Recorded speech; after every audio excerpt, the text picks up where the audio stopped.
The Man Who Was Thursday. By G. K. Chesterton. The Man Who Was Thursday, a Nightmare. Chapter 1. The Two Poets of Saffron Park. The suburb of Saffron Park lay on the sunset side of London, as red and ragged as a cloud of sunset. It was built of a bright brick throughout. Its skyline was fantastic, and even its ground plan was wild. It had been the outburst of a speculative builder, faintly tinged with art, who called its architecture sometimes Elizabethan and sometimes Queen Anne. Apparently under the impression that the two sovereigns were identical. It was described with some justice as an artistic colony, though it never in any definable way produced any art. But although its pretensions to be an intellectual center were a little vague, its pretensions to be a pleasant place were quite indisputable. The stranger who looked for the first time at the quaint red houses could only think how very oddly shaped the people must be who could fit into them. Nor when he met the people was he disappointed in this respect. The place was not only pleasant, but perfect, if once he could regard it not as a deception but rather as a dream. Even if the people were not artists, the whole was nevertheless artistic. That young man with the long, auburn hair and the impudent face, that young man was not really a poet. But surely he was a poem. That old gentleman with the wild, white beard and the wild, white hat, that venerable humbug was not really a philosopher. But at least he was the cause of philosophy in others. That scientific gentleman with the bald, egg-like head and the bare, bird-like neck had no real right to the airs of science that he assumed.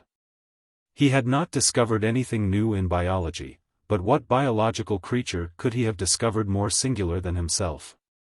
Thus, and thus only, the whole place had properly to be regarded. It had to be considered not so much as a workshop for artists, but as a frail but finished work of art. A man who stepped into its social atmosphere felt as if he had stepped into a written comedy. More especially this attractive unreality fell upon it about nightfall.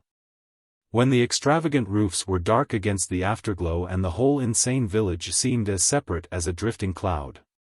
This again was more strongly true of the many nights of local festivity, when the little gardens were often illuminated.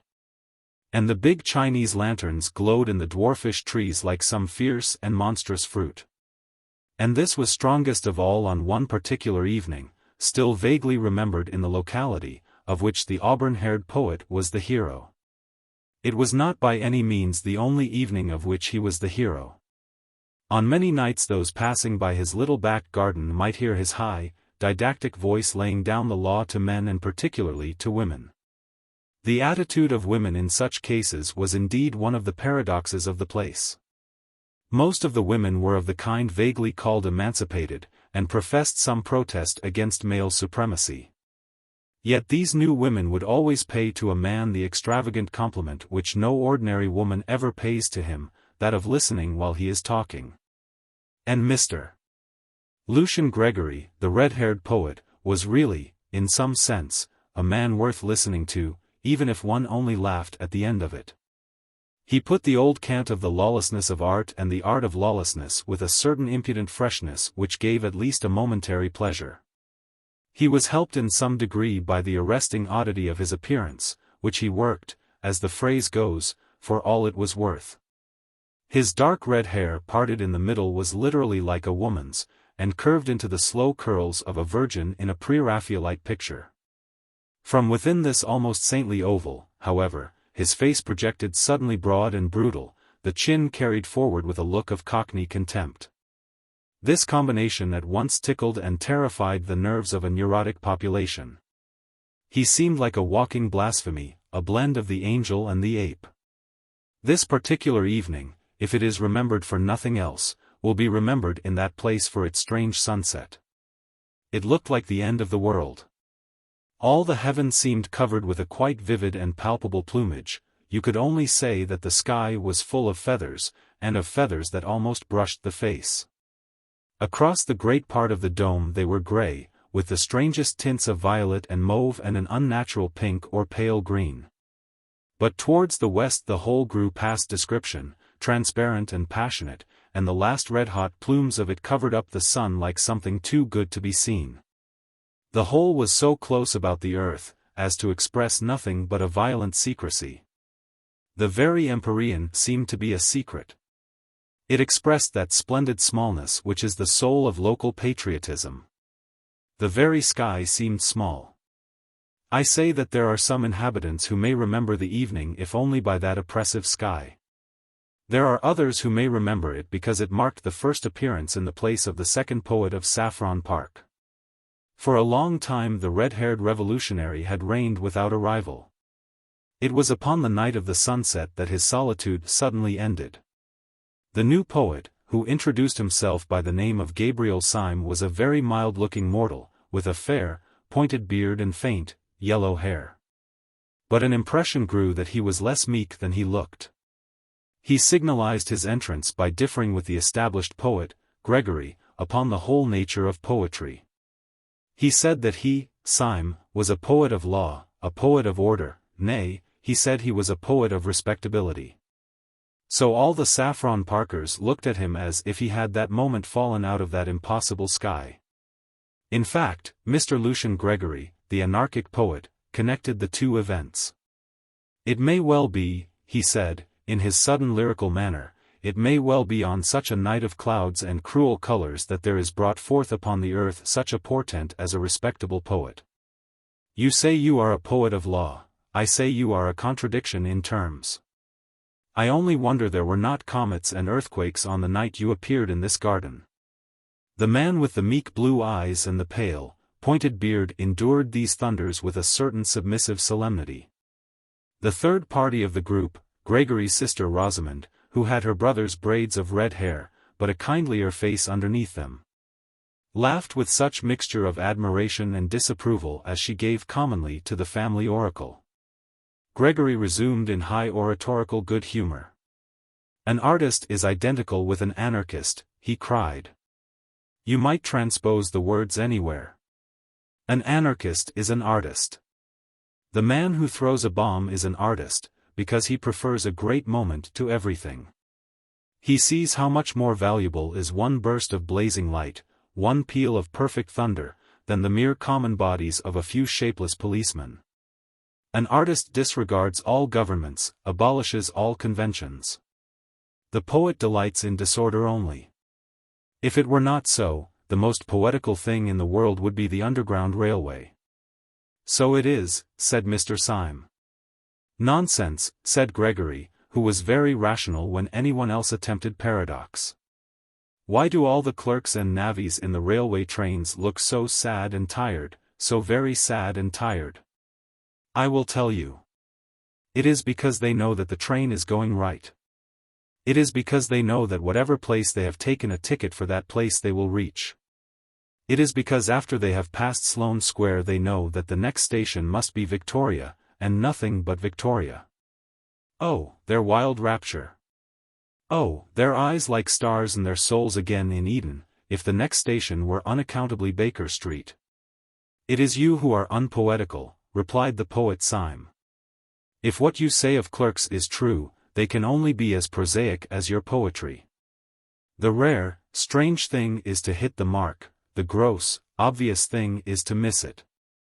We feel it is epical when man with one wild arrow strikes a distant bird. Is it not also epical when man with one wild engine strikes a distant station? Chaos is dull. Because in chaos the train might indeed go anywhere, to Baker Street or to Baghdad. But man is a magician, and his whole magic is in this, that he does say Victoria, and lo! It is Victoria. No, take your books of mere poetry in prose, let me read a timetable, with tears of pride. Take your Byron, who commemorates the defeats of man, give me Bradshaw, who commemorates his victories. Give me Bradshaw, I say. Must you go? Inquired Gregory sarcastically. I tell you, went on Syme with passion, that every time a train comes in I feel that it has broken past batteries of besiegers, and that man has won a battle against chaos. You say contemptuously that when one has left Sloane Square one must come to Victoria. I say that one might do 1,000 things instead, and that whenever I really come there I have the sense of hairbreadth escape. And when I hear the guard shout out the word Victoria, it is not an unmeaning word. It is to me the cry of a herald announcing conquest. It is to me indeed, Victoria, it is the victory of Adam. Gregory wagged his heavy, red head with a slow and sad smile. And even then, he said, we poets always ask the question, and what is Victoria now that you have got there? You think Victoria is like the New Jerusalem. We know that the New Jerusalem will only be like Victoria. Yes, the poet will be discontented even in the streets of heaven. The poet is always in revolt. There again, said Syme irritably, what is there poetical about being in revolt? You might as well say that it is poetical to be seasick. Being sick is a revolt. Both being sick and being rebellious may be the wholesome thing on certain desperate occasions, but I'm hanged if I can see why they are poetical. Revolt in the abstract is revolting. It's mere vomiting. The girl winced for a flash at the unpleasant word, but Syme was too hot to heed her. It is things going right, he cried, that is poetical. Our digestions, for instance, going sacredly and silently right, that is the foundation of all poetry. Yes, the most poetical thing, more poetical than the flowers, more poetical than the stars, the most poetical thing in the world is not being sick. Really, said Gregory superciliously, the examples you choose. I beg your pardon, said Syme grimly, I forgot we had abolished all conventions. For the first time a red patch appeared on Gregory's forehead.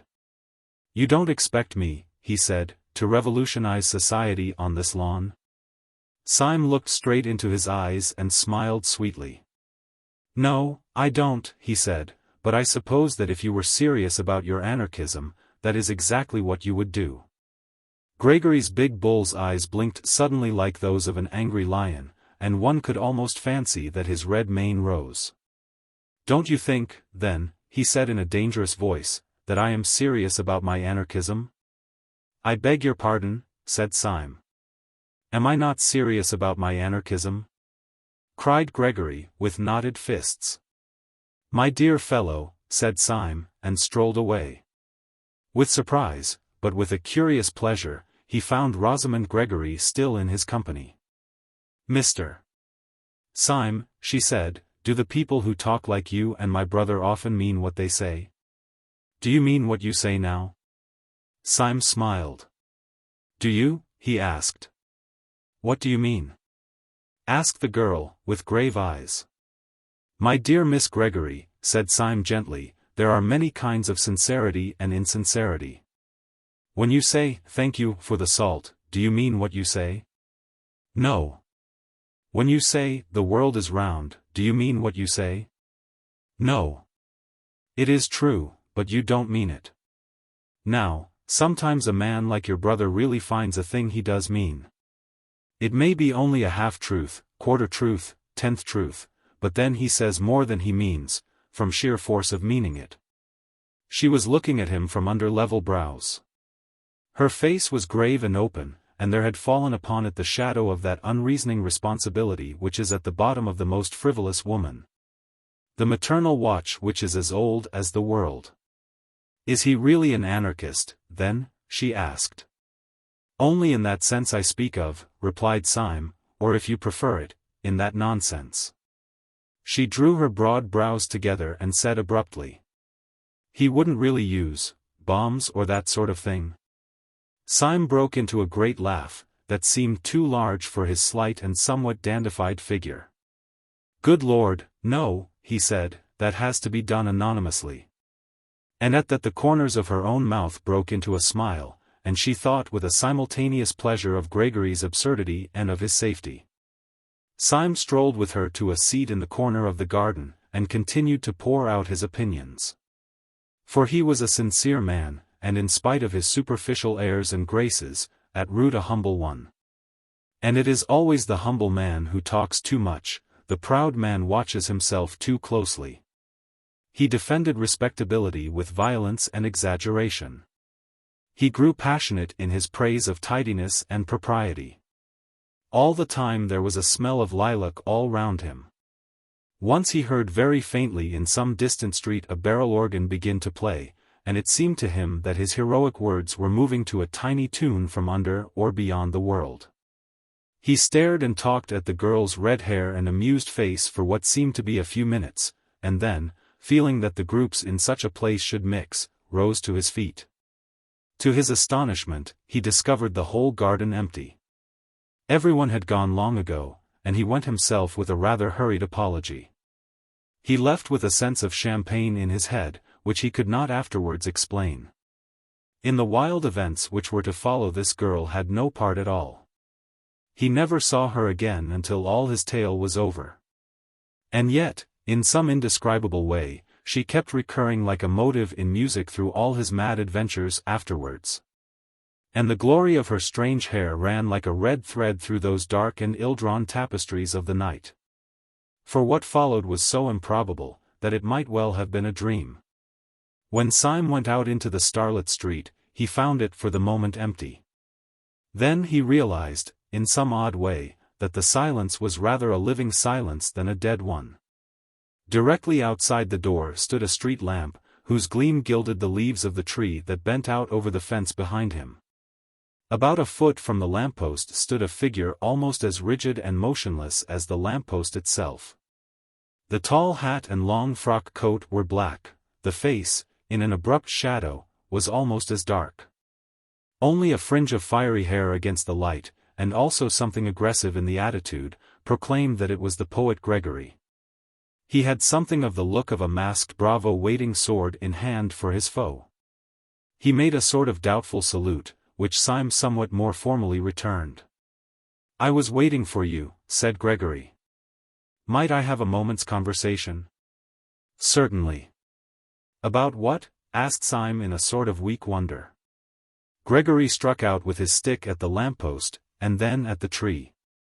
"About this and this," he cried, "about order and anarchy. There is your precious order, that lean, iron lamp, ugly and barren, and there is anarchy, rich, living, reproducing itself, there is anarchy, splendid in green and gold." "All the same," replied Syme patiently, "just at present you only see the tree by the light of the lamp. I wonder when you would ever see the lamp by the light of the tree." Then after a pause he said, "But may I ask if you have been standing out here in the dark only to resume our little argument?" "No," cried out Gregory, in a voice that rang down the street, "I did not stand here to resume our argument, but to end it forever." The silence fell again, and Syme, though he understood nothing, listened instinctively for something serious. Gregory began in a smooth voice and with a rather bewildering smile. "Mr. Syme," he said, "this evening you succeeded in doing something rather remarkable. You did something to me that no man born of woman has ever succeeded in doing before." "Indeed." "Now I remember," resumed Gregory reflectively, "one other person succeeded in doing it. The captain of a penny steamer, if I remember correctly, at Southend. You have irritated me." "I am very sorry," replied Syme with gravity. "I am afraid my fury and your insult are too shocking to be wiped out even with an apology," said Gregory very calmly. "No duel could wipe it out. If I struck you dead I could not wipe it out. There is only one way by which that insult can be erased, and that way I choose. I am going, at the possible sacrifice of my life and honor, to prove to you that you were wrong in what you said." "In what I said?" "You said I was not serious about being an anarchist."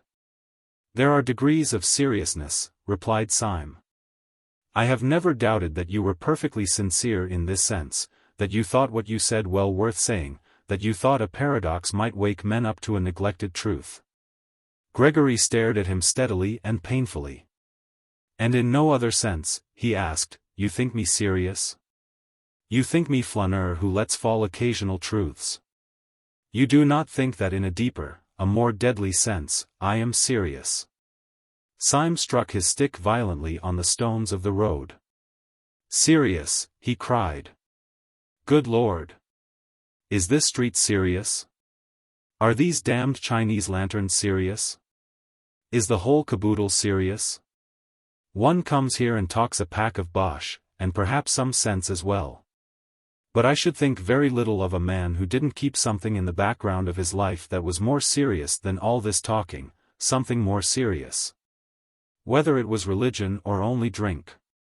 Very well, said Gregory, his face darkening, you shall see something more serious than either drink or religion. Syme stood waiting with his usual air of mildness until Gregory again opened his lips. You spoke just now of having a religion. Is it really true that you have one? Oh, said Syme with a beaming smile, we are all Catholics now. Then may I ask you to swear by whatever gods or saints your religion involves that you will not reveal what I am now going to tell you to any son of Adam, and especially not to the police? Will you swear that? If you will take upon yourself this awful abnegation, if you will consent to burden your soul with a vow that you should never make and a knowledge you should never dream about, I will promise you in return. You will promise me in return? Inquired Syme, as the other paused. I will promise you a very entertaining evening. Syme suddenly took off his hat. Your offer, he said, is far too idiotic to be declined. You say that a poet is always an anarchist. I disagree, but I hope at least that he is always a sportsman. Permit me, here and now, to swear as a Christian, and promise as a good comrade and a fellow artist, that I will not report anything of this, whatever it is, to the police. And now, in the name of Coney Hatch, what is it? I think, said Gregory, with placid irrelevancy, that we will call a cab. He gave 2 long whistles, and a hansom came rattling down the road. The two got into it in silence. Gregory gave through the trap the address of an obscure public house on the Chiswick bank of the river. The cab whisked itself away again, and in it these two fantastics quitted their fantastic town. How do you find this book? Any thoughts about the book or the author? Any suggestion for improvement? Please take a moment to share your thoughts in a comment. If you like it, share it with your friends who might enjoy it as well. Subscribe to keep in touch. Visit CompleteAudiobooks.com for more quality content. Chapter 2. The Secret of Gabriel Syme. The cab pulled up before a particularly dreary and greasy beer shop, into which Gregory rapidly conducted his companion. They seated themselves in a close and dim sort of bar parlor, at a stained wooden table with one wooden leg. The room was so small and dark, that very little could be seen of the attendant who was summoned, beyond a vague and dark impression of something bulky and bearded. Will you take a little supper? Asked Gregory politely. The pâté de foie gras is not good here, but I can recommend the game. Syme received the remark with stolidity, imagining it to be a joke. Accepting the vein of humor, he said, with a well-bred indifference. Oh, bring me some lobster mayonnaise. To his indescribable astonishment, the man only said, certainly, sir. And went away apparently to get it. What will you drink? Resumed Gregory, with the same careless yet apologetic air. I shall only have a crème de menthe myself, I have dined. But the champagne can really be trusted. Do let me start you with a half bottle of Pommery at least. Thank you, said the motionless Syme. You are very good. His further attempts at conversation, somewhat disorganized in themselves, were cut short finally as by a thunderbolt by the actual appearance of the lobster. Syme tasted it, and found it particularly good. Then he suddenly began to eat with great rapidity and appetite. Excuse me if I enjoy myself rather obviously, he said to Gregory, smiling. I don't often have the luck to have a dream like this. It is new to me for a nightmare to lead to a lobster. It is commonly the other way. You are not asleep, I assure you, said Gregory.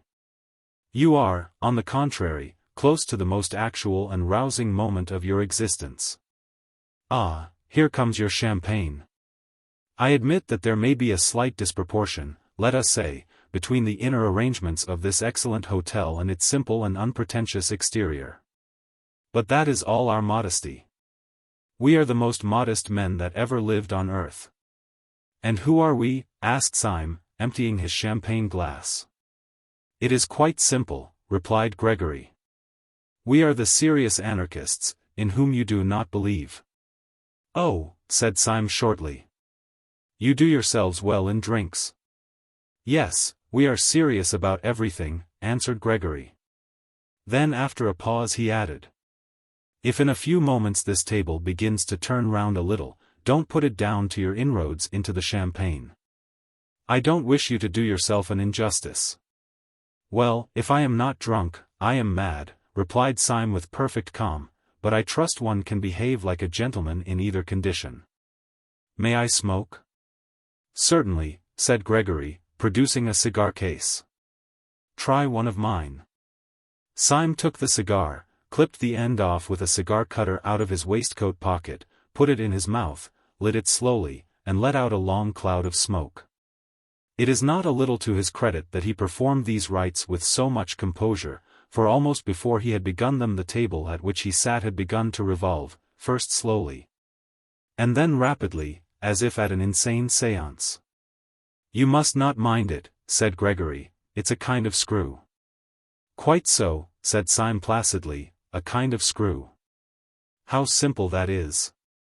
The next moment the smoke of his cigar, which had been wavering across the room in snaky twists, went straight up as if from a factory chimney, and the two, with their chairs and table, shot down through the floor as if the earth had swallowed them. They went rattling down a kind of roaring chimney as rapidly as a lift cut loose, and they came with an abrupt bump to the bottom.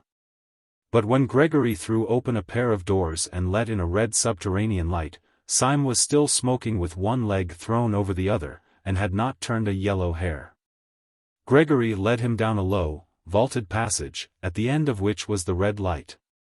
It was an enormous crimson lantern, nearly as big as a fireplace, fixed over a small but heavy iron door. In the door there was a sort of hatchway or grating, and on this Gregory struck 5 times. A heavy voice with a foreign accent asked him who he was. To this he gave the more or less unexpected reply, Mr. Joseph Chamberlain. The heavy hinges began to move, it was obviously some kind of password. Inside the doorway the passage gleamed as if it were lined with a network of steel. On a second glance, Syme saw that the glittering pattern was really made up of ranks and ranks of rifles and revolvers, closely packed or interlocked. I must ask you to forgive me all these formalities, said Gregory, we have to be very strict here. Oh, don't apologize, said Syme. I know your passion for law and order, and he stepped into the passage lined with the steel weapons. With his long, fair hair and rather foppish frock coat, he looked a singularly frail and fanciful figure as he walked down that shining avenue of death. They passed through several such passages, and came out at last into a queer steel chamber with curved walls, almost spherical in shape, but presenting, with its tiers of benches, something of the appearance of a scientific lecture theatre. There were no rifles or pistols in this apartment, but round the walls of it were hung more dubious and dreadful shapes, things that looked like the bulbs of iron plants, or the eggs of iron birds. They were bombs, and the very room itself seemed like the inside of a bomb. Syme knocked his cigar ash off against the wall, and went in. And now, my dear Mr. Syme, said Gregory, throwing himself in an expansive manner on the bench under the largest bomb, now we are quite cozy, so let us talk properly. Now no human words can give you any notion of why I brought you here. It was one of those quite arbitrary emotions, like jumping off a cliff or falling in love. Suffice it to say that you were an inexpressibly irritating fellow, and, to do you justice, you are still. I would break 20 oaths of secrecy for the pleasure of taking you down a peg. That way you have of lighting a cigar would make a priest break the seal of confession. Well, you said that you were quite certain I was not a serious anarchist. Does this play strike you as being serious? It does seem to have a moral under all its gaiety, assented Syme, but may I ask you 2 questions? You need not fear to give me information, because, as you remember, you very wisely extorted from me a promise not to tell the police, a promise I shall certainly keep. So it is in mere curiosity that I make my queries. First of all, what is it really all about? What is it you object to? You want to abolish government? To abolish God," said Gregory, opening the eyes of a fanatic. "We do not only want to upset a few despotisms and police regulations, that sort of anarchism does exist, but it is a mere branch of the nonconformists. We dig deeper and we blow you higher. We wish to deny all those arbitrary distinctions of vice and virtue, honor and treachery, upon which mere rebels base themselves. The silly sentimentalists of the French Revolution talked of the rights of man. We hate rights as we hate wrongs. We have abolished right and wrong. And right and left," said Syme with a simple eagerness, "I hope you will abolish them too. They are much more troublesome to me." "You spoke of a second question," snapped Gregory. "With pleasure," resumed Syme. "In all your present acts and surroundings there is a scientific attempt at secrecy. I have an aunt who lived over a shop, but this is the first time I have found people living from preference under a public house. You have a heavy iron door. You cannot pass it without submitting to the humiliation of calling yourself Mr. Chamberlain. You surround yourself with steel instruments which make the place, if I may say so, more impressive than homelike. May I ask why, after taking all this trouble to barricade yourselves in the bowels of the earth, you then parade your whole secret by talking about anarchism to every silly woman in Saffron Park?" Gregory smiled. "The answer is simple," he said. "I told you I was a serious anarchist, and you did not believe me. Nor do they believe me. Unless I took them into this infernal room they would not believe me."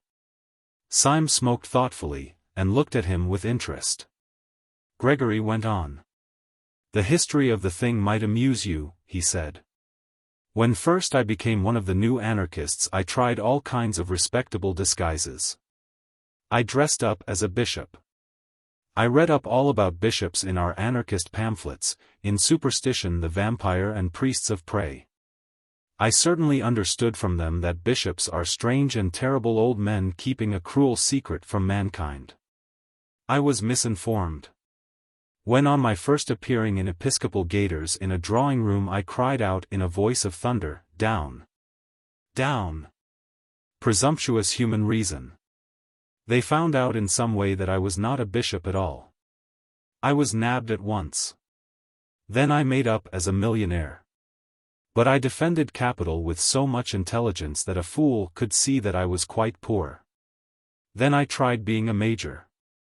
Now I am a humanitarian myself, but I have, I hope, enough intellectual breadth to understand the position of those who, like Nietzsche, admire violence, the proud, mad war of nature and all that. You know. I threw myself into the major. I drew my sword and waved it constantly. I called out, 'Blood,' abstractedly, like a man calling for wine. I often said, 'Let the weak perish, it is the law.' Well, it seems majors don't do this.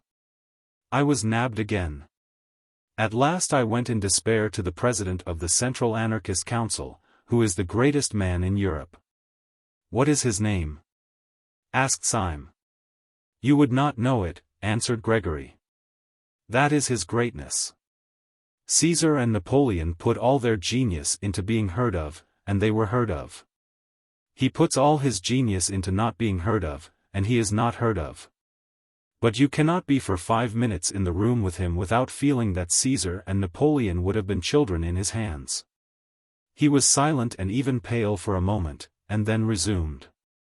"But whenever he gives advice it is always something as startling as an epigram, and yet as practical as the Bank of England.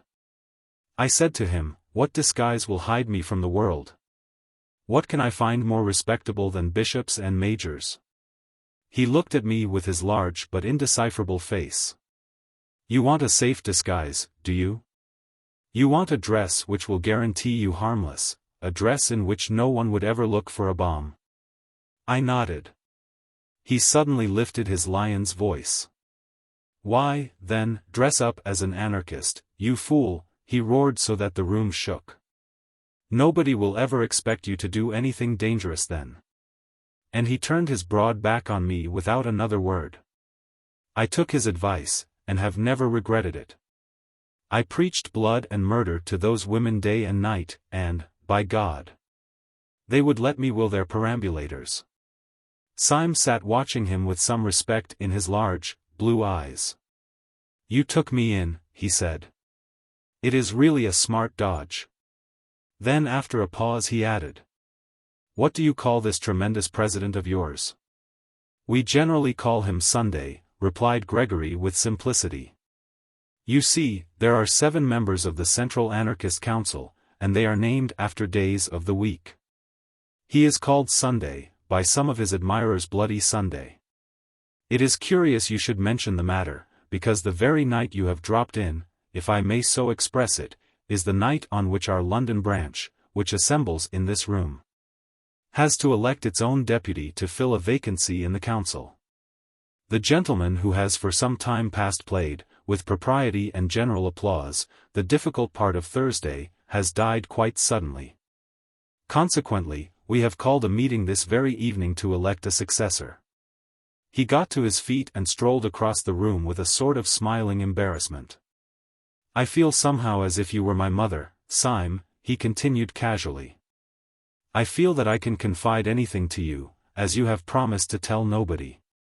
In fact, I will confide to you something that I would not say in so many words to the anarchists who will be coming to the room in about 10 minutes. We shall, of course, go through a form of election, but I don't mind telling you that it is practically certain what the result will be. He looked down for a moment modestly. It is almost a settled thing that I am to be Thursday. My dear fellow, said Syme heartily, I congratulate you. A great career. Gregory smiled in deprecation, and walked across the room, talking rapidly. As a matter of fact, everything is ready for me on this table, he said, and the ceremony will probably be the shortest possible. Syme also strolled across to the table, and found lying across it a walking stick, which turned out on examination to be a sword stick, a large Colt's revolver, a sandwich case, and a formidable flask of brandy. Over the chair, beside the table, was thrown a heavy-looking cape or cloak. I have only to get the form of election finished, continued Gregory with animation, then I snatch up this cloak and stick, stuff these other things into my pocket. Step out of a door in this cavern, which opens on the river, where there is a steam tug already waiting for me, and then, oh, the wild joy of being Thursday. And he clasped his hands. Syme, who had sat down once more with his usual insolent languor, got to his feet with an unusual air of hesitation. Why is it, he asked vaguely, that I think you are quite a decent fellow? Why do I positively like you, Gregory? He paused a moment, and then added with a sort of fresh curiosity, is it because you are such an ass? There was a thoughtful silence again, and then he cried out. Well, damn it all. This is the funniest situation I have ever been in my life, and I am going to act accordingly. Gregory, I gave you a promise before I came into this place. That promise I would keep under red-hot pincers. Would you give me, for my own safety, a little promise of the same kind? A promise? Asked Gregory, wondering. Yes, said Syme very seriously, a promise. I swore before God that I would not tell your secret to the police. Will you swear by humanity, or whatever beastly thing you believe in, that you will not tell my secret to the anarchists? Your secret? Asked the staring Gregory. Have you got a secret? Yes, said Syme, I have a secret. Then after a pause, will you swear? Gregory glared at him gravely for a few moments, and then said abruptly. You must have bewitched me, but I feel a furious curiosity about you. Yes, I will swear not to tell the anarchists anything you tell me. But look sharp, for they will be here in a couple of minutes. Syme rose slowly to his feet and thrust his long, white hands into his long, grey trousers pockets. Almost as he did so there came 5 knocks on the outer grating, proclaiming the arrival of the first of the conspirators. Well, said Syme slowly, I don't know how to tell you the truth more shortly than by saying that your expedient of dressing up as an aimless poet is not confined to you or your president. We have known the dodge for some time at Scotland Yard. Gregory tried to spring up straight, but he swayed thrice.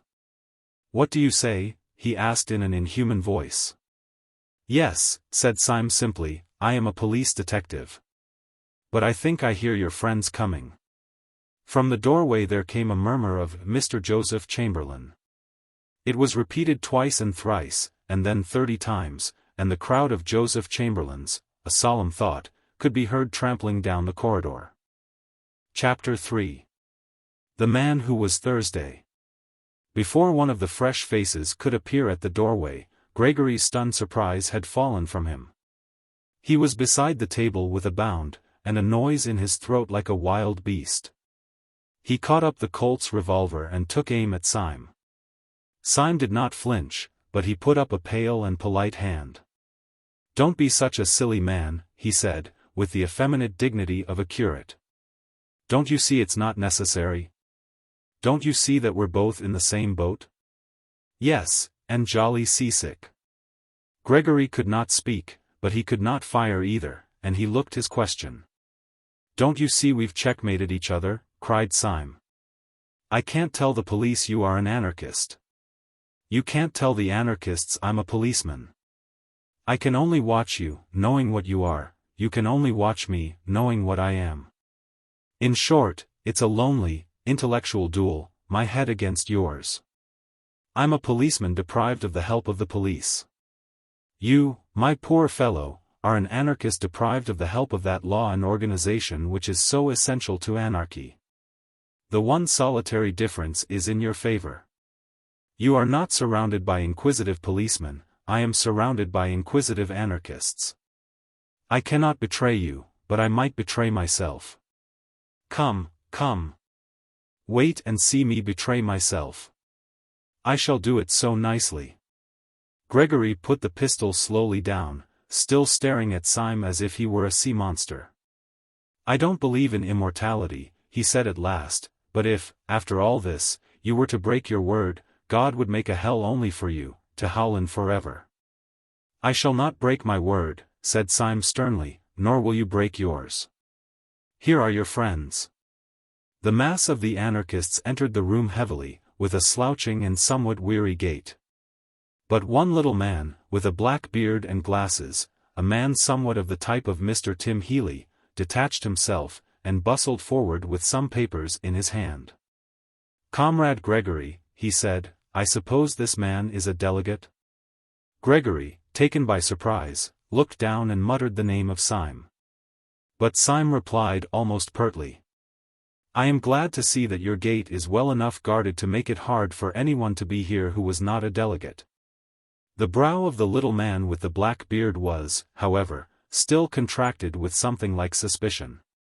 "What branch do you represent?" he asked sharply. "I should hardly call it a branch," said Syme, laughing, "should call it at the very least a root." "What do you mean?" "The fact is," said Syme serenely, "the truth is I am a Sabbatarian. I have been specially sent here to see that you show a due observance of Sunday." The little man dropped one of his papers, and a flicker of fear went over all the faces of the group. Evidently the awful president, whose name was Sunday, did sometimes send down such irregular ambassadors to such branch meetings. "Well, comrade," said the man with the papers after a pause, "I suppose we'd better give you a seat in the meeting?" "If you ask my advice as a friend," said Syme with severe benevolence, "I think you'd better." When Gregory heard the dangerous dialogue end, with a sudden safety for his rival, he rose abruptly and paced the floor in painful thought. He was, indeed, in an agony of diplomacy. It was clear that Syme's inspired impudence was likely to bring him out of all merely accidental dilemmas. Little was to be hoped from them. He could not himself betray Syme, partly from honor, but partly also because, if he betrayed him and for some reason failed to destroy him, the Syme who escaped would be a Syme freed from all obligation of secrecy, a Syme who would simply walk to the nearest police station. After all, it was only one night's discussion, and only one detective who would know of it. He would let out as little as possible of their plans that night, and then let Syme go, and chance it. He strode across to the group of anarchists, which was already distributing itself along the benches. "I think it is time we began," he said. "The steam tug is waiting on the river already." "I move that Comrade Buttons takes the chair." This being approved by a show of hands, the little man with the papers slipped into the presidential seat. "Comrades," he began, as sharp as a pistol shot, "our meeting tonight is important, though it need not be long. This branch has always had the honor of electing Thursdays for the Central European Council. We have elected many and splendid Thursdays. We all lament the sad decease of the heroic worker who occupied the post until last week. As you know, his services to the cause were considerable. He organized the great dynamite coup of Brighton which, under happier circumstances, ought to have killed everybody on the pier. As you also know, his death was as self-denying as his life, for he died through his faith in a hygienic mixture of chalk and water as a substitute for milk, which beverage he regarded as barbaric, and as involving cruelty to the cow. Cruelty, or anything approaching to cruelty, revolted him always. But it is not to acclaim his virtues that we are met, but for a harder task. It is difficult properly to praise his qualities, but it is more difficult to replace them. Upon you, comrades, it devolves this evening to choose out of the company present the man who shall be Thursday. If any comrade suggests a name, I will put it to the vote. If no comrade suggests a name, I can only tell myself that that dear dynamiter, who is gone from us, has carried into the unknowable abysses the last secret of his virtue and his innocence. There was a stir of almost inaudible applause, such as is sometimes heard in church. Then a large old man, with a long and venerable white beard, perhaps the only real working man present, rose lumberingly and said, "I move that Comrade Gregory be elected Thursday," and sat lumberingly down again. "Does anyone second?" asked the chairman. A little man with a velvet coat and pointed beard seconded. "Before I put the matter to the vote," said the chairman, "I will call on Comrade Gregory to make a statement." Gregory rose amid a great rumble of applause. His face was deadly pale, so that by contrast his queer red hair looked almost scarlet. But he was smiling and altogether at ease. He had made up his mind, and he saw his best policy quite plain in front of him like a white road. His best chance was to make a softened and ambiguous speech, such as would leave on the detective's mind the impression that the anarchist brotherhood was a very mild affair after all.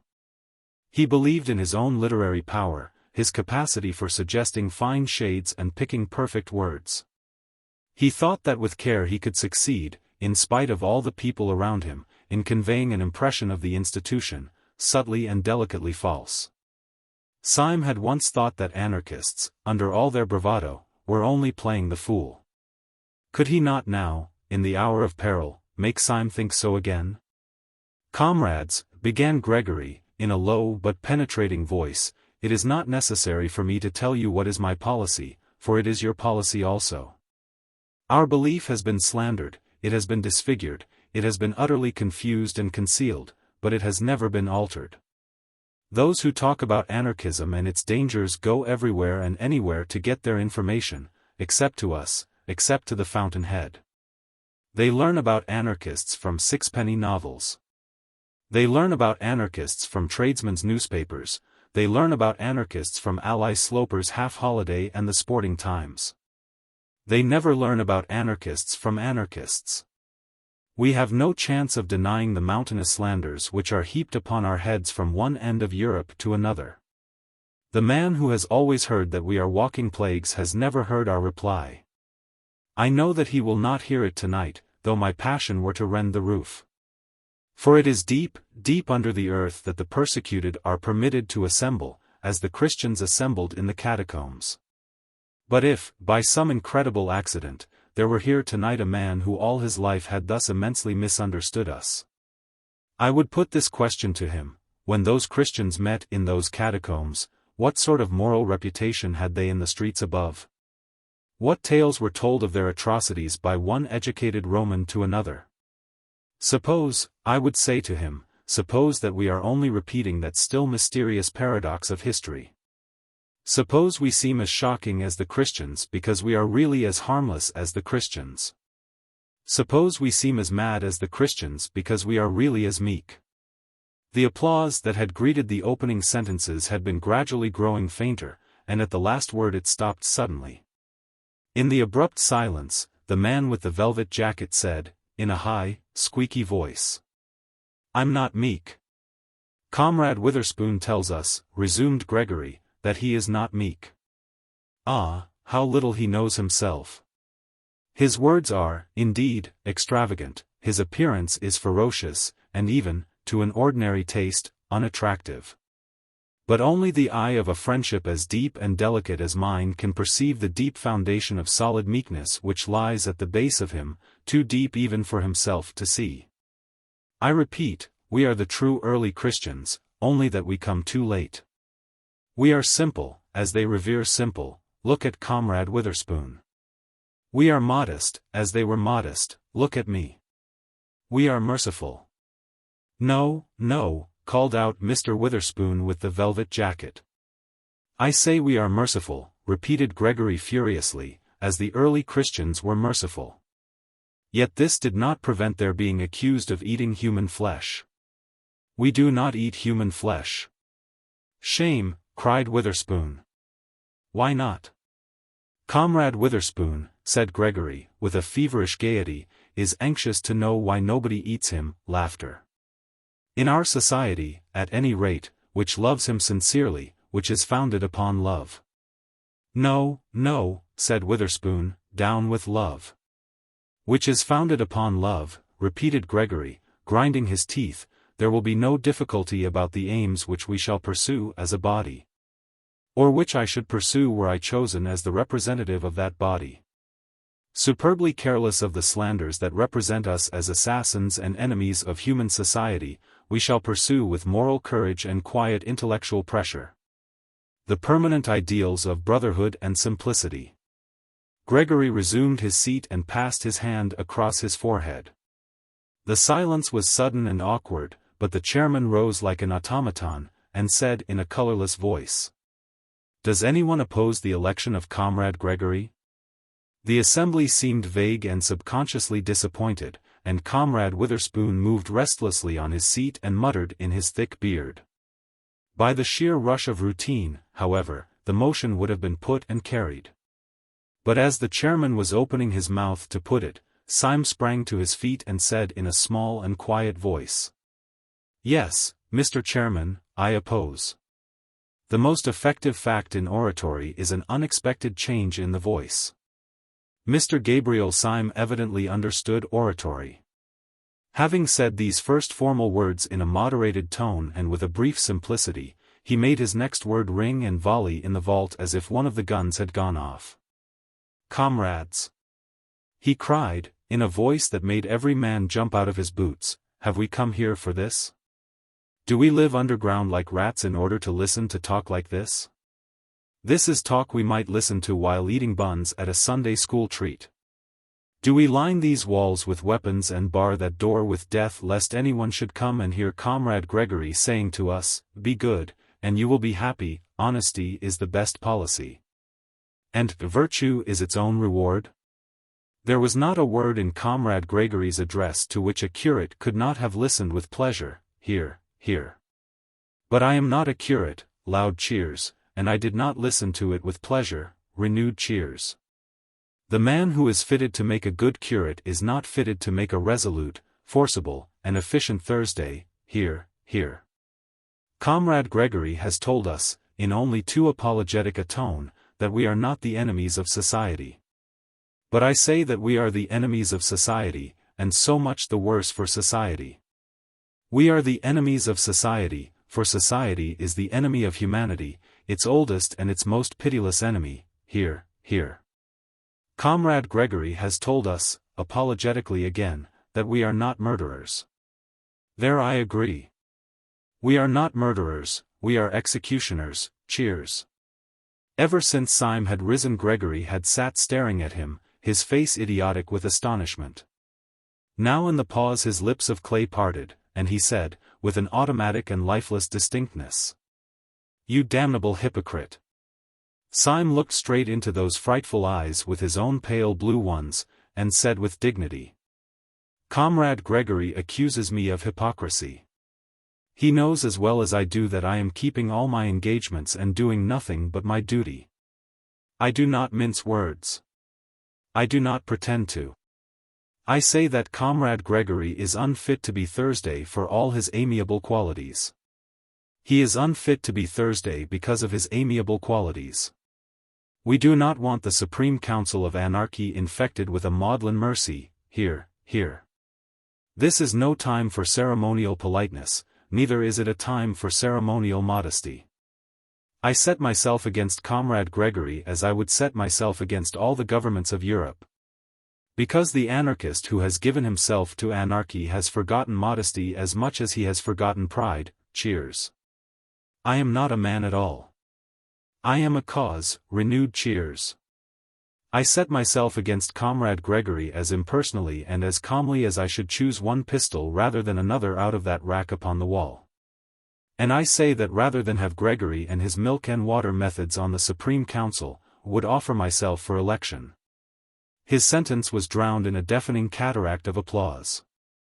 The faces, that had grown fiercer and fiercer with approval as his tirade grew more and more uncompromising, were now distorted with grins of anticipation or cloven with delighted cries.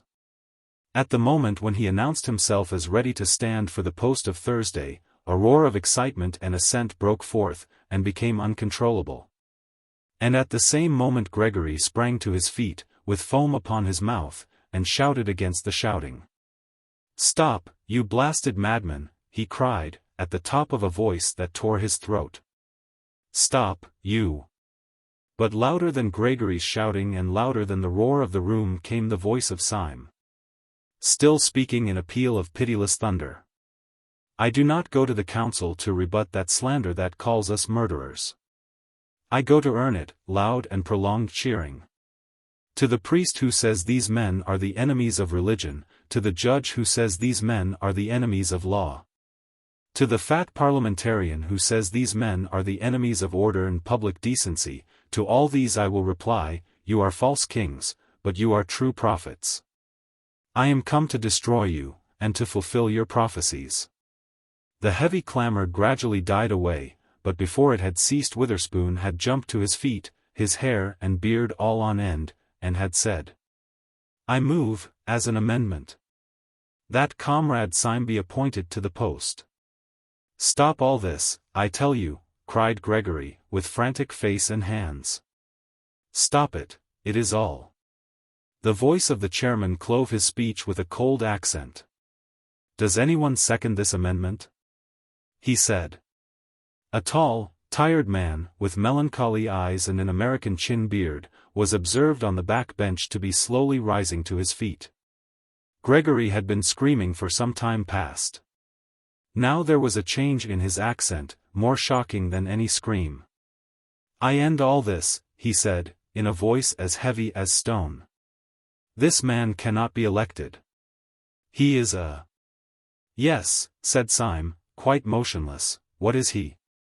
Gregory's mouth worked twice without sound, then slowly the blood began to crawl back into his dead face. "He is a man quite inexperienced in our work," he said, and sat down abruptly. Before he had done so, the long, lean man with the American beard was again upon his feet, and was repeating in a high American monotone, "I beg to second the election of Comrade Syme." "The amendment will, as usual, be put first," said Mr. Buttons, the chairman, with mechanical rapidity. "The question is that Comrade Syme." Gregory had again sprung to his feet, panting and passionate. "Comrades," he cried out, "I am not a madman." "Oh, said Mr. Witherspoon. "I am not a madman," reiterated Gregory, with a frightful sincerity which for a moment staggered the room, "but I give you a counsel which you can call mad if you like." "No, I will not call it a counsel, for I can give you no reason for it. I will call it a command. Call it a mad command, but act upon it. Strike, but hear me. Kill me, but obey me. Do not elect this man." Truth is so terrible, even in fetters, that for a moment Syme's slender and insane victory swayed like a reed. But you could not have guessed it from Syme's bleak blue eyes. He merely began. Comrade Gregory commands. Then the spell was snapped, and one anarchist called out to Gregory. Who are you? You are not Sunday. And another anarchist added in a heavier voice, and you are not Thursday. Comrades, cried Gregory, in a voice like that of a martyr who in an ecstasy of pain has passed beyond pain, it is nothing to me whether you detest me as a tyrant or detest me as a slave. If you will not take my command, accept my degradation. I kneel to you. I throw myself at your feet. I implore you. Do not elect this man. Comrade Gregory, said the chairman after a painful pause, this is really not quite dignified. For the first time in the proceedings there was for a few seconds a real silence. Then Gregory fell back in his seat, a pale wreck of a man, and the chairman repeated. Like a piece of clockwork suddenly started again. The question is that Comrade Syme be elected to the post of Thursday on the General Council. The roar rose like the sea, the hands rose like a forest, and 3 minutes afterwards Mr. Gabriel Syme, of the Secret Police Service, was elected to the post of Thursday on the General Council of the Anarchists of Europe. Everyone in the room seemed to feel the tug waiting on the river, the sword stick and the revolver, waiting on the table. The instant the election was ended and irrevocable, and Syme had received the paper proving his election, they all sprang to their feet, and the fiery groups moved and mixed in the room. Syme found himself, somehow or other, face to face with Gregory, who still regarded him with a stare of stunned hatred. They were silent for many minutes. You are a devil, said Gregory at last. And you are a gentleman, said Syme with gravity. It was you that entrapped me, began Gregory, shaking from head to foot, entrapped me into. Talk sense, said Syme shortly. Into what sort of devil's parliament have you entrapped me, if it comes to that? You made me swear before I made you. Perhaps we are both doing what we think right. But what we think right is so damned different that there can be nothing between us in the way of concession. There is nothing possible between us but honor and death, and he pulled the great cloak about his shoulders and picked up the flask from the table. The boat is quite ready, said Mr. Buttons, bustling up. Be good enough to step this way. With a gesture that revealed the shop walker, he led Syme down a short, iron-bound passage, the still agonized Gregory following feverishly at their heels. At the end of the passage was a door, which Buttons opened sharply, showing a sudden blue and silver picture of the moonlit river, that looked like a scene in a theater.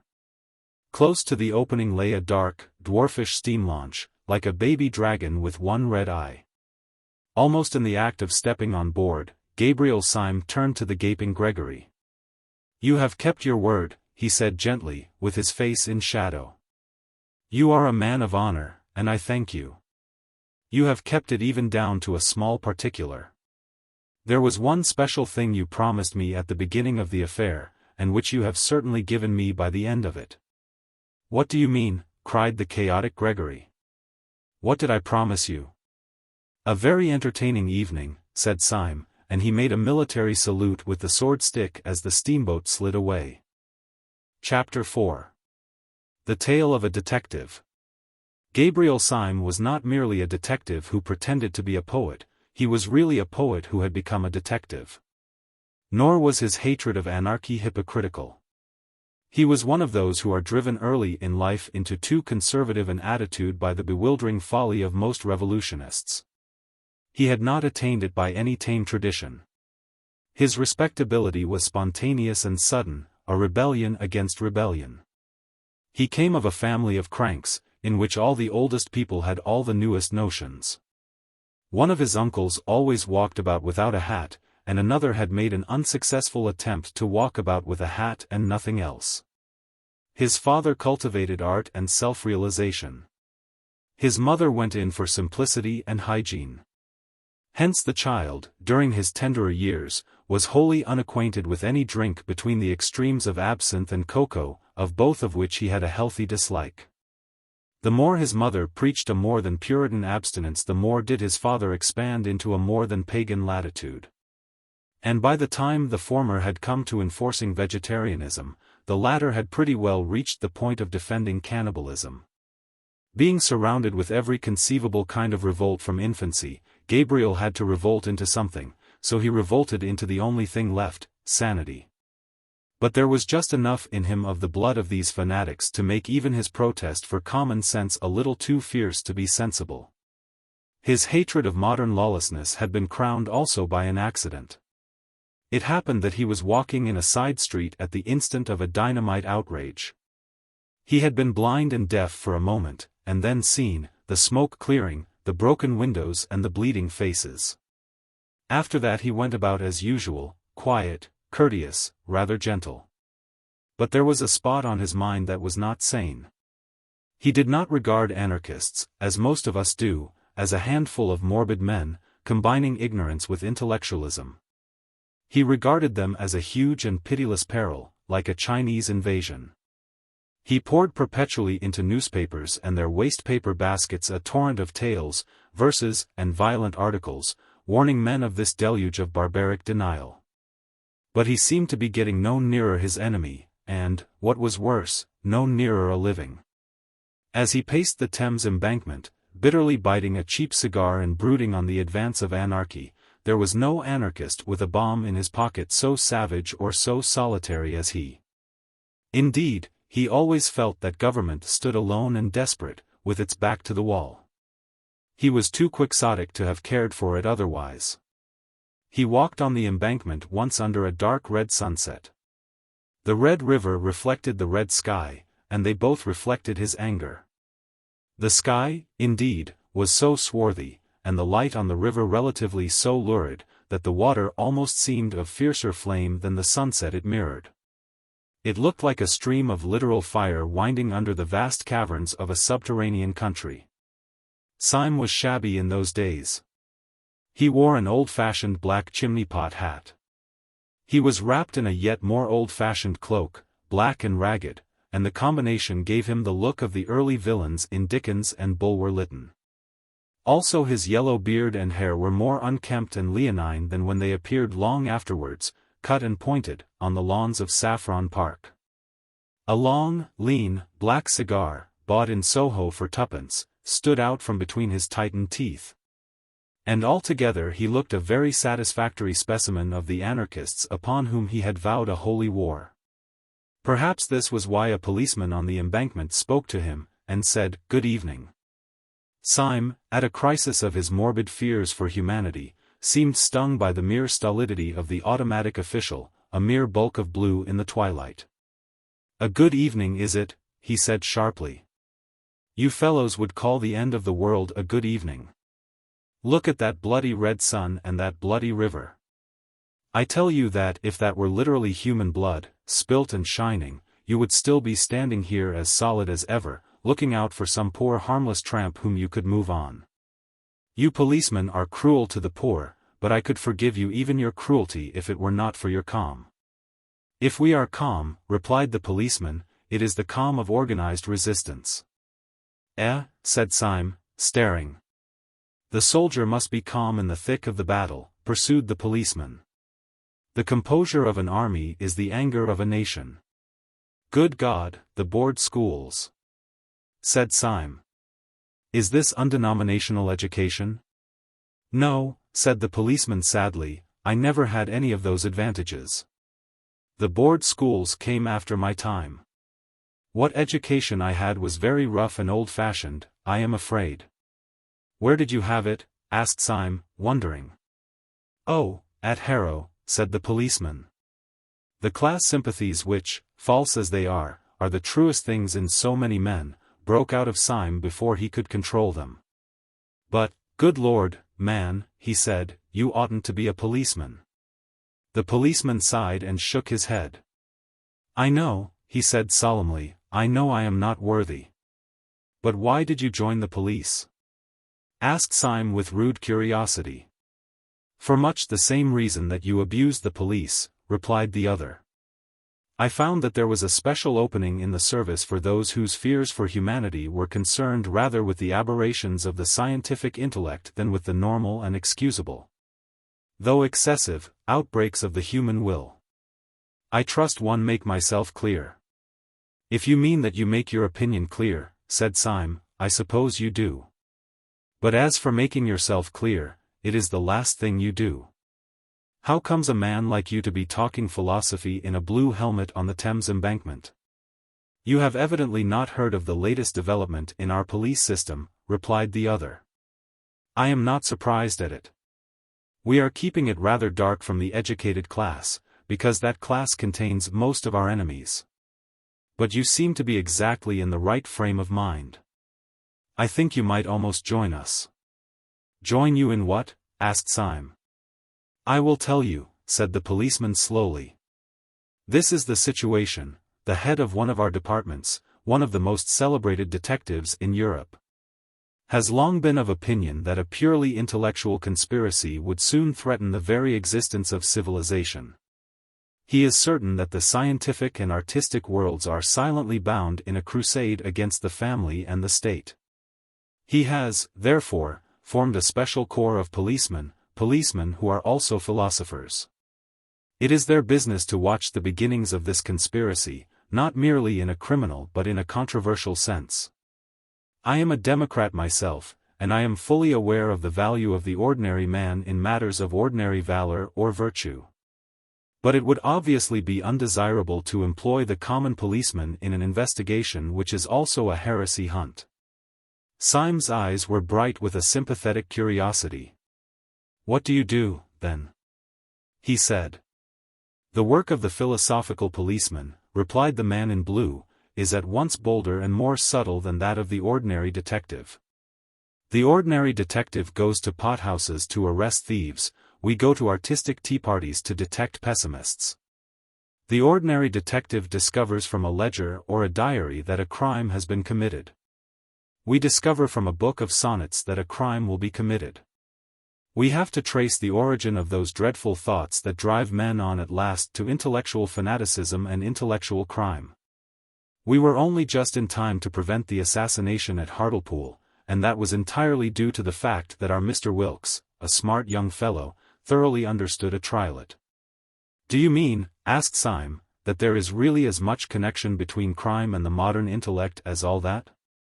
You are not sufficiently democratic, answered the policeman, but you were right when you said just now that our ordinary treatment of the poor criminal was a pretty brutal business.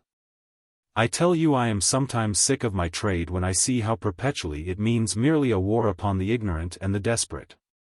But this new movement of ours is a very different affair. We deny the snobbish English assumption that the uneducated are the dangerous criminals. We remember the Roman emperors. We remember the great poisoning princes of the Renaissance.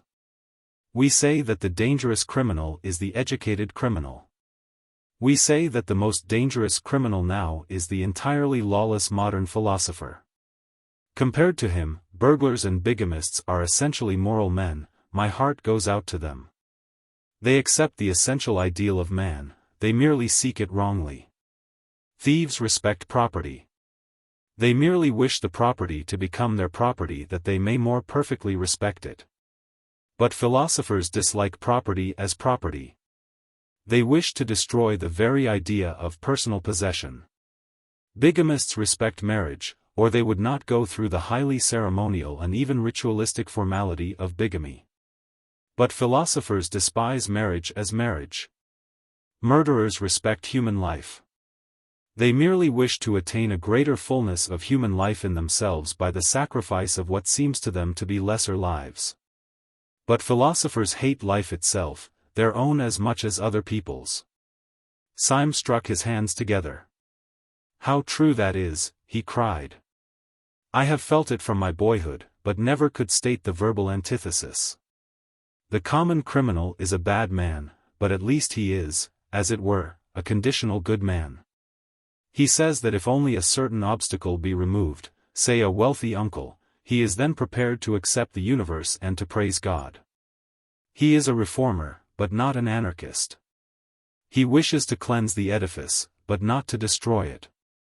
But the evil philosopher is not trying to alter things, but to annihilate them. Yes, the modern world has retained all those parts of police work which are really oppressive and ignominious, the harrying of the poor, the spying upon the unfortunate. It has given up its more dignified work, the punishment of powerful traitors in the state and powerful heresiarchs in the church. The moderns say we must not punish heretics. My only doubt is whether we have a right to punish anybody else. But this is absurd!" cried the policeman, clasping his hands with an excitement uncommon in persons of his figure and costume, "but it is intolerable. I don't know what you're doing, but you're wasting your life. You shall, join our special army against anarchy. Their armies are on our frontiers. Their bolt is ready to fall. A moment more, and you may lose the glory of working with us, perhaps the glory of dying with the last heroes of the world." "It is a chance not to be missed, certainly," assented Syme, "but still I do not quite understand. I know as well as anybody that the modern world is full of lawless little men and mad little movements. But, beastly as they are, they generally have the one merit of disagreeing with each other. How can you talk of their leading one army or hurling one bolt? What is this anarchy?" "Do not confuse it," replied the constable, "with those chance dynamite outbreaks from Russia or from Ireland, which are really the outbreaks of oppressed, if mistaken, men. This is a vast philosophic movement, consisting of an outer and an inner ring. You might even call the outer ring the laity and the inner ring the priesthood. I prefer to call the outer ring the innocent section, the inner ring the supremely guilty section. The outer ring, the main mass of their supporters, are merely anarchists. That is, men who believe that rules and formulas have destroyed human happiness.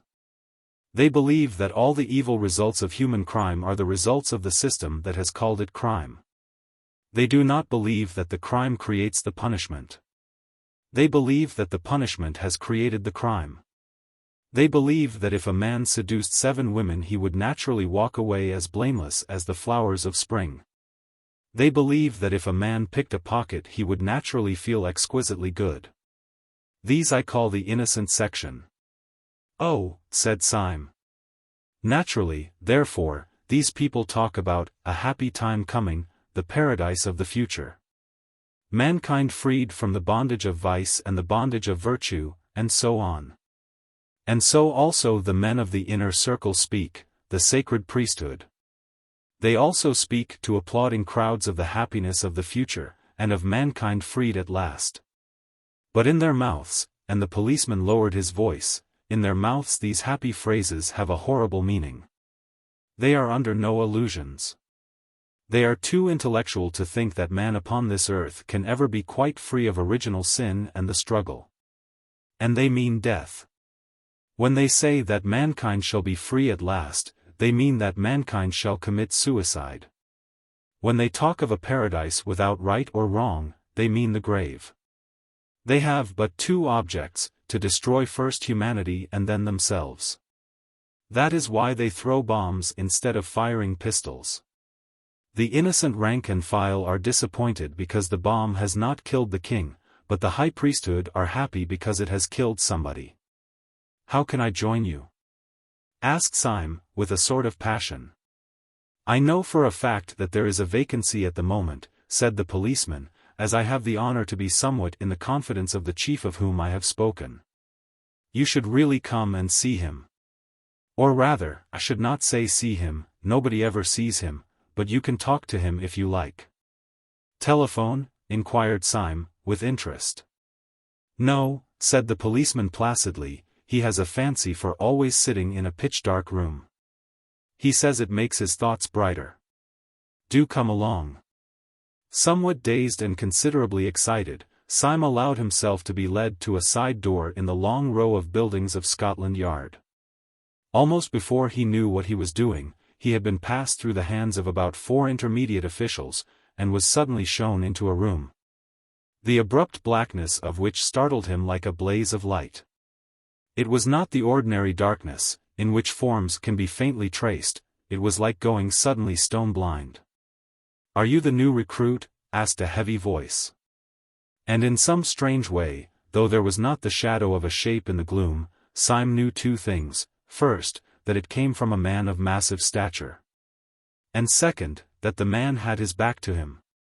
"Are you the new recruit?" said the invisible chief, who seemed to have heard all about it. "All right. You are engaged." Syme, quite swept off his feet, made a feeble fight against this irrevocable phrase. "I really have no experience," he began. "No one has any experience," said the other, "of the Battle of Armageddon. But I am really unfit."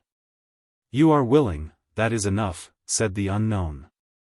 "Well, really," said Syme, "I don't know any profession of which mere willingness is the final test." "I do," said the other, "martyrs. I am condemning you to death. Good day." Thus it was that when Gabriel Syme came out again into the crimson light of evening, in his shabby black hat and shabby, lawless cloak, he came out a member of the new detective corps for the frustration of the great conspiracy.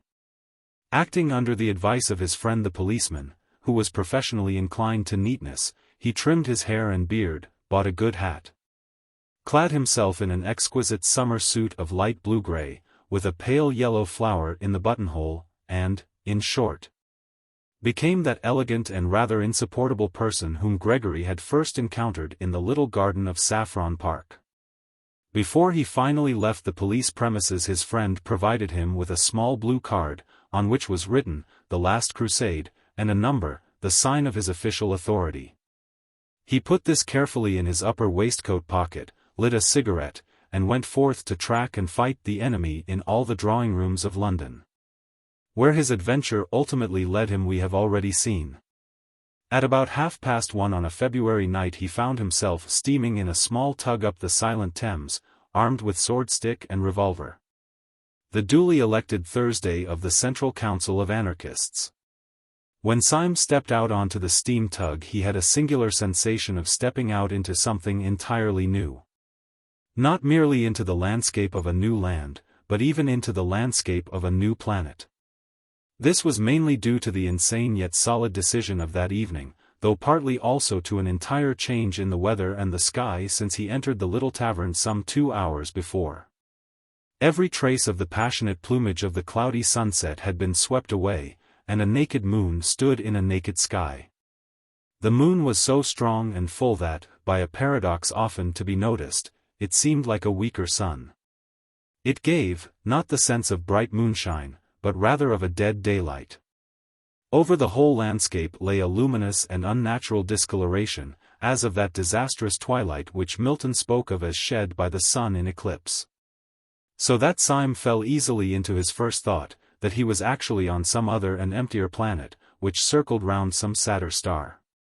But the more he felt this glittering desolation in the moonlit land, the more his own chivalric folly glowed in the night like a great fire. Even the common things he carried with him, the food and the brandy and the loaded pistol, took on exactly that concrete and material poetry which a child feels when he takes a gun upon a journey or a bun with him to bed. The sword-stick and the brandy flask, though in themselves only the tools of morbid conspirators, became the expressions of his own more healthy romance. The sword-stick became almost the sword of chivalry, and the brandy the wine of the stirrup cup. For even the most dehumanized modern fantasies depend on some older and simpler figure. The adventures may be mad, but the adventurer must be sane. The dragon without St. George would not even be grotesque. So this inhuman landscape was only imaginative by the presence of a man really human. To Syme's exaggerative mind the bright, bleak houses and terraces by the Thames looked as empty as the mountains of the moon. But even the moon is only poetical because there is a man in the moon. The tug was worked by 2 men, and with much toil went comparatively slowly. The clear moon that had lit up Chiswick had gone down by the time that they passed Battersea, and when they came under the enormous bulk of Westminster day had already begun to break. It broke like the splitting of great bars of lead, showing bars of silver. And these had brightened like white fire when the tug, changing its onward course, turned inward to a large landing stage rather beyond Charing Cross. The great stones of the embankment seemed equally dark and gigantic as Syme looked up at them. They were big and black against the huge white dawn. They made him feel that he was landing on the colossal steps of some Egyptian palace. And, indeed, the thing suited his mood, for he was, in his own mind, mounting to attack the solid thrones of horrible and heathen kings. He leapt out of the boat onto one slimy step, and stood, a dark and slender figure, amid the enormous masonry. The two men in the tug put her off again and turned upstream. They had never spoken a word. Chapter 5. The Feast of Fear.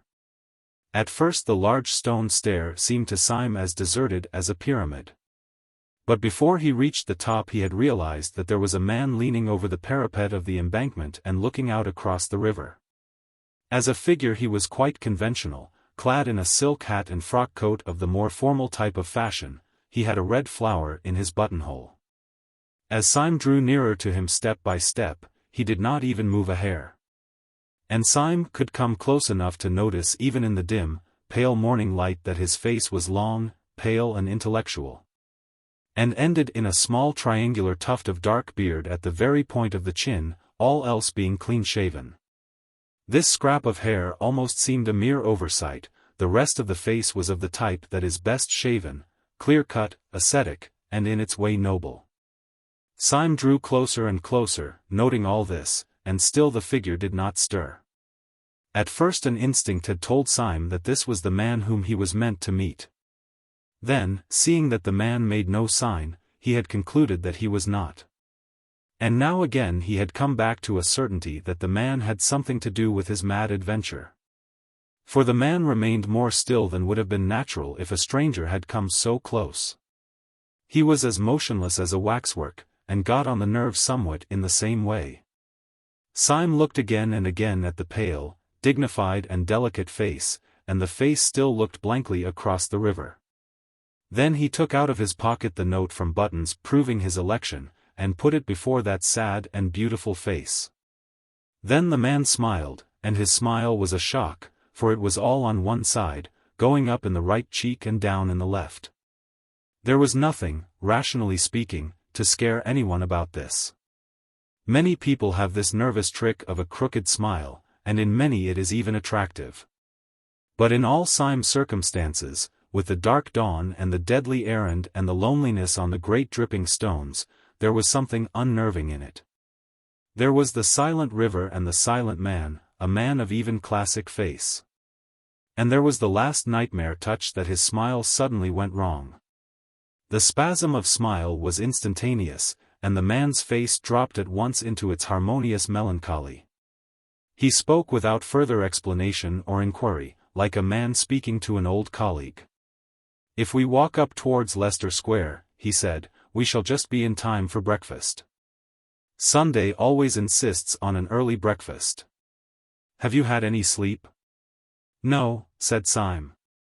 "Nor have I," answered the man in an ordinary tone. "I shall try to get to bed after breakfast." He spoke with casual civility, but in an utterly dead voice that contradicted the fanaticism of his face. It seemed almost as if all friendly words were to him lifeless conveniences, and that his only life was hate. After a pause the man spoke again. "Of course, the secretary of the branch told you everything that can be told. But the one thing that can never be told is the last notion of the president, for his notions grow like a tropical forest. So in case you don't know, I'd better tell you that he is carrying out his notion of concealing ourselves by not concealing ourselves to the most extraordinary lengths just now. Originally, of course, we met in a cell underground, just as your branch does. Then Sunday made us take a private room at an ordinary restaurant. He said that if you didn't seem to be hiding nobody hunted you out. Well, he is the only man on earth, I know, but sometimes I really think that his huge brain is going a little mad in its old age. For now we flaunt ourselves before the public. We have our breakfast on a balcony, if you please, overlooking Leicester Square." "And what do the people say?" asked Syme. "It's quite simple what they say," answered his guide. "They say we are a lot of jolly gentlemen who pretend they are anarchists. "It seems to me a very clever idea," said Syme. "Clever? God blast your impudence!" "Clever," cried out the other in a sudden, shrill voice which was as startling and discordant as his crooked smile. "When you've seen Sunday for a split second you'll leave off calling him clever." With this they emerged out of a narrow street, and saw the early sunlight filling Leicester Square. It will never be known, I suppose, why this square itself should look so alien and in some ways so continental. It will never be known whether it was the foreign look that attracted the foreigners or the foreigners who gave it the foreign look. But on this particular morning the effect seemed singularly bright and clear. Between the open square and the sunlit leaves and the statue and the Saracenic outlines of the Alhambra, it looked the replica of some French or even Spanish public place. And this effect increased in Syme the sensation, which in many shapes he had had through the whole adventure, the eerie sensation of having strayed into a new world. As a fact, he had bought bad cigars round Leicester Square ever since he was a boy. But as he turned that corner, and saw the trees and the Moorish cupolas, he could have sworn that he was turning into an unknown place to something or other in some foreign town. At one corner of the square there projected a kind of angle of a prosperous but quiet hotel, the bulk of which belonged to a street behind. In the wall there was one large French window, probably the window of a large coffee-room. And outside this window, almost literally overhanging the square, was a formidably buttressed balcony, big enough to contain a dining table. In fact, it did contain a dining table, or more strictly a breakfast table. And round the breakfast table, glowing in the sunlight and evident to the street, were a group of noisy and talkative men, all dressed in the insolence of fashion, with white waistcoats and expensive buttonholes.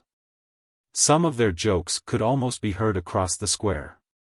Then the grave secretary gave his unnatural smile, and Syme knew that this boisterous breakfast party was the secret conclave of the European dynamiters. Then, as Syme continued to stare at them, he saw something that he had not seen before. He had not seen it literally because it was too large to see. At the nearest end of the balcony, blocking up a great part of the perspective, was the back of a great mountain of a man. When Syme had seen him, his first thought was that the weight of him must break down the balcony of stone. His vastness did not lie only in the fact that he was abnormally tall and quite incredibly fat. This man was planned enormously in his original proportions, like a statue carved deliberately as colossal. His head, crowned with white hair, as seen from behind looked bigger than a head ought to be. The ears that stood out from it looked larger than human ears. He was enlarged terribly to scale. And this sense of size was so staggering, that when Syme saw him all the other figures seemed quite suddenly to dwindle and become dwarfish. They were still sitting there as before with their flowers and frock coats, but now it looked as if the big man was entertaining 5 children to tea. As Syme and the guide approached the side door of the hotel, a waiter came out smiling with every tooth in his head. "The gentlemen are up there, sir," he said. "They do talk and they do laugh at what they talk. They do say they will throw bombs at the king." And the waiter hurried away with a napkin over his arm, much pleased with the singular frivolity of the gentleman upstairs. The 2 men mounted the stairs in silence. Syme had never thought of asking whether the monstrous man who almost filled and broke the balcony was the great president of whom the others stood in awe. He knew it was so, with an unaccountable but instantaneous certainty. Syme, indeed, was one of those men who are open to all the more nameless psychological influences in a degree a little dangerous to mental health. Utterly devoid of fear in physical dangers, he was a great deal too sensitive to the smell of spiritual evil. Twice already that night little unmeaning things had peeped out at him almost pruriently, and given him a sense of drawing nearer and nearer to the headquarters of hell. And this sense became overpowering as he drew nearer to the great president. The form it took was a childish and yet hateful fancy. As he walked across the inner room towards the balcony, the large face of Sunday grew larger and larger. And Syme was gripped with a fear that when he was quite close the face would be too big to be possible, and that he would scream aloud. He remembered that as a child he would not look at the Mask of Memnon in the British Museum, because it was a face, and so large.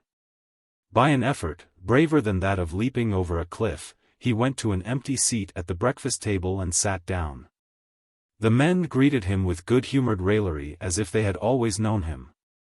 He sobered himself a little by looking at their conventional coats and solid, shining coffee-pot, then he looked again at Sunday.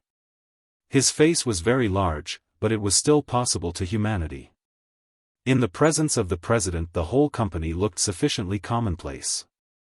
Nothing about them caught the eye at first, except that by the president's caprice they had been dressed up with a festive respectability, which gave the meal the look of a wedding breakfast. One man indeed stood out at even a superficial glance. He at least was the common or garden dynamiter. He wore, indeed, the high white collar and satin tie that were the uniform of the occasion. But out of this collar there sprang a head quite unmanageable and quite unmistakable, a bewildering bush of brown hair and beard that almost obscured the eyes like those of a Skye terrier. But the eyes did look out of the tangle, and they were the sad eyes of some Russian serf. The effect of this figure was not terrible like that of the president, but it had every diablerie that can come from the utterly grotesque. If out of that stiff tie and collar there had come abruptly the head of a cat or a dog, it could not have been a more idiotic contrast. The man's name, it seemed, was Gogol. He was a Pole, and in this circle of days he was called Tuesday. His soul and speech were incurably tragic. He could not force himself to play the prosperous and frivolous part demanded of him by President Sunday.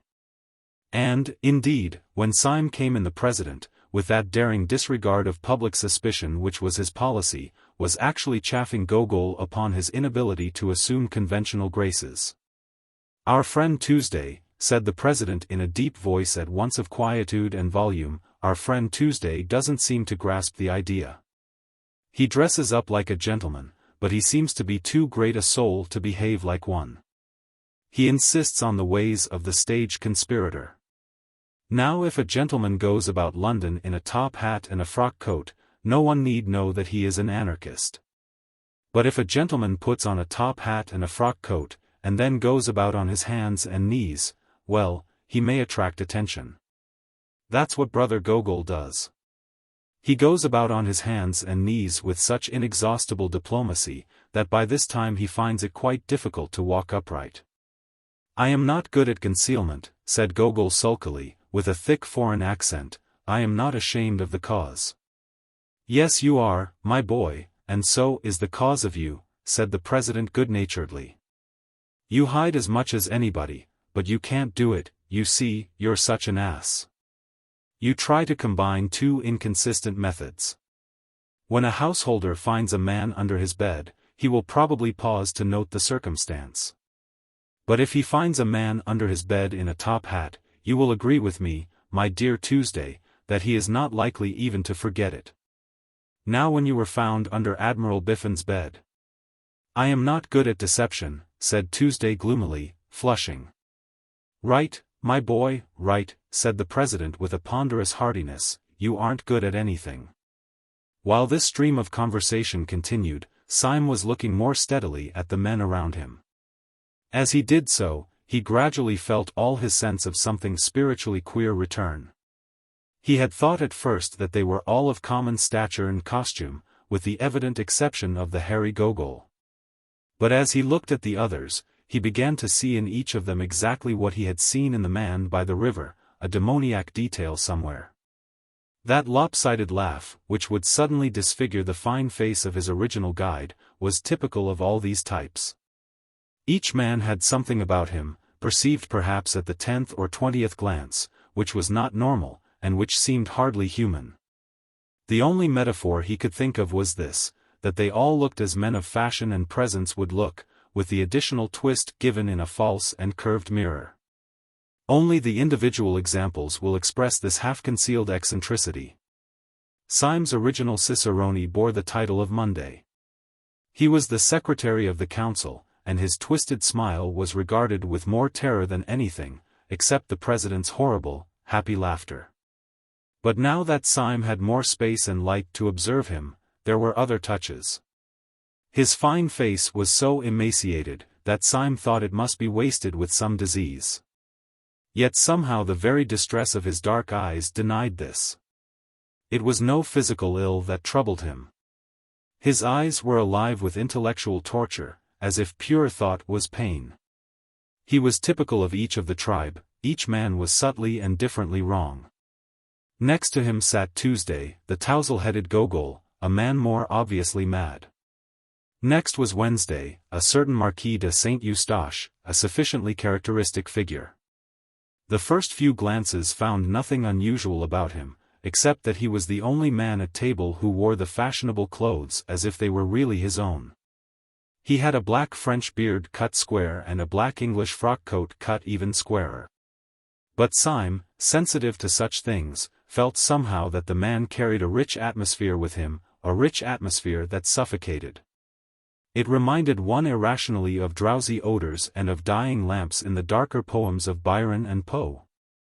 With this went a sense of his being clad, not in lighter colors, but in softer materials. His black seemed richer and warmer than the black shades about him, as if it were compounded of profound color. His black coat looked as if it were only black by being too dense a purple. His black beard looked as if it were only black by being too deep a blue. And in the gloom and thickness of the beard his dark red mouth showed sensual and scornful. Whatever he was not a Frenchman, he might be a Jew, he might be something deeper yet in the dark heart of the East. In the bright-colored Persian tiles and pictures showing tyrants hunting, you may see just those almond eyes, those blue-black beards, those cruel, crimson lips. Then came Syme, and next a very old man, Professor de Worms, who still kept the chair of Friday, though every day it was expected that his death would leave it empty. Save for his intellect, he was in the last dissolution of senile decay. His face was as grey as his long grey beard, his forehead was lifted and fixed finally in a furrow of mild despair. In no other case, not even that of Gogol, did the bridegroom brilliancy of the morning dress express a more painful contrast. For the red flower in his buttonhole showed up against a face that was literally discolored like lead. The whole hideous effect was as if some drunken dandies had put their clothes upon a corpse. When he rose or sat down, which was with long labor and peril, something worse was expressed than mere weakness, something indefinably connected with the horror of the whole scene. It did not express decrepitude merely, but corruption. Another hateful fancy crossed Syme's quivering mind. He could not help thinking that whenever the man moved a leg or arm might fall off. Right at the end sat the man called Saturday, the simplest and the most baffling of all. He was a short, square man with a dark, square face clean-shaven, a medical practitioner going by the name of Bull. He had that combination of savoir-faire with a sort of well-groomed coarseness which is not uncommon in young doctors. He carried his fine clothes with confidence rather than ease, and he mostly wore a set smile. There was nothing whatever odd about him, except that he wore a pair of dark, almost opaque spectacles. It may have been merely a crescendo of nervous fancy that had gone before, but those black discs were dreadful to Syme. They reminded him of half-remembered ugly tales, of some story about pennies being put on the eyes of the dead. Syme's eye always caught the black glasses and the blind grin. Had the dying professor worn them, or even the pale secretary, they would have been appropriate. But on the younger and grosser man they seemed only an enigma. They took away the key of the face. You could not tell what his smile or his gravity meant. Partly from this, and partly because he had a vulgar virility wanting in most of the others, it seemed to Syme that he might be the wickedest of all those wicked men. Syme even had the thought that his eyes might be covered up because they were too frightful to see. Chapter 6. The Exposure. Such were the 6 men who had sworn to destroy the world. Again and again Syme strove to pull together his common sense in their presence. Sometimes he saw for an instant that these notions were subjective, that he was only looking at ordinary men, one of whom was old, another nervous, another short-sighted. The sense of an unnatural symbolism always settled back on him again. Each figure seemed to be, somehow, on the borderland of things, just as their theory was on the borderland of thought. He knew that each one of these men stood at the extreme end, so to speak, of some wild road of reasoning. He could only fancy, as in some old-world fable, that if a man went westward to the end of the world he would find something, say a tree, that was more or less than a tree possessed by a spirit. And that if he went east to the end of the world he would find something else that was not wholly itself, a tower, perhaps, of which the very shape was wicked. So these figures seemed to stand up, violent and unaccountable, against an ultimate horizon, visions from the verge. The ends of the earth were closing in. Talk had been going on steadily as he took in the scene. And not the least of the contrasts of that bewildering breakfast table was the contrast between the easy and unobtrusive tone of talk and its terrible purport. They were deep in the discussion of an actual and immediate plot. The waiter downstairs had spoken quite correctly when he said that they were talking about bombs and kings. Only 3 days afterwards the Tsar was to meet the President of the French Republic in Paris. And over their bacon and eggs upon their sunny balcony these beaming gentlemen had decided how both should die. Even the instrument was chosen, the black-bearded Marquis, it appeared, was to carry the bomb. Ordinarily speaking, the proximity of this positive and objective crime would have sobered Syme, and cured him of all his merely mystical tremors. He would have thought of nothing but the need of saving at least 2 human bodies from being ripped in pieces with iron and roaring gas. But the truth was that by this time he had begun to feel a third kind of fear, more piercing and practical than either his moral revulsion or his social responsibility. Very simply, he had no fear to spare for the French President or the Tsar. He had begun to fear for himself. Most of the talkers took little heed of him, debating now with their faces closer together, and almost uniformly grave. Save when for an instant the smile of the secretary ran aslant across his face as the jagged lightning runs aslant across the sky. But there was one persistent thing which first troubled Syme and at last terrified him. The President was always looking at him, steadily, and with a great and baffling interest. The enormous man was quite quiet, but his blue eyes stood out of his head. And they were always fixed on Syme. Syme felt moved to spring up and leap over the balcony. When the President's eyes were on him he felt as if he were made of glass. He had hardly the shred of a doubt that in some silent and extraordinary way Sunday had found out that he was a spy. He looked over the edge of the balcony, and saw a policeman, standing abstractedly just beneath, staring at the bright railings and the sunlit trees. Then there fell upon him the great temptation that was to torment him for many days. In the presence of these powerful and repulsive men, who were the princes of anarchy, he had almost forgotten the frail and fanciful figure of the poet Gregory, the mere aesthete of anarchism. He even thought of him now with an old kindness, as if they had played together when children. But he remembered that he was still tied to Gregory by a great promise. He had promised never to do the very thing that he now felt himself almost in the act of doing. He had promised not to jump over that balcony and speak to that policeman. He took his cold hand off the cold stone balustrade. His soul swayed in a vertigo of moral indecision. He had only to snap the thread of a rash vow made to a villainous society, and all his life could be as open and sunny as the square beneath him. He had, on the other hand, only to keep his antiquated honor, and be delivered inch by inch into the power of this great enemy of mankind, whose very intellect was a torture chamber. Whenever he looked down into the square he saw the comfortable policeman, a pillar of common sense and common order. Whenever he looked back at the breakfast table he saw the President still quietly studying him with big, unbearable eyes. In all the torrent of his thought there were 2 thoughts that never crossed his mind. First, it never occurred to him to doubt that the President and his council could crush him if he continued to stand alone. The place might be public, the project might seem impossible. But Sunday was not the man who would carry himself thus easily without having, somehow or somewhere, set open his iron trap. Either by anonymous poison or sudden street accident, by hypnotism or by fire from hell, Sunday could certainly strike him. If he defied the man he was probably dead, either struck stiff there in his chair or long afterwards as by an innocent ailment.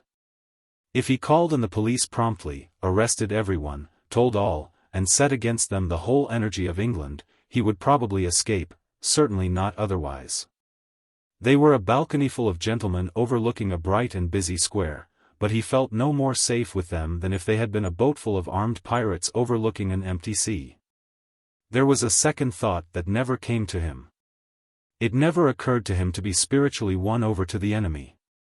Many moderns, inured to a weak worship of intellect and force, might have wavered in their allegiance under this oppression of a great personality.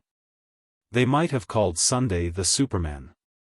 If any such creature be conceivable, he looked, indeed, somewhat like it, with his earth-shaking abstraction, as of a stone statue walking. He might have been called something above man, with his large plans, which were too obvious to be detected, with his large face, which was too frank to be understood. But this was a kind of modern meanness to which Syme could not sink even in his extreme morbidity. Like any man, he was coward enough to fear great force. But he was not quite coward enough to admire it. The men were eating as they talked, and even in this they were typical. Gar. Bull and the Marquis ate casually and conventionally of the best things on the table, cold pheasant or Strasbourg pie. But the secretary was a vegetarian, and he spoke earnestly of the projected murder over half a raw tomato and 3/4 of a glass of tepid water. The old professor had such slops as suggested a sickening second childhood. And even in this President's Sunday preserved his curious predominance of mere mass. For he ate like 20 men. He ate incredibly, with a frightful freshness of appetite, so that it was like watching a sausage factory. Yet continually, when he had swallowed a dozen crumpets or drunk a quart of coffee, he would be found with his great head on one side staring at Syme. "I have often wondered," said the Marquis, taking a great bite out of a slice of bread and jam, "whether it wouldn't be better for me to do it with a knife. Most of the best things have been brought off with a knife. And it would be a new emotion to get a knife into a French president and wriggle it round." "You are wrong," said the secretary, drawing his black brows together. The knife was merely the expression of the old personal quarrel with a personal tyrant. Dynamite is not only our best tool, but our best symbol. It is as perfect a symbol of us as is incense of the prayers of the Christians. It expands, it only destroys because it broadens. Even so, thought only destroys because it broadens. "A man's brain is a bomb," he cried out, loosening suddenly his strange passion and striking his own skull with violence. "My brain feels like a bomb, night and day. It must expand. It must expand. A man's brain must expand, if it breaks up the universe." "I don't want the universe broken up just yet," drawled the Marquis. "I want to do a lot of beastly things before I die. I thought of one yesterday in bed." "No, if the only end of the thing is nothing," said Dr. Bull with his sphinx-like smile, "it hardly seems worth doing." The old professor was staring at the ceiling with dull eyes. "Every man knows in his heart," he said, "that nothing is worth doing." There was a singular silence, and then the secretary said, "We are wandering, however, from the point. The only question is how Wednesday is to strike the blow. I take it we should all agree with the original notion of a bomb. As to the actual arrangements, I should suggest that tomorrow morning he should go first of all to—" The speech was broken off short under a vast shadow. President Sunday had risen to his feet, seeming to fill the sky above them.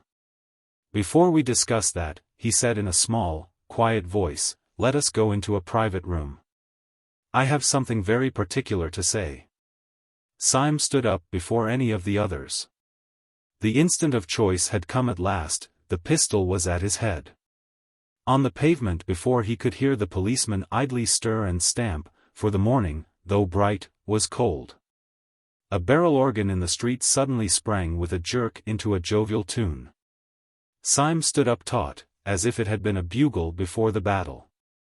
He found himself filled with a supernatural courage that came from nowhere.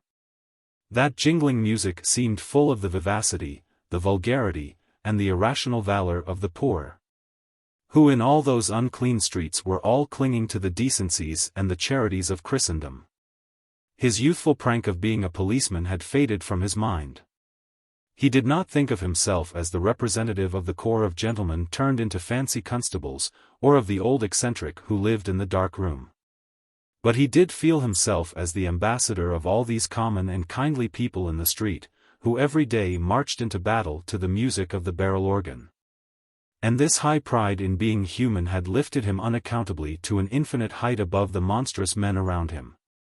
For an instant, at least, he looked down upon all their sprawling eccentricities from the starry pinnacle of the commonplace. He felt towards them all that unconscious and elementary superiority that a brave man feels over powerful beasts or a wise man over powerful errors. He knew that he had neither the intellectual nor the physical strength of President Sunday. But in that moment he minded it no more than the fact that he had not the muscles of a tiger or a horn on his nose like a rhinoceros. All was swallowed up in an ultimate certainty that the president was wrong and that the barrel organ was right.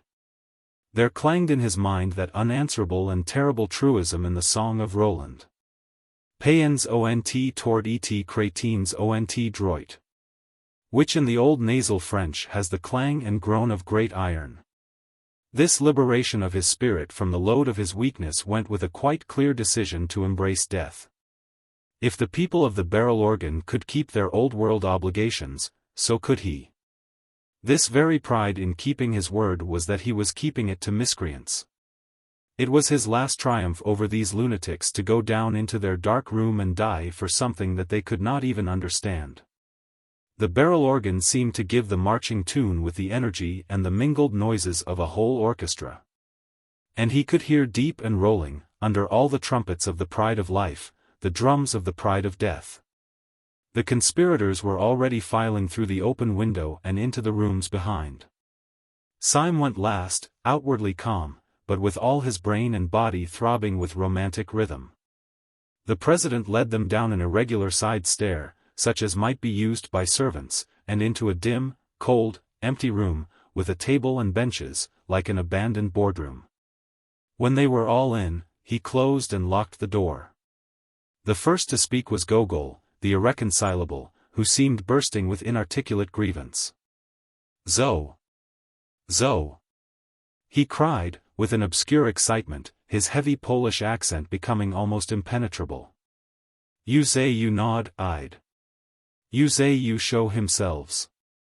It is all nozinks. Ven you vant talk importance you run yourselves in a dark box."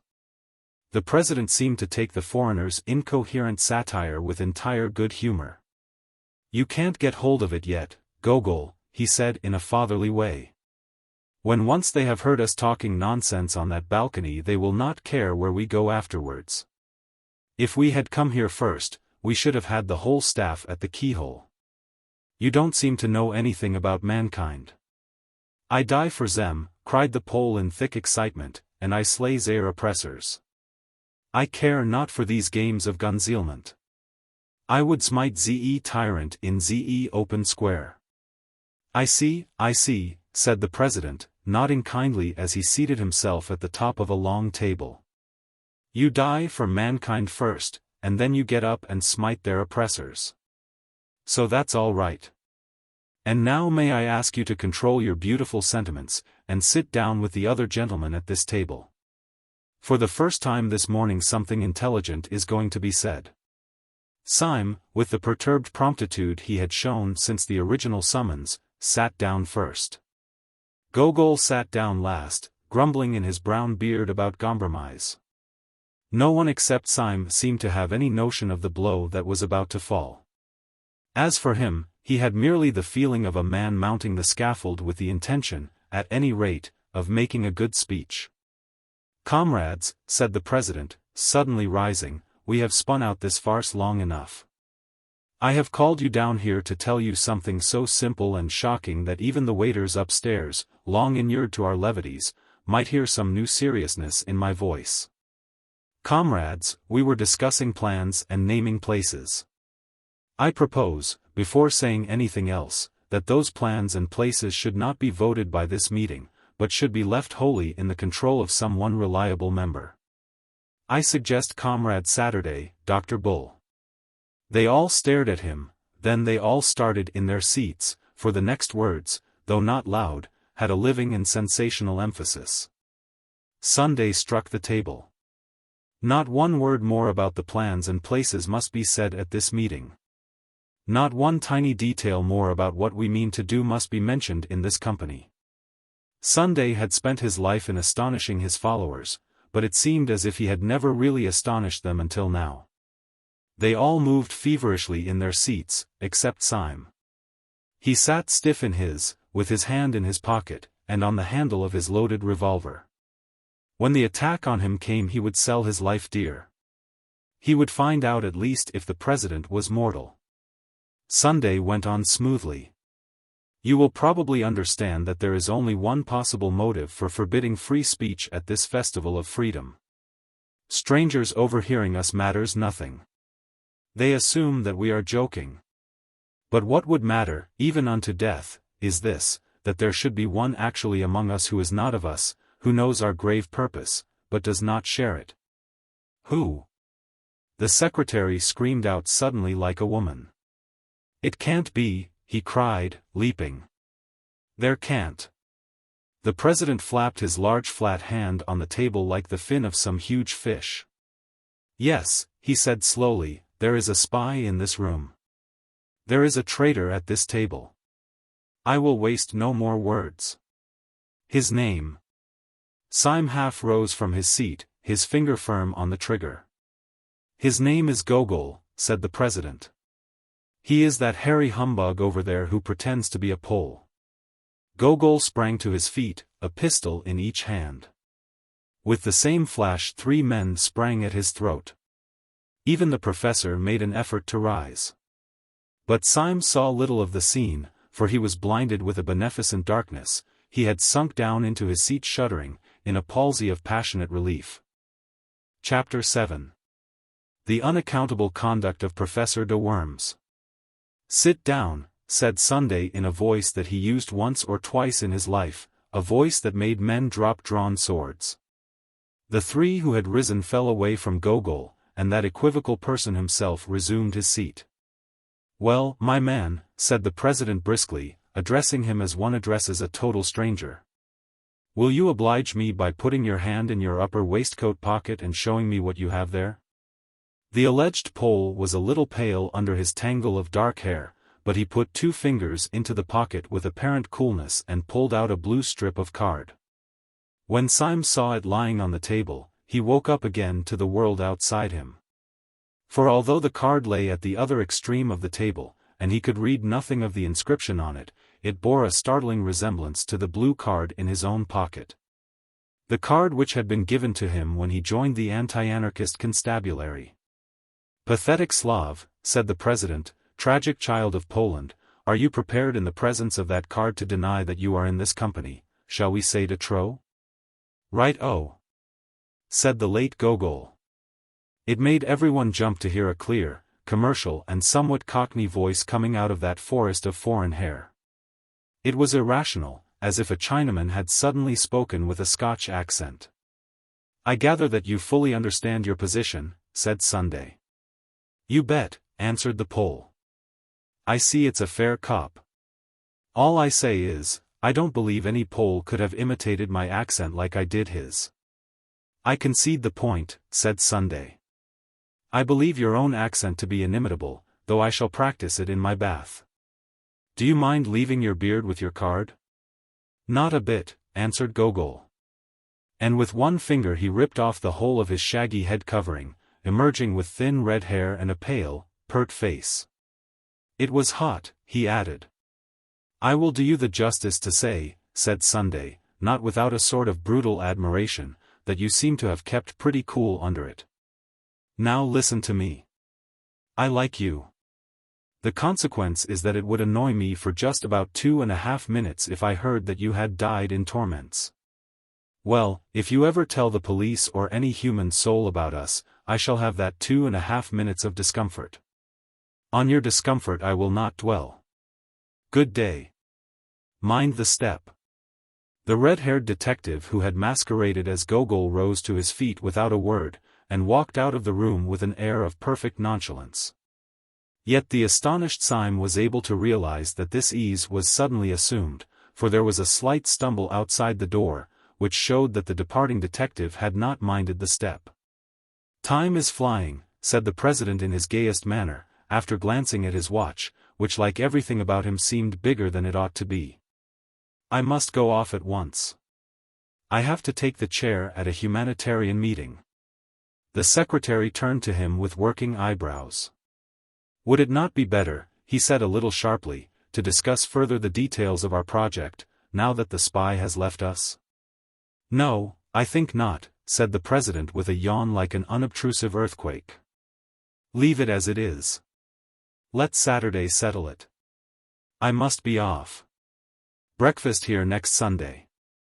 But the late loud scenes had whipped up the almost naked nerves of the secretary. He was one of those men who are conscientious even in crime.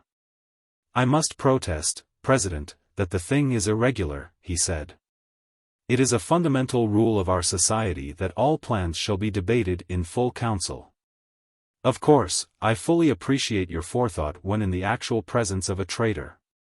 "Secretary," said the president seriously, "if you'd take your head home and boil it for a turnip it might be useful." "I can't say. But it might." The secretary reared back in a kind of equine anger. "I really fail to understand," he began in high offense. That's it," said the president, nodding a great many times. "That's where you fail right enough. You fail to understand. Why, you dancing donkey," he roared, rising, "you didn't want to be overheard by a spy, didn't you? How do you know you aren't overheard now?" And with these words he shouldered his way out of the room, shaking with incomprehensible scorn. 4 of the men left behind gaped after him without any apparent glimmering of his meaning. Syme alone had even a glimmering, and such as it was it froze him to the bone.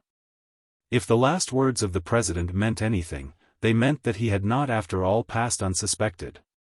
They meant that while Sunday could not denounce him like Gogol, he still could not trust him like the others. The other 4 got to their feet grumbling more or less, and betook themselves elsewhere to find lunch, for it was already well past midday. The professor went last, very slowly and painfully. Syme sat long after the rest had gone, revolving his strange position. He had escaped a thunderbolt, but he was still under a cloud. At last he rose and made his way out of the hotel into Leicester Square.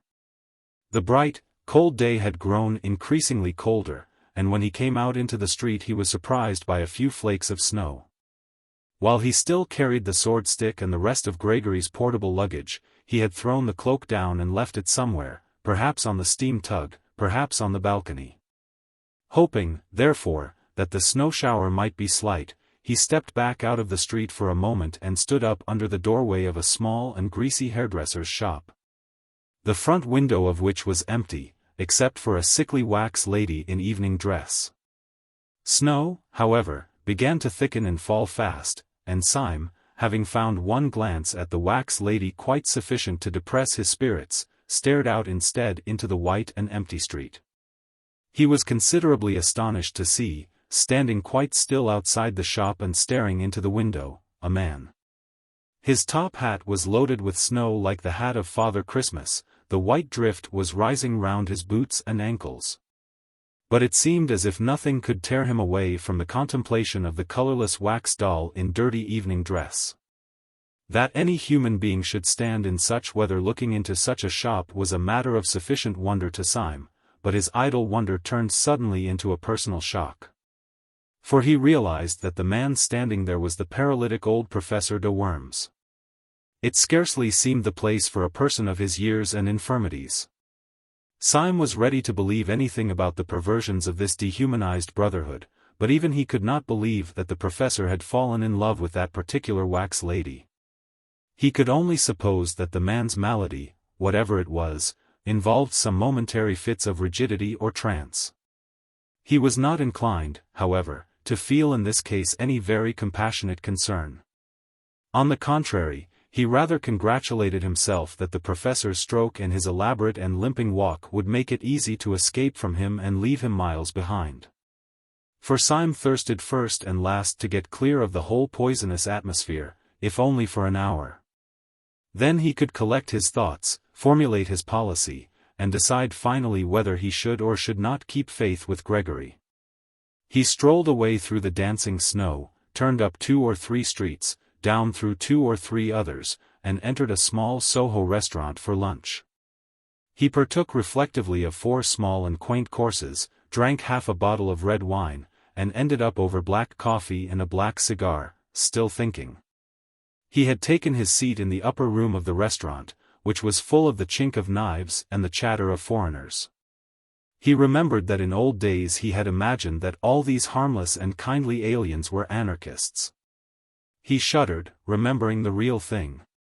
But even the shudder had the delightful shame of escape.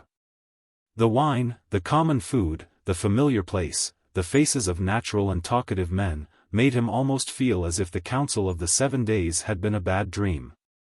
And although he knew it was nevertheless an objective reality, it was at least a distant one. Tall houses and populous streets lay between him and his last sight of the shameful 7. He was free in free London, and drinking wine among the free. With a somewhat easier action, he took his hat and stick and strolled down the stair into the shop below. When he entered that lower room he stood stricken and rooted to the spot. At a small table, close up to the blank window and the white street of snow, sat the old anarchist professor over a glass of milk, with his lifted livid face and pendant eyelids. For an instant Syme stood as rigid as the stick he leant upon. Then with a gesture as of blind hurry, he brushed past the professor, dashing open the door and slamming it behind him, and stood outside in the snow. "Can that old corpse be following me?" he asked himself, biting his yellow mustache. "I stopped too long up in that room, so that even such leaden feet could catch me up. One comfort is, with a little brisk walking I can put a man like that as far away as Timbuktu. Or am I too fanciful? Was he really following me? Surely Sunday would not be such a fool as to send a lame man?" He set off at a smart pace, twisting and whirling his stick, in the direction of Covent Garden. As he crossed the great market the snow increased, growing blinding and bewildering as the afternoon began to darken. The snowflakes tormented him like a swarm of silver bees. Getting into his eyes and beard, they added their unremitting futility to his already irritated nerves. And by the time that he had come at a swinging pace to the beginning of Fleet Street, he lost patience, and finding a Sunday tea shop, turned into it to take shelter. He ordered another cup of black coffee as an excuse. Scarcely had he done so, when Professor de Worms hobbled heavily into the shop, sat down with difficulty and ordered a glass of milk. Syme's walking stick had fallen from his hand with a great clang, which confessed the concealed steel. But the professor did not look round. Syme, who was commonly a cool character, was literally gaping as a rustic gapes at a conjuring trick. He had seen no cab following, he had heard no wheels outside the shop. To all mortal appearances the man had come on foot. But the old man could only walk like a snail, and Syme had walked like the wind. He started up and snatched his stick, half crazy with the contradiction in mere arithmetic, and swung out of the swinging doors, leaving his coffee untasted. An omnibus going to the bank went rattling by with an unusual rapidity. He had a violent run of 100 yards to reach it. But he managed to spring, swaying upon the splashboard and, pausing for an instant to pant, he climbed on to the top. When he had been seated for about half a minute, he heard behind him a sort of heavy and asthmatic breathing. Turning sharply, he saw rising gradually higher and higher up the omnibus steps a top hat soiled and dripping with snow. And under the shadow of its brim the short-sighted face and shaky shoulders of Professor de Worms. He let himself into a seat with characteristic care, and wrapped himself up to the chin in the mackintosh rug. Every movement of the old man's tottering figure and vague hands, every uncertain gesture and panic-stricken pause, seemed to put it beyond question that he was helpless. That he was in the last imbecility of the body. He moved by inches, he let himself down with little gasps of caution. And yet, unless the philosophical entities called time and space have no vestige even of a practical existence, it appeared quite unquestionable that he had run after the omnibus. Syme sprang erect upon the rocking car, and after staring wildly at the wintry sky, that grew gloomier every moment, he ran down the steps. He had repressed an elemental impulse to leap over the side. Too bewildered to look back or to reason, he rushed into one of the little courts at the side of Fleet Street as a rabbit rushes into a hole. He had a vague idea, if this incomprehensible old Jack-in-the-Box was really pursuing him, that in that labyrinth of little streets he could soon throw him off the scent. He dived in and out of those crooked lanes, which were more like cracks than thoroughfares. And by the time that he had completed about 20 alternate angles and described an unthinkable polygon, he paused to listen for any sound of pursuit. There was none. There could not in any case have been much, for the little streets were thick with the soundless snow. Somewhere behind Red Lion Court, however, he noticed a place where some energetic citizen had cleared away the snow for a space of about 20 yards, leaving the wet, glistening cobblestones. He thought little of this as he passed it, only plunging into yet another arm of the maze. But when a few hundred yards farther on he stood still again to listen, his heart stood still also. For he heard from that space of rugged stones the clinking crutch and laboring feet of the infernal cripple. The sky above was loaded with the clouds of snow, leaving London in a darkness and oppression premature for that hour of the evening. On each side of Syme the walls of the alley were blind and featureless, there was no little window or any kind of eave.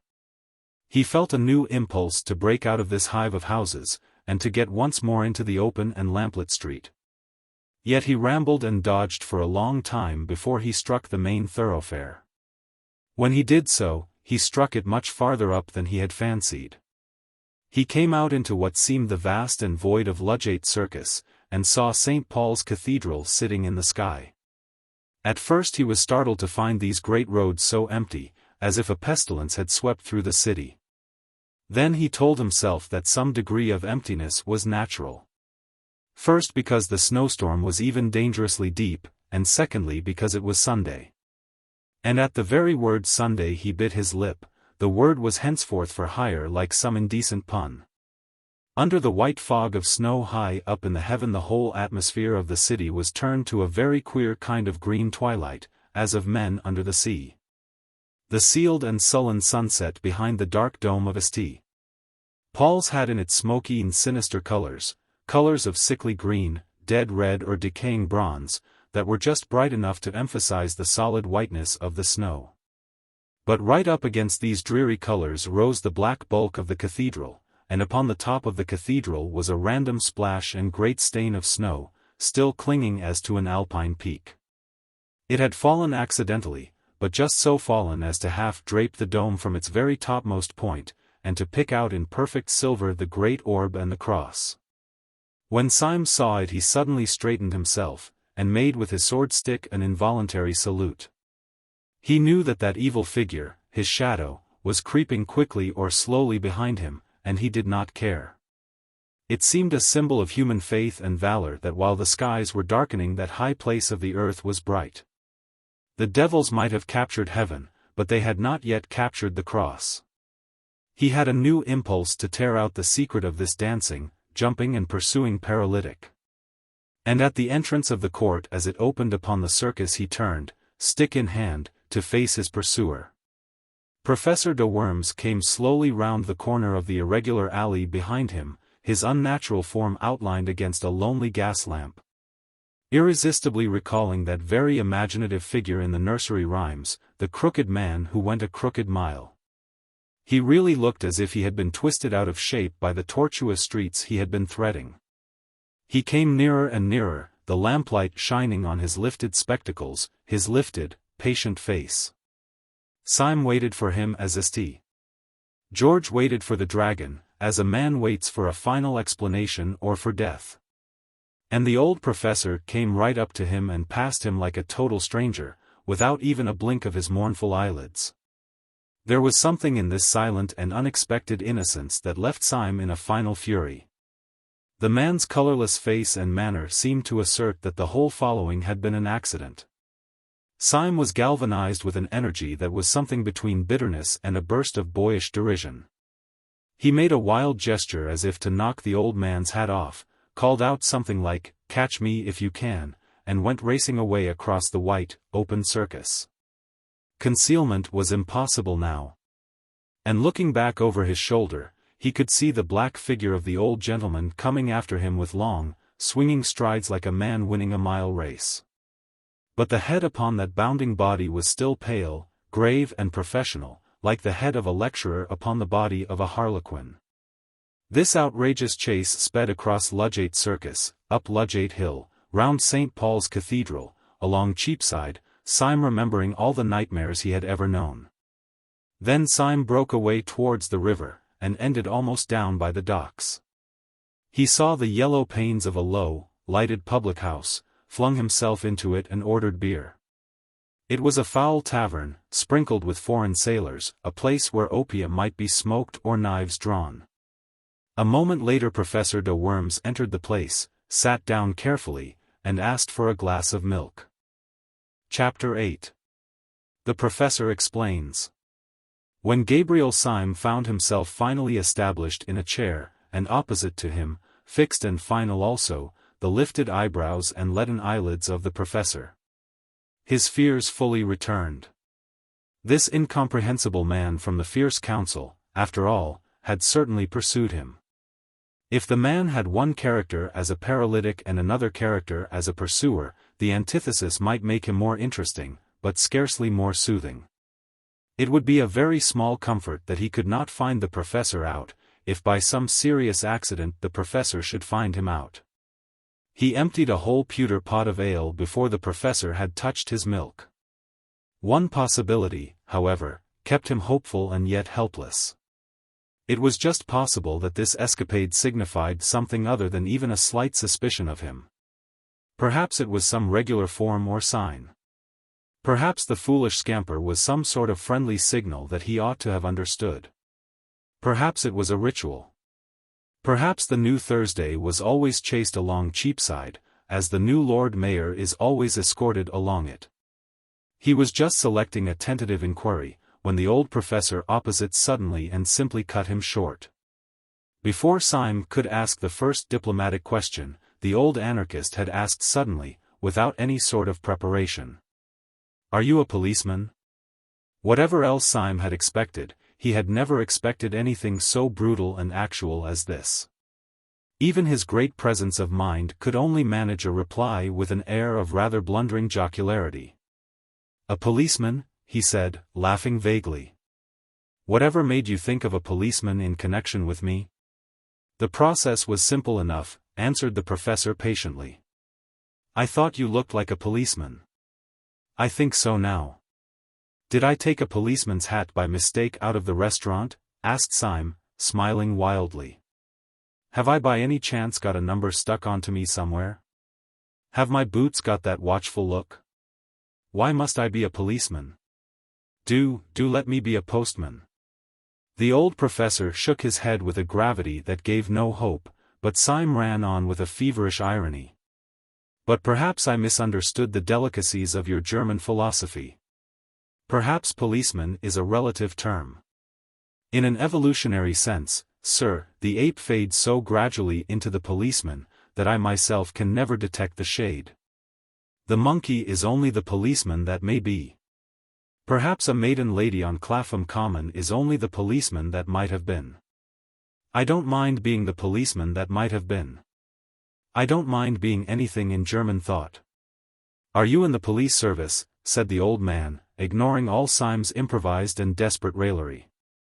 "Are you a detective?" Syme's heart turned to stone, but his face never changed. "Your suggestion is ridiculous," he began. "Why on earth?" The old man struck his palsied hand passionately on the rickety table, nearly breaking it. "Did you hear me ask a plain question, you pattering spy?" he shrieked in a high, crazy voice. "Are you, or are you not, a police detective?" No, answered Syme, like a man standing on the hangman's drop. You swear it, said the old man, leaning across to him, his dead face becoming as it were loathsomely alive. You swear it. You swear it. If you swear falsely, will you be damned? Will you be sure that the devil dances at your funeral? Will you see that the nightmare sits on your grave? Will there really be no mistake? You are an anarchist, you are a dynamiter. Above all, you are not in any sense a detective? You are not in the British police? He leant his angular elbow far across the table, and put up his large loose hand like a flap to his ear.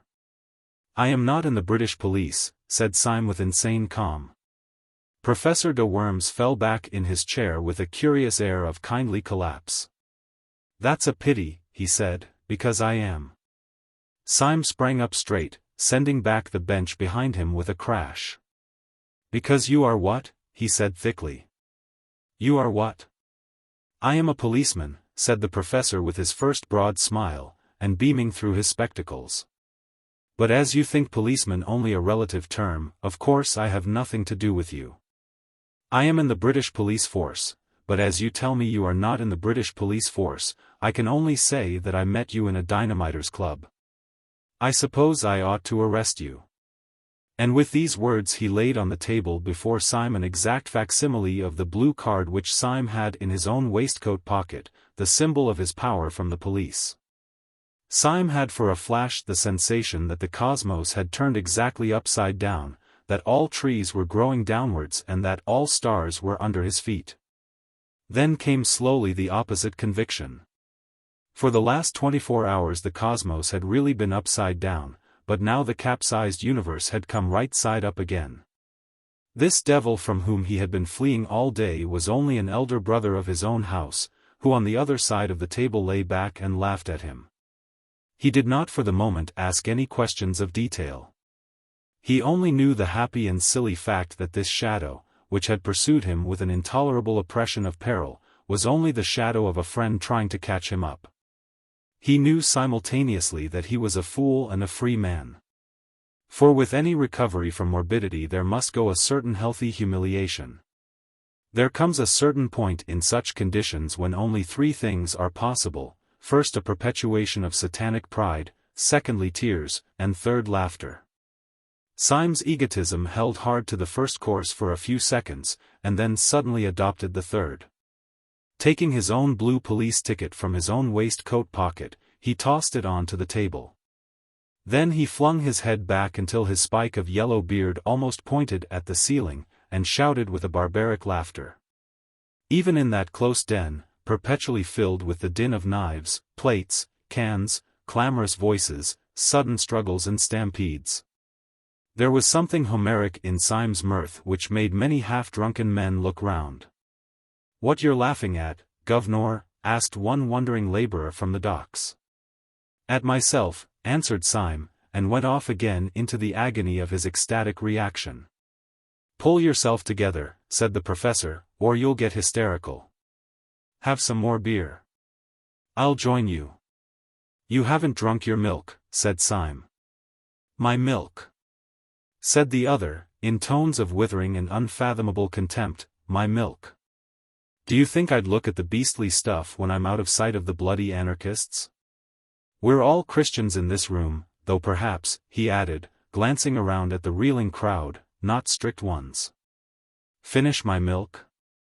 Great blazes! Yes, I'll finish it right enough."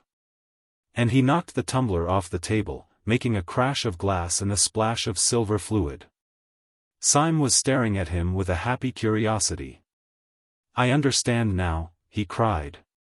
"Of course, you're not an old man at all." "I can't take my face off here," replied Professor de Worms. "It's rather an elaborate make-up. As to whether I'm an old man, that's not for me to say. I was 38 last birthday." "Yes, but I mean," said Syme impatiently, "there's nothing the matter with you." "Yes," answered the other dispassionately. "I am subject to colds." Syme's laughter at all this had about it a wild weakness of relief. He laughed at the idea of the paralytic professor being really a young actor dressed up as if for the footlights. But he felt that he would have laughed as loudly if a pepper pot had fallen over. The false professor drank and wiped his false beard. "Did you know," he asked, that man Gogol was one of us?" "No, I didn't know it," answered Syme in some surprise. "But didn't you?"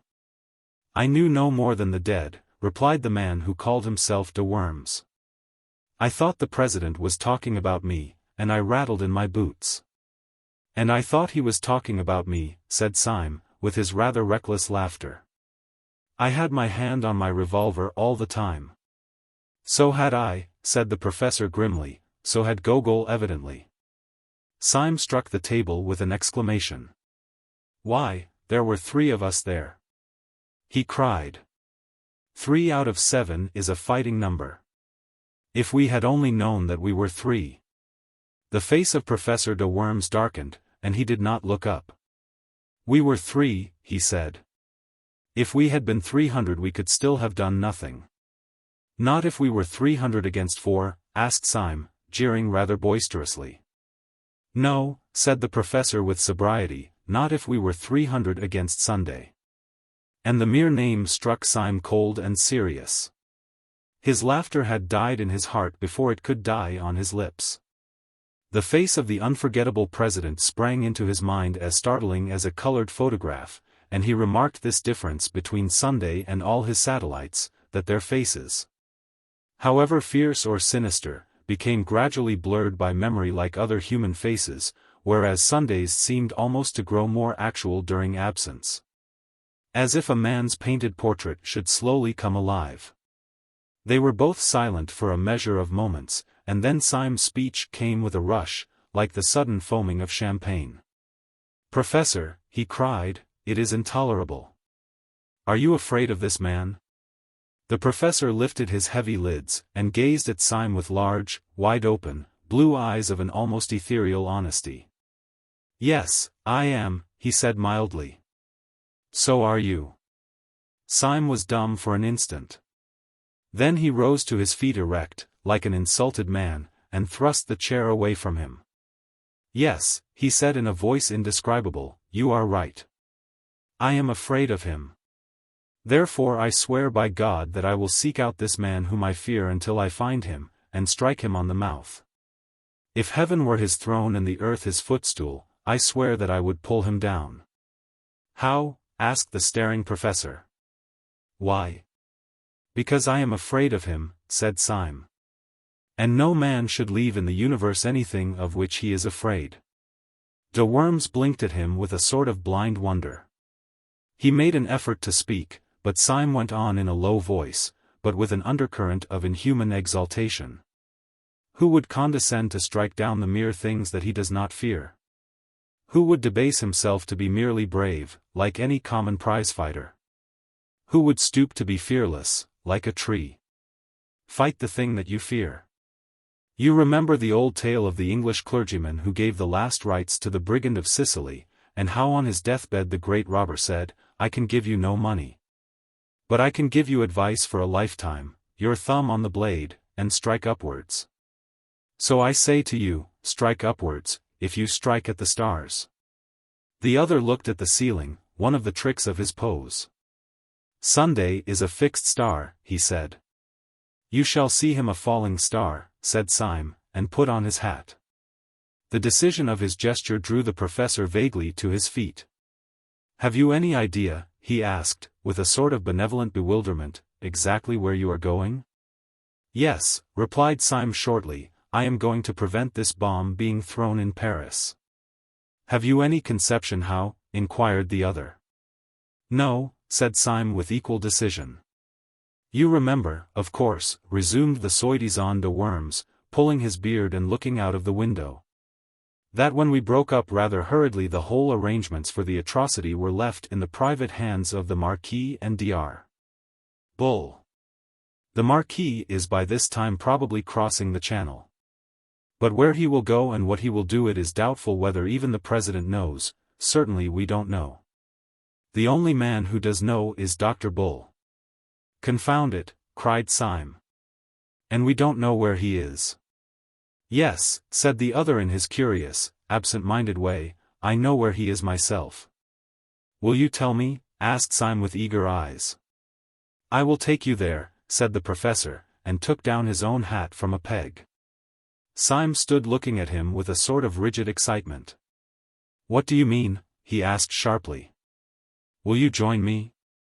Will you take the risk? Young man, said the professor pleasantly, I am amused to observe that you think I am a coward.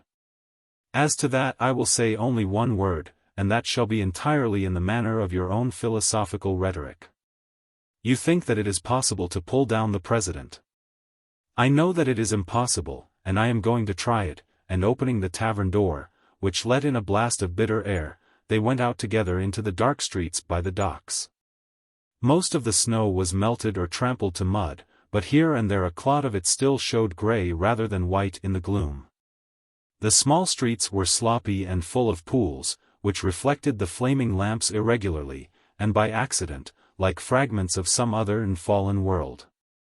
Syme felt almost dazed as he stepped through this growing confusion of lights and shadows. But his companion walked on with a certain briskness, towards where, at the end of the street, an inch or two of the lamplit river looked like a bar of flame. Where are you going? Syme inquired. Just now, answered the professor, I am going just round the corner to see whether Dr. Bull has gone to bed. He is hygienic, and retires early. Dr. Bull, exclaimed Syme. Does he live round the corner? No, answered his friend.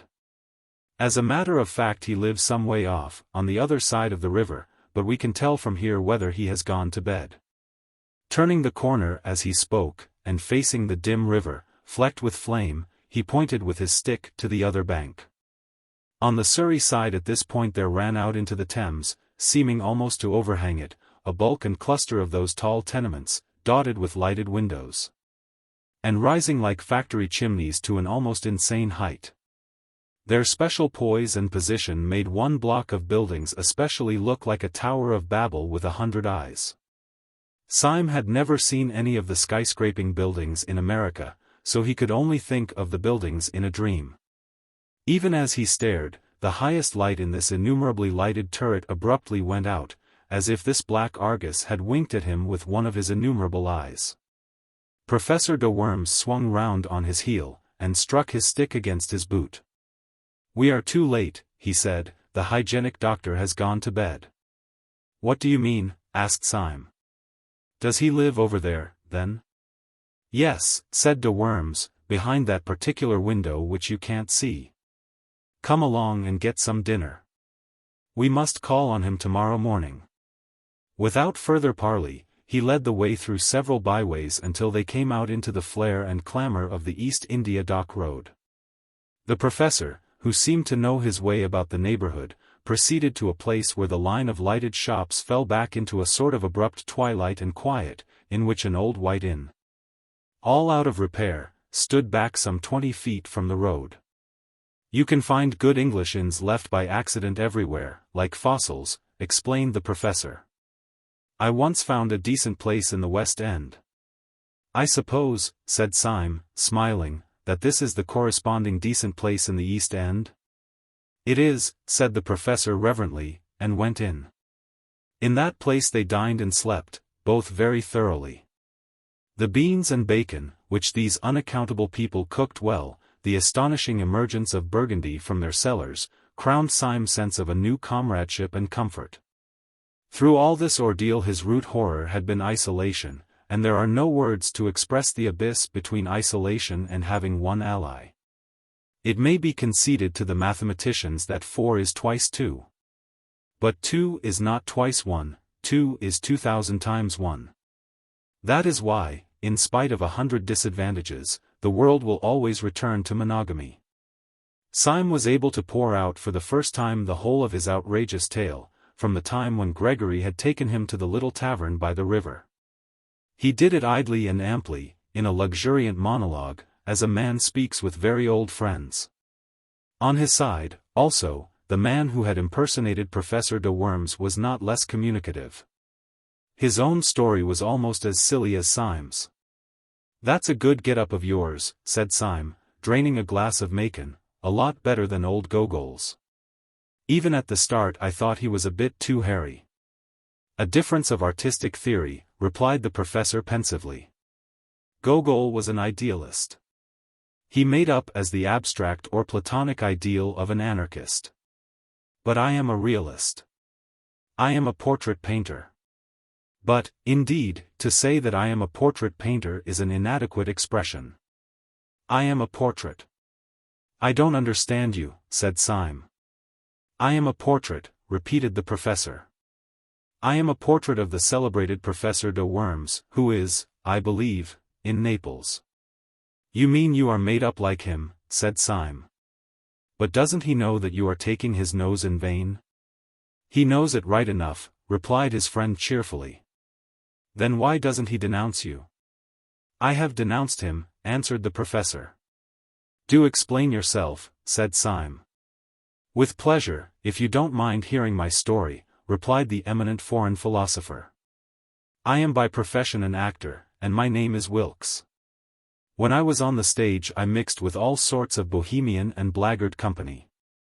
Sometimes I touched the edge of the turf, sometimes the riffraff of the arts, and occasionally the political refugee. In some den of exiled dreamers I was introduced to the great German nihilist philosopher, Professor de Worms. I did not gather much about him beyond his appearance, which was very disgusting, and which I studied carefully.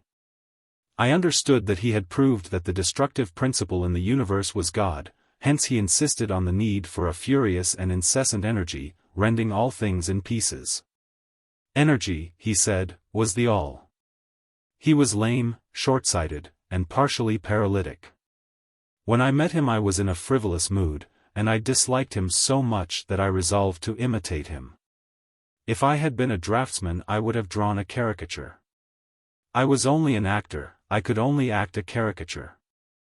I made myself up into what was meant for a wild exaggeration of the old professor's dirty old self. When I went into the room full of his supporters I expected to be received with a roar of laughter, or, if they were too far gone, with a roar of indignation at the insult. I cannot describe the surprise I felt when my entrance was received with a respectful silence, followed, when I had first opened my lips, with a murmur of admiration. The curse of the perfect artist had fallen upon me. I had been too subtle, I had been too true. They thought I really was the great nihilist professor.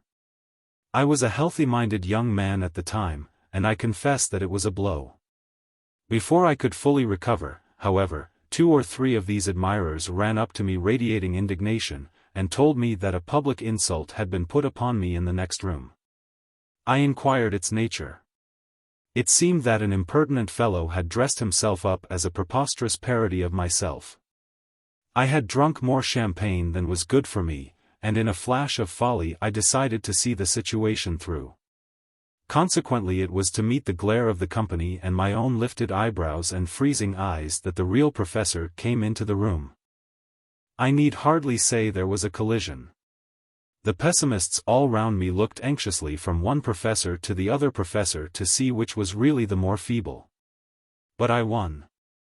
An old man in poor health, like my rival, could not be expected to be so impressively feeble as a young actor in the prime of life. You see, he really had paralysis, and working within this definite limitation, he couldn't be so jolly paralytic as I was. Then he tried to blast my claims intellectually. I countered that by a very simple dodge. Whenever he said something that nobody but he could understand, I replied with something which I could not even understand myself. I don't fancy, he said, that you could have worked out the principle that evolution is only negation, since there inheres in it the introduction of lacuna, which are an essential of differentiation.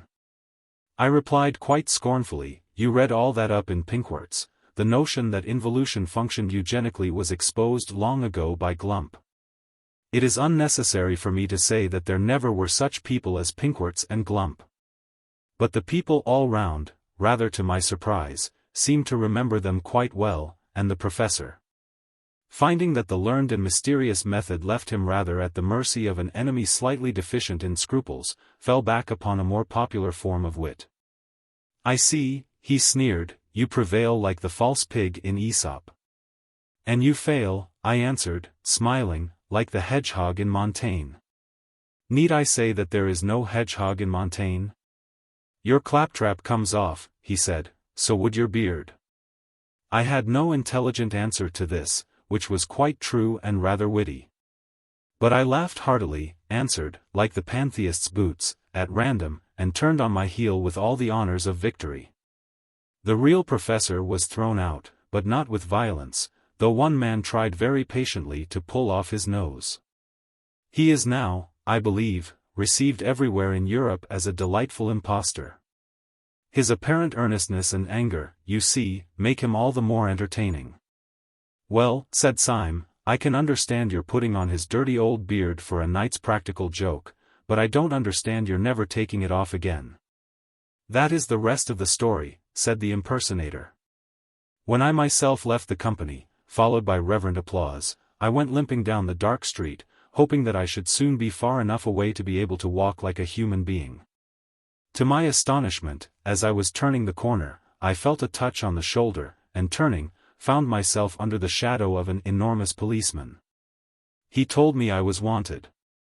I struck a sort of paralytic attitude, and cried in a high German accent, "Yes, I am wanted, by the oppressed of the world. You are arresting me on the charge of being the great anarchist, Professor de Worms."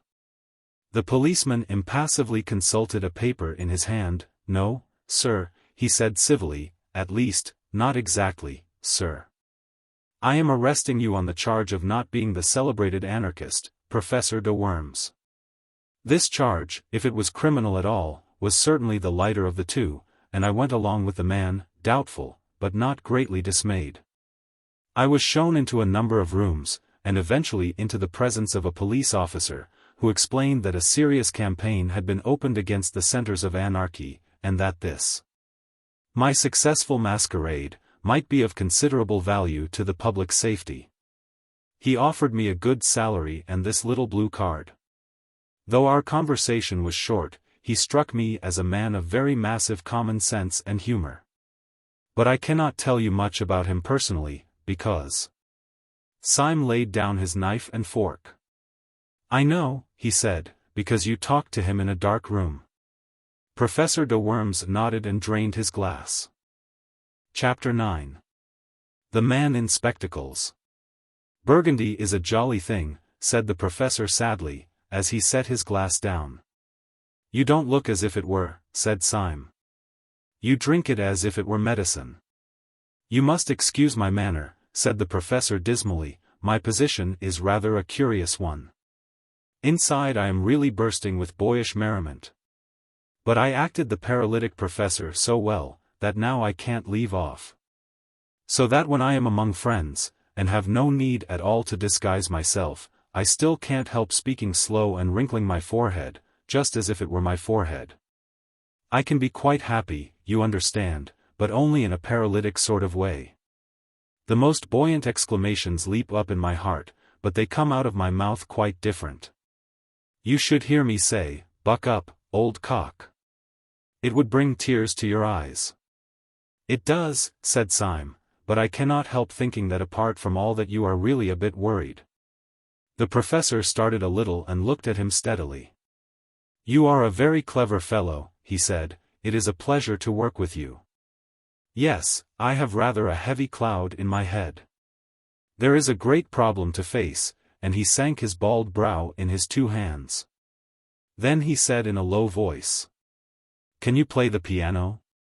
"Yes," said Syme in simple wonder, "I'm supposed to have a good touch." Then, as the other did not speak, he added, "I trust the great cloud is lifted." After a long silence, the professor said out of the cavernous shadow of his hands, "It would have done just as well if you could work a typewriter." "Thank you," said Syme, "you flatter me." "Listen to me," said the other, "and remember whom we have to see tomorrow. You and I are going tomorrow to attempt something which is very much more dangerous than trying to steal the crown jewels out of the tower. We are trying to steal a secret from a very sharp, very strong, and very wicked man. I believe there is no man, except the President, of course, who is so seriously startling and formidable as that little grinning fellow in goggles. He has not perhaps the white-hot enthusiasm unto death, the mad martyrdom for anarchy, which marks the Secretary. But then that very fanaticism in the Secretary has a human pathos, and is almost a redeeming trait. But the little doctor has a brutal sanity that is more shocking than the Secretary's disease. Don't you notice his detestable virility and vitality? He bounces like an India rubber ball. Depend on it, Sunday was not asleep. I wonder if he ever sleeps? When he locked up all the plans of this outrage in the round, black head of Dr. Bull. And you think, said Syme, that this unique monster will be soothed if I play the piano to him? Don't be an ass, said his mentor. I mentioned the piano because it gives one quick and independent fingers. Syme, if we are to go through this interview and come out sane or alive, we must have some code of signals between us that this brute will not see. I have made a rough alphabetical cipher corresponding to the 5 fingers, like this, C, and he rippled with his fingers on the wooden table, bad, bad, a word we may frequently require. Syme poured himself out another glass of wine, and began to study the scheme. He was abnormally quick with his brains at puzzles, and with his hands at conjuring. And it did not take him long to learn how he might convey simple messages by what would seem to be idle taps upon a table or knee. But wine and companionship had always the effect of inspiring him to a farcical ingenuity, and the professor soon found himself struggling with the too vast energy of the new language. As it passed through the heated brain of Syme. We must have several word signs, said Syme seriously, words that we are likely to want, fine shades of meaning. My favorite word is coeval. What's yours? Do stop playing the goat, said the professor plaintively. You don't know how serious this is. Lush, too, said Syme, shaking his head sagaciously, we must have lush, word applied to grass, don't you know? Do you imagine, asked the professor furiously, that we are going to talk to Dr. Bull about grass? There are several ways in which the subject could be approached, said Syme reflectively, and the word introduced without appearing forced. We might say, Dr. Bull, as a revolutionist, you remember that a tyrant once advised us to eat grass. And indeed many of us, looking on the fresh lush grass of summer. Do you understand, said the other, that this is a tragedy? Perfectly, replied Syme, always be comic in a tragedy. What the deuce else can you do? I wish this language of yours had a wider scope. I suppose we could not extend it from the fingers to the toes. That would involve pulling off our boots and socks during the conversation, which however unobtrusively performed. Syme, said his friend with a stern simplicity, go to bed. Syme, however, sat up in bed for a considerable time mastering the new code. He was awakened next morning while the east was still sealed with darkness, and found his grey-bearded ally standing like a ghost beside his bed. Syme sat up in bed blinking. Then slowly collected his thoughts, threw off the bedclothes, and stood up. It seemed to him in some curious way that all the safety and sociability of the night before fell with the bedclothes off him, and he stood up in an air of cold danger. He still felt an entire trust and loyalty towards his companion, but it was the trust between two men going to the scaffold. Well, said Syme with a forced cheerfulness as he pulled on his trousers, I dreamt of that alphabet of yours. Did it take you long to make it up?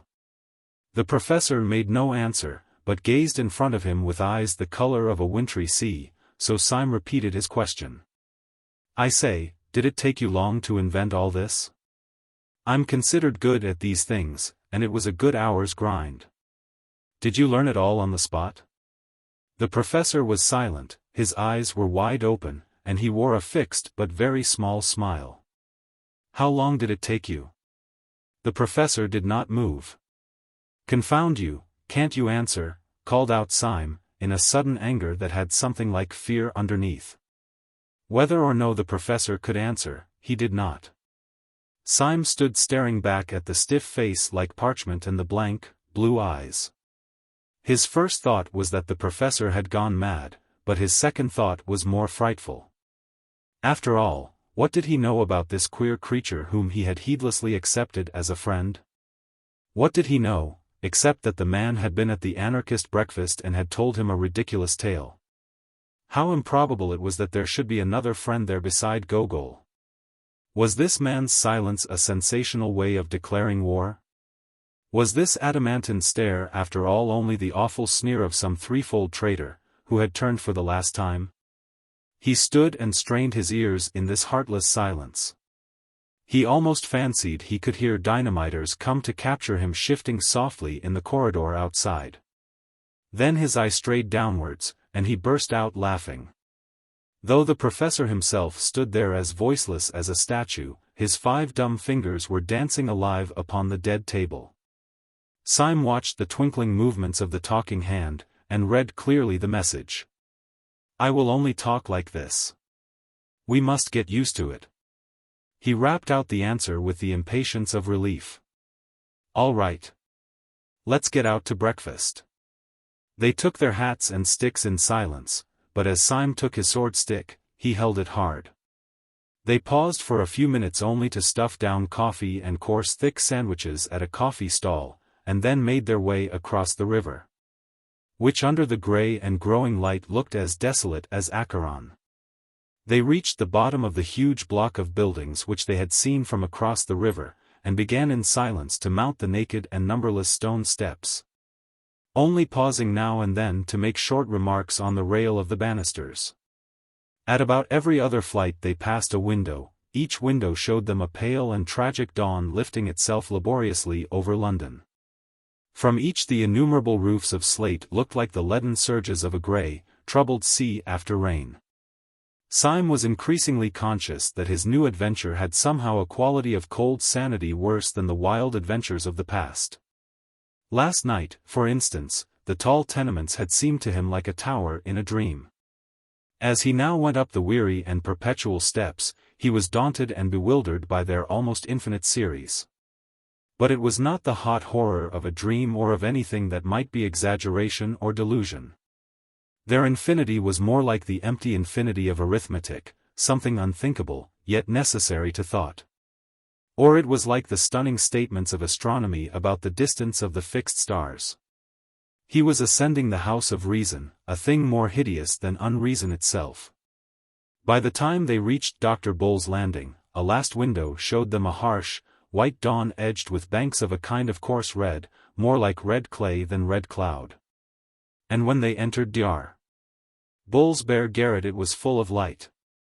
Syme had been haunted by a half-historic memory in connection with these empty rooms and that austere daybreak.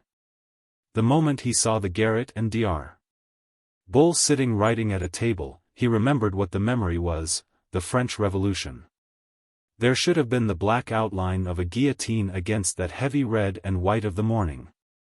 Dr. Bull was in his white shirt and black breeches only. His cropped, dark head might well have just come out of its wig. He might have been Marat or a more slipshod Robespierre. Yet when he was seen properly, the French fancy fell away.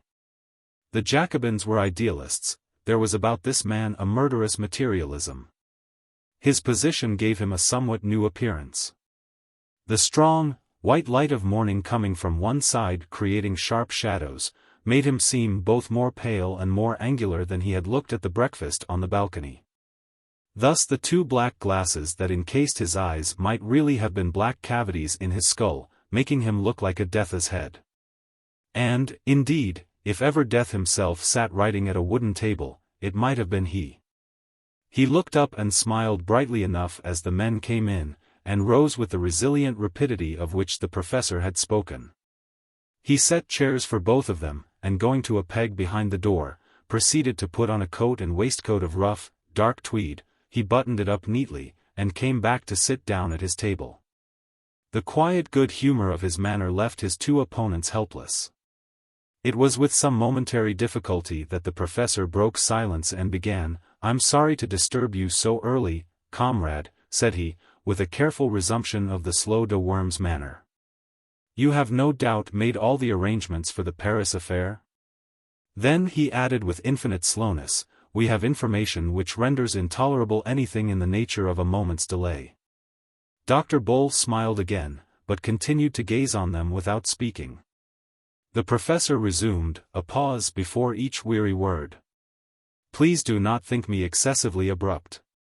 But I advise you to alter those plans, or if it is too late for that, to follow your agent with all the support you can get for him. Comrade Syme and I have had an experience which it would take more time to recount than we can afford, if we are to act on it. I will, however, relate the occurrence in detail, even at the risk of losing time, if you really feel that it is essential to the understanding of the problem we have to discuss. He was spinning out his sentences, making them intolerably long and lingering, in the hope of maddening the practical little doctor into an explosion of impatience which might show his hand. But the little doctor continued only to stare and smile, and the monologue was uphill work. Syme began to feel a new sickness and despair. The doctor's smile and silence were not at all like the cataleptic stare and horrible silence which he had confronted in the professor half an hour before. About the professor's makeup and all his antics there was always something merely grotesque, like a gollywog. Syme remembered those wild woes of yesterday as one remembers being afraid of bogey in childhood. But here was daylight. Here was a healthy, square-shouldered man in tweeds, not odd save for the accident of his ugly spectacles, not glaring or grinning at all, but smiling steadily and not saying a word. The whole had a sense of unbearable reality. Under the increasing sunlight the colors of the doctor's complexion, the pattern of his tweeds, grew and expanded outrageously, as such things grow too important in a realistic novel. But his smile was quite slight, the pose of his head polite, the only uncanny thing was his silence. As I say, resumed the professor, like a man toiling through heavy sand, the incident that has occurred to us and has led us to ask for information about the Marquis is one which you may think it better to have narrated. But as it came in the way of Comrade Syme rather than me. His words he seemed to be dragging out like words in an anthem. But Syme, who was watching, saw his long fingers rattle quickly on the edge of the crazy table. He read the message, "You must go on. This devil has sucked me dry." Syme plunged into the breach with that bravado of improvisation which always came to him when he was alarmed. "Yes, the thing really happened to me," he said hastily. "I had the good fortune to fall into conversation with a detective who took me, thanks to my hat, for a respectable person. Wishing to clinch my reputation for respectability, I took him and made him very drunk at the Savoy. Under this influence he became friendly, and told me in so many words that within a day or two they hoped to arrest the Marquis in France. So unless you or I can get on his track." The doctor was still smiling in the most friendly way, and his protected eyes were still impenetrable. The professor signaled to Syme that he would resume his explanation, and he began again with the same elaborate calm. "Syme immediately brought this information to me, and we came here together to see what use you would be inclined to make of it. It seems to me unquestionably urgent that." All this time Syme had been staring at the doctor almost as steadily as the doctor stared at the professor, but quite without the smile. The nerves of both comrades in arms were near snapping under that strain of motionless amiability, when Syme suddenly leant forward and idly tapped the edge of the table. His message to his ally ran, "I have an intuition." The professor, with scarcely a pause in his monologue, signaled back, "Then sit on it." Syme telegraphed, "It is quite extraordinary." The other answered, "Extraordinary rot." Syme said, "I am a poet." The other retorted, "You are a dead man." Syme had gone quite red up to his yellow hair, and his eyes were burning feverishly. As he said he had an intuition, and it had risen to a sort of light-headed certainty. Resuming his symbolic taps, he signaled to his friend, "You scarcely realize how poetic my intuition is. It has that sudden quality we sometimes feel in the coming of spring." He then studied the answer on his friend's fingers. The answer was, "Go to hell." The professor then resumed his merely verbal monologue addressed to the doctor. Perhaps I should rather say, said Syme on his fingers, that it resembles that sudden smell of the sea which may be found in the heart of lush woods. His companion disdained to reply. Or yet again, tapped Syme, it is positive, as is the passionate red hair of a beautiful woman. The professor was continuing his speech, but in the middle of it Syme decided to act. He leant across the table, and said in a voice that could not be neglected. Dr. Bull. The doctor's sleek and smiling head did not move, but they could have sworn that under his dark glasses his eyes darted toward Syme. Dar. Bull, said Syme, in a voice peculiarly precise and courteous, would you do me a small favor? Would you be so kind as to take off your spectacles? The professor swung round on his seat, and stared at Syme with a sort of frozen fury of astonishment. Syme, like a man who has thrown his life and fortune on the table, leaned forward with a fiery face. The doctor did not move. For a few seconds there was a silence in which one could hear a pin drop, split once by the single hoot of a distant steamer on the Thames. Then Dr. Bull rose slowly, still smiling, and took off his spectacles. Syme sprang to his feet, stepping backwards a little, like a chemical lecturer from a successful explosion. His eyes were like stars, and for an instant he could only point without speaking. The professor had also started to his feet, forgetful of his supposed paralysis. He leant on the back of the chair and stared doubtfully at Dr. Bull, as if the doctor had been turned into a toad before his eyes. And indeed it was almost as great a transformation scene. The two detectives saw sitting in the chair before them a very boyish-looking young man, with very frank and happy hazel eyes, an open expression, cockney clothes like those of a city clerk, and an unquestionable breath about him of being very good and rather commonplace. The smile was still there, but it might have been the first smile of a baby. I knew I was a poet, cried Syme in a sort of ecstasy. I knew my intuition was as infallible as the Pope. It was the spectacles that did it. It was all the spectacles.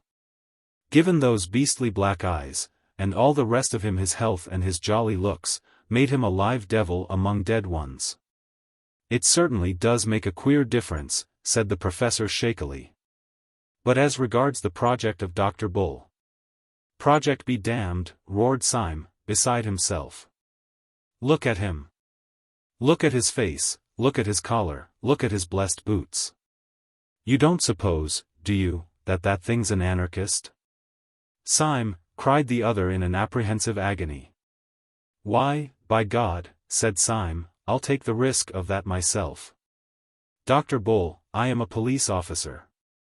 There's my card, and he flung down the blue card upon the table. The professor still feared that all was lost, but he was loyal. He pulled out his own official card and put it beside his friend's. Then the third man burst out laughing, and for the first time that morning they heard his voice. I'm awfully glad you chaps have come so early, he said, with a sort of schoolboy flippancy, for we can all start for France together. Yes, I'm in the force right enough, and he flicked a blue card towards them lightly as a matter of form. Clapping a brisk bowler on his head and resuming his goblin glasses, the doctor moved so quickly towards the door, that the others instinctively followed him. Syme seemed a little distrait, and as he passed under the doorway he suddenly struck his stick on the stone passage so that it rang. But Lord God Almighty, he cried out, if this is all right, there were more damned detectives than there were damned dynamiters at the damned council. We might have fought easily, said Bull. We were 4 against 3. The professor was descending the stairs, but his voice came up from below. No, said the voice, we were not 4 against 3, we were not so lucky. We were 4 against 1. The others went down the stairs in silence. The young man called Bull, with an innocent courtesy characteristic of him, insisted on going last until they reached the street. But there his own robust rapidity asserted itself unconsciously, and he walked quickly on ahead towards a railway inquiry office, talking to the others over his shoulder. It is jolly to get some pals, he said. I've been half dead with the jumps, being quite alone. I nearly flung my arms round Gogol and embraced him, which would have been imprudent. I hope you won't despise me for having been in a blue funk. All the blue devils in blue hell, said Syme, contributed to my blue funk. But the worst devil was you and your infernal goggles. The young man laughed delightedly. Wasn't it a rag, he said. Such a simple idea, not my own. I haven't got the brains. You see, I wanted to go into the detective service, especially the anti-dynamite business. But for that purpose they wanted someone to dress up as a dynamiter. And they all swore by blazes that I could never look like a dynamiter. They said my very walk was respectable, and that seen from behind I looked like the British Constitution. They said I looked too healthy and too optimistic, and too reliable and benevolent. They called me all sorts of names at Scotland Yard.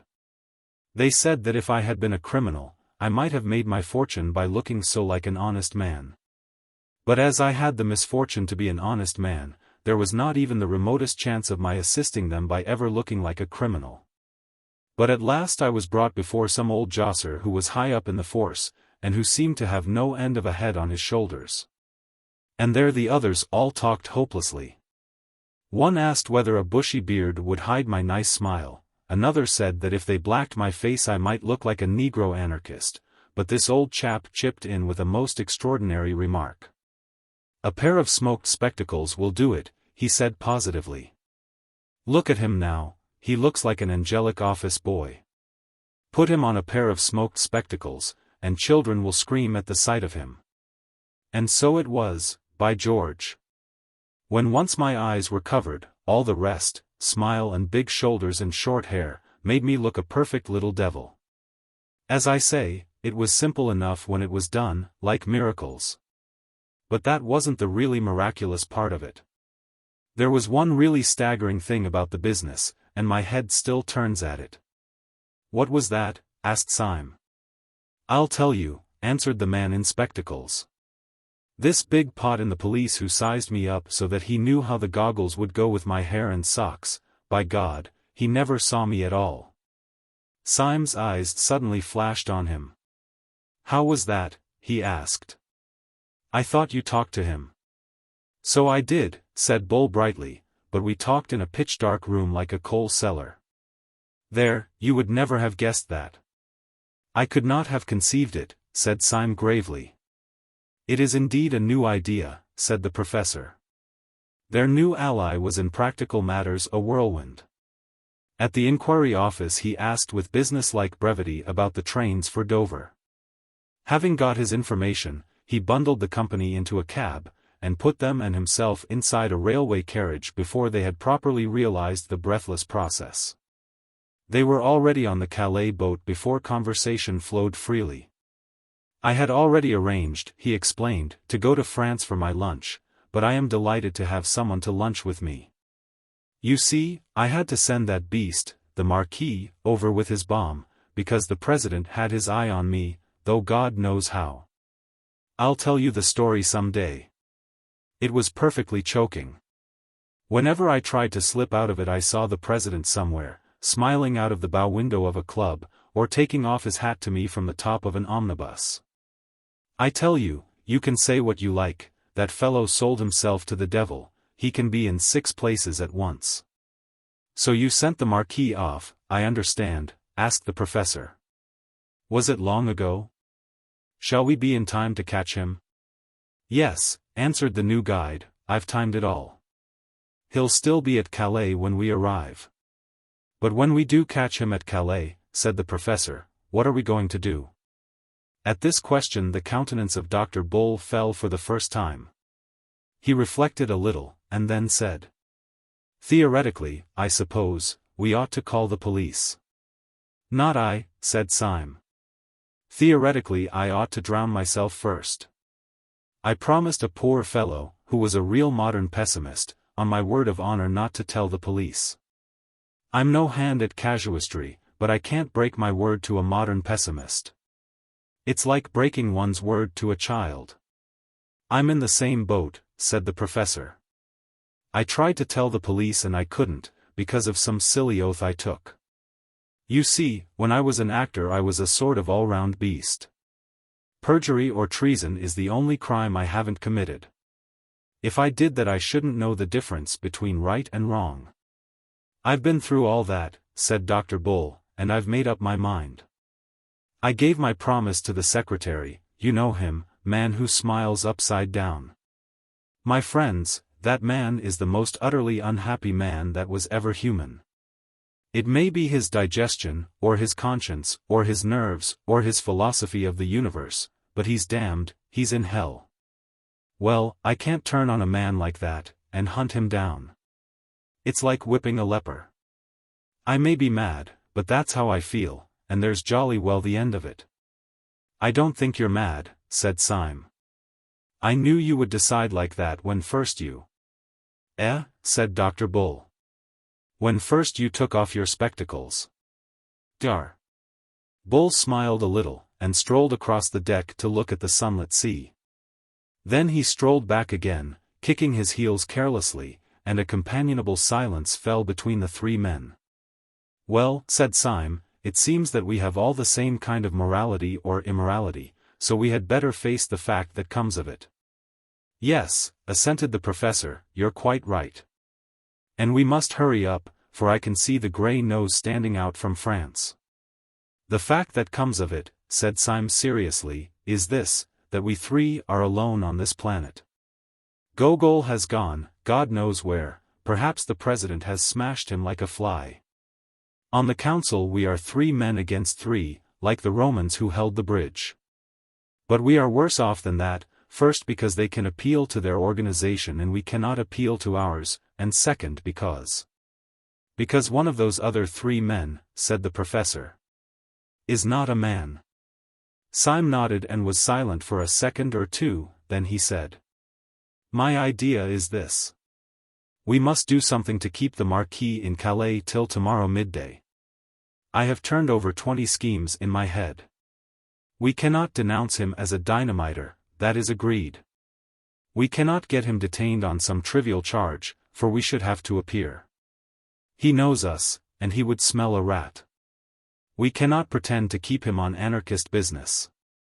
He might swallow much in that way, but not the notion of stopping in Calais while the Tsar went safely through Paris.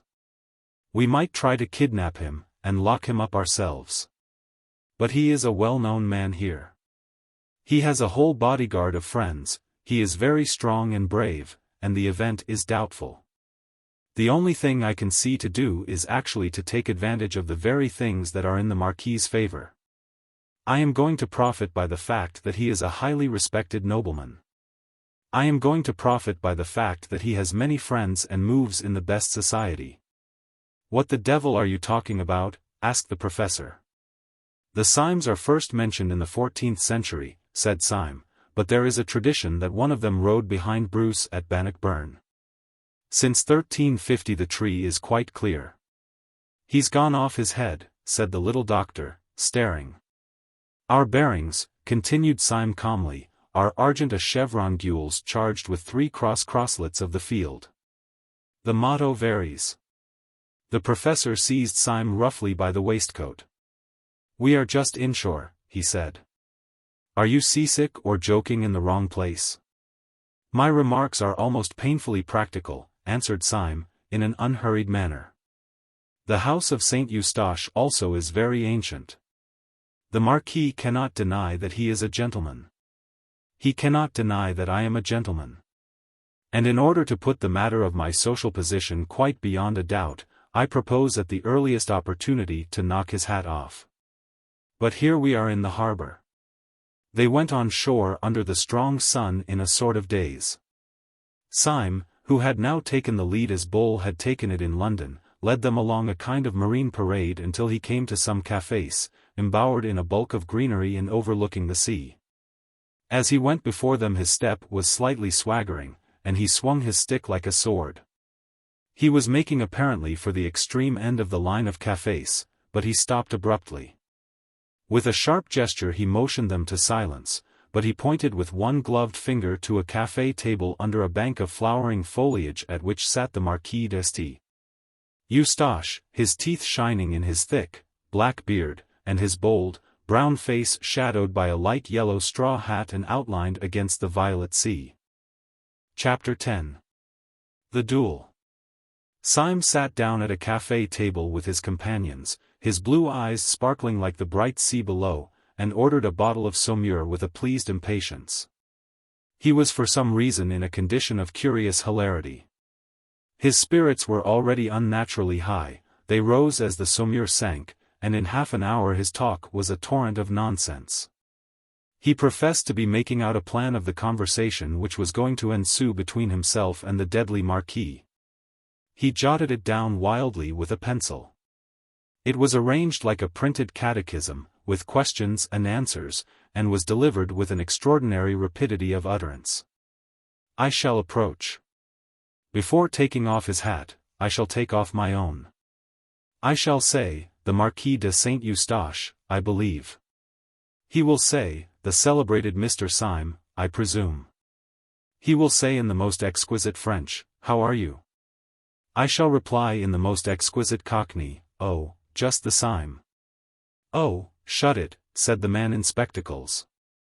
Pull yourself together, and chuck away that bit of paper. What are you really going to do? But it was a lovely catechism, said Syme pathetically. Do let me read it you. It has only 43 questions and answers, and some of the Marquis's answers are wonderfully witty. I like to be just to my enemy. But what's the good of it all? Asked Dr. Bull in exasperation. It leads up to my challenge, don't you see, said Syme, beaming. When the Marquis has given the 39th reply, which runs. Has it by any chance occurred to you, asked the professor, with a ponderous simplicity, that the Marquis may not say all the 43 things you have put down for him? In that case, I understand, your own epigrams may appear somewhat more forced. Syme struck the table with a radiant face. Why, how true that is, he said, and I never thought of it. Sir, you have an intellect beyond the common. You will make a name. Oh, you're as drunk as an owl, said the doctor. It only remains, continued Syme quite unperturbed, to adopt some other method of breaking the ice, if I may so express it, between myself and the man I wish to kill. And since the course of a dialogue cannot be predicted by one of its parties alone, as you have pointed out with such recondite acumen, the only thing to be done, I suppose, is for the one party, as far as possible, to do all the dialogue by himself. And so I will, by George. And he stood up suddenly, his yellow hair blowing in the slight sea breeze. A band was playing in a café chantant hidden somewhere among the trees, and a woman had just stopped singing. On Syme's heated head the bray of the brass band seemed like the jar and jingle of that barrel organ in Leicester Square, to the tune of which he had once stood up to die. He looked across to the little table where the Marquis sat. The man had two companions now, solemn Frenchmen in frock coats and silk hats, one of them with the red rosette of the Legion of Honor, evidently people of a solid social position. Besides these black, cylindrical costumes, the Marquis, in his loose straw hat and light spring clothes, looked bohemian and even barbaric, but he looked the Marquis. Indeed, one might say that he looked the king, with his animal elegance, his scornful eyes, and his proud head lifted against the purple sea. But he was no Christian king, at any rate. He was, rather, some swarthy despot, half Greek, half Asiatic, who in the days when slavery seemed natural looked down on the Mediterranean, on his galley and his groaning slaves. Just so, Syme thought, would the brown gold face of such a tyrant have shone against the dark green olives and the burning blue. Are you going to address the meeting? Asked the professor peevishly, seeing that Syme still stood up without moving. Syme drained his last glass of sparkling wine. I am, he said, pointing across to the Marquis and his companions, that meeting. That meeting displeases me. I am going to pull that meeting's great ugly, mahogany-colored nose. He stepped across swiftly, if not quite steadily. The Marquis, seeing him, arched his black Assyrian eyebrows in surprise, but smiled politely. You are Mr. Syme, I think, he said. Syme bowed. "And you are the Marquis de St. Eustache," he said gracefully. "Permit me to pull your nose." He leant over to do so, but the Marquis started backwards, upsetting his chair, and the two men in top hats held Syme back by the shoulders. "This man has insulted me," said Syme, with gestures of explanation. "Insulted you?" cried the gentleman with the red rosette. "When?" "Oh, just now," said Syme recklessly. "He insulted my mother." "Insulted your mother?" exclaimed the gentleman incredulously. "Well, anyhow," said Syme, conceding a point, "my aunt." "But how can the Marquis have insulted your aunt just now?" said the second gentleman with some legitimate wonder. "He has been sitting here all the time." "Ah, it was what he said," said Syme darkly. "I said nothing at all," said the Marquis, "except something about the band. I only said that I liked Wagner played well." "It was an allusion to my family," said Syme firmly. "My aunt played Wagner badly. It was a painful subject. We are always being insulted about it." "This seems most extraordinary," said the gentleman who was décor, looking doubtfully at the Marquis. "Oh, I assure you," said Syme earnestly, "the whole of your conversation was simply packed with sinister allusions to my aunt's weaknesses." "This is nonsense," said the second gentleman. "I for one have said nothing for half an hour except that I liked the singing of that girl with black hair." "Well, there you are again," said Syme indignantly. "My aunt's was red." "It seems to me," said the other, "that you are simply seeking a pretext to insult the Marquis." "By George," said Syme, facing round and looking at him, "what a clever chap you are." The Marquis started up with eyes flaming like a tiger's. "Seeking a quarrel with me," he cried. "Seeking a fight with me. By God! There was never a man who had to seek long. These gentlemen will perhaps act for me. There are still 4 hours of daylight. Let us fight this evening." Syme bowed with a quite beautiful graciousness. "Marquis," he said, "your action is worthy of your fame and blood.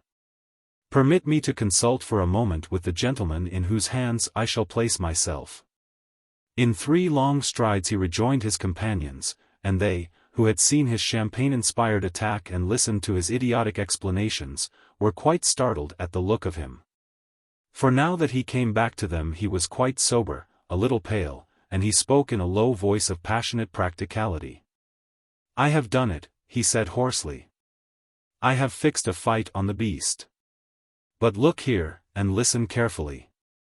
There is no time for talk. You are my seconds, and everything must come from you. Now you must insist, and insist absolutely, on the duel coming off after 7 tomorrow, so as to give me the chance of preventing him from catching the 7:45 for Paris. If he misses that, he misses his crime. He can't refuse to meet you on such a small point of time and place. But this is what he will do. He will choose a field somewhere near a wayside station, where he can pick up the train. He is a very good swordsman, and he will trust to killing me in time to catch it. But I can fence well too, and I think I can keep him in play, at any rate, until the train is lost. Then perhaps he may kill me to console his feelings. You understand? Very well then, let me introduce you to some charming friends of mine," and leading them quickly across the parade, he presented them to the Marquis's seconds by 2 very aristocratic names of which they had not previously heard. Syme was subject to spasms of singular common sense, not otherwise a part of his character. They were, as he said of his impulse about the spectacles, poetic intuitions, and they sometimes rose to the exaltation of prophecy. He had correctly calculated in this case the policy of his opponent. When the Marquis was informed by his seconds that Syme could only fight in the morning, he must fully have realized that an obstacle had suddenly arisen between him and his bomb-throwing business in the capital. Naturally he could not explain this objection to his friends, so he chose the course which Syme had predicted. He induced his seconds to settle on a small meadow not far from the railway, and he trusted to the fatality of the first engagement. When he came down very coolly to the field of honor, no one could have guessed that he had any anxiety about a journey. His hands were in his pockets, his straw hat on the back of his head, his handsome face brazen in the sun. But it might have struck a stranger as odd that there appeared in his train, not only his seconds carrying the sword case, but 2 of his servants carrying a portmanteau and a luncheon basket. Early as was the hour, the sun soaked everything in warmth. And Syme was vaguely surprised to see so many spring flowers burning gold and silver in the tall grass in which the whole company stood almost knee-deep. With the exception of the Marquis, all the men were in sombre and solemn morning dress, with hats like black chimney-pots. The little doctor especially, with the addition of his black spectacles, looked like an undertaker in a farce. Syme could not help feeling a comic contrast between this funereal church parade of apparel and the rich and glistening meadow, growing wild flowers everywhere. But, indeed, this comic contrast between the yellow blossoms and the black hats was but a symbol of the tragic contrast between the yellow blossoms and the black business. On his right was a little wood, far away to his left lay the long curve of the railway line, which he was, so to speak, guarding from the Marquis, whose goal and escape it was. In front of him, behind the black group of his opponents, he could see, like a tinted cloud, a small almond bush in flower against the faint line of the sea. The member of the Legion of Honor, whose name it seemed was Colonel Ducroix, approached the professor and Dr. Bull with great politeness, and suggested that the play should terminate with the first considerable hurt. Dr. Bull, however, having been carefully coached by Syme upon this point of policy, insisted, with great dignity and in very bad French, that it should continue until one of the combatants was disabled. Syme had made up his mind that he could avoid disabling the Marquis and prevent the Marquis from disabling him for at least 20 minutes. In 20 minutes the Paris train would have gone by. To a man of the well-known skill and valor of Monsieur de St. Eustache, said the professor solemnly, it must be a matter of indifference which method is adopted, and our principal has strong reasons for demanding the longer encounter. Reasons the delicacy of which prevent me from being explicit, but for the just and honorable nature of which I can. Peste! Broke from the Marquis behind, whose face had suddenly darkened, let us stop talking and begin, and he slashed off the head of a tall flower with his stick. Syme understood his rude impatience and instinctively looked over his shoulder to see whether the train was coming in sight. But there was no smoke on the horizon. Colonel Ducroix knelt down and unlocked the case, taking out a pair of twin swords, which took the sunlight and turned to 2 streaks of white fire. He offered one to the Marquis, who snatched it without ceremony, and another to Syme, who took it, bent it, and poised it with as much delay as was consistent with dignity. Then the colonel took out another pair of blades, and taking one himself and giving another to Dr. Bull, proceeded to place the men. Both combatants had thrown off their coats and waistcoats, and stood sword in hand. The seconds stood on each side of the line of fight with drawn swords also, but still sombre in their dark frock coats and hats. The principal saluted. The colonel said quietly, "Engage." And the 2 blades touched and tingled. When the jar of the joined iron ran up Syme's arm, all the fantastic fears that have been the subject of this story fell from him like dreams from a man waking up in bed. He remembered them clearly and in order as mere delusions of the nerves, how the fear of the professor had been the fear of the tyrannic accidents of nightmare. And how the fear of the doctor had been the fear of the airless vacuum of science. The first was the old fear that any miracle might happen, the second the more hopeless modern fear that no miracle can ever happen. But he saw that these fears were fancies, for he found himself in the presence of the great fact of the fear of death, with its coarse and pitiless common sense. He felt like a man who had dreamed all night of falling over precipices, and had woke up on the morning when he was to be hanged. For as soon as he had seen the sunlight run down the channel of his foe's foreshortened blade, and as soon as he had felt the 2 tongues of steel touch, vibrating like 2 living things, he knew that his enemy was a terrible fighter, and that probably his last hour had come. He felt a strange and vivid value in all the earth around him, in the grass under his feet, he felt the love of life in all living things. He could almost fancy that he heard the grass growing. He could almost fancy that even as he stood fresh flowers were springing up and breaking into blossom in the meadow, flowers blood red and burning gold and blue, fulfilling the whole pageant of the spring. And whenever his eyes strayed for a flash from the calm, staring, hypnotic eyes of the Marquis, they saw the little tuft of almond tree against the skyline. He had the feeling that if by some miracle he escaped, he would be ready to sit forever before that almond tree, desiring nothing else in the world. But while earth and sky and everything had the living beauty of a thing lost, the other half of his head was as clear as glass. And he was parrying his enemy's point with a kind of clockwork skill of which he had hardly supposed himself capable. Once his enemy's point ran along his wrist, leaving a slight streak of blood, but it either was not noticed or was tacitly ignored. Every now and then he riposted, and once or twice he could almost fancy that he felt his point go home, but as there was no blood on blade or shirt he supposed he was mistaken. Then came an interruption and a change. At the risk of losing all, the Marquis, interrupting his quiet stare, flashed one glance over his shoulder at the line of railway on his right. Then he turned on Syme a face transfigured to that of a fiend, and began to fight as if with 20 weapons. The attack came so fast and furious, that the one shining sword seemed a shower of shining arrows. Syme had no chance to look at the railway, but also he had no need. He could guess the reason of the Marquis's sudden madness of battle. The Paris train was in sight. But the Marquis's morbid energy overreached itself. Twice Syme, parrying, knocked his opponent's point far out of the fighting circle, and the third time his riposte was so rapid, that there was no doubt about the hit this time. Syme's sword actually bent under the weight of the Marquis's body, which it had pierced. Syme was as certain that he had stuck his blade into his enemy as a gardener that he has stuck his spade into the ground. Yet the Marquis sprang back from the stroke without a stagger, and Syme stood staring at his own sword point like an idiot. There was no blood on it at all. There was an instant of rigid silence, and then Syme in his turn fell furiously on the other, filled with a flaming curiosity. The Marquis was probably, in a general sense, a better fencer than he, as he had surmised at the beginning, but at the moment the Marquis seemed distraught and at a disadvantage. He fought wildly and even weakly, and he constantly looked away at the railway line, almost as if he feared the train more than the pointed steel. Syme, on the other hand, fought fiercely but still carefully, in an intellectual fury, eager to solve the riddle of his own bloodless sword.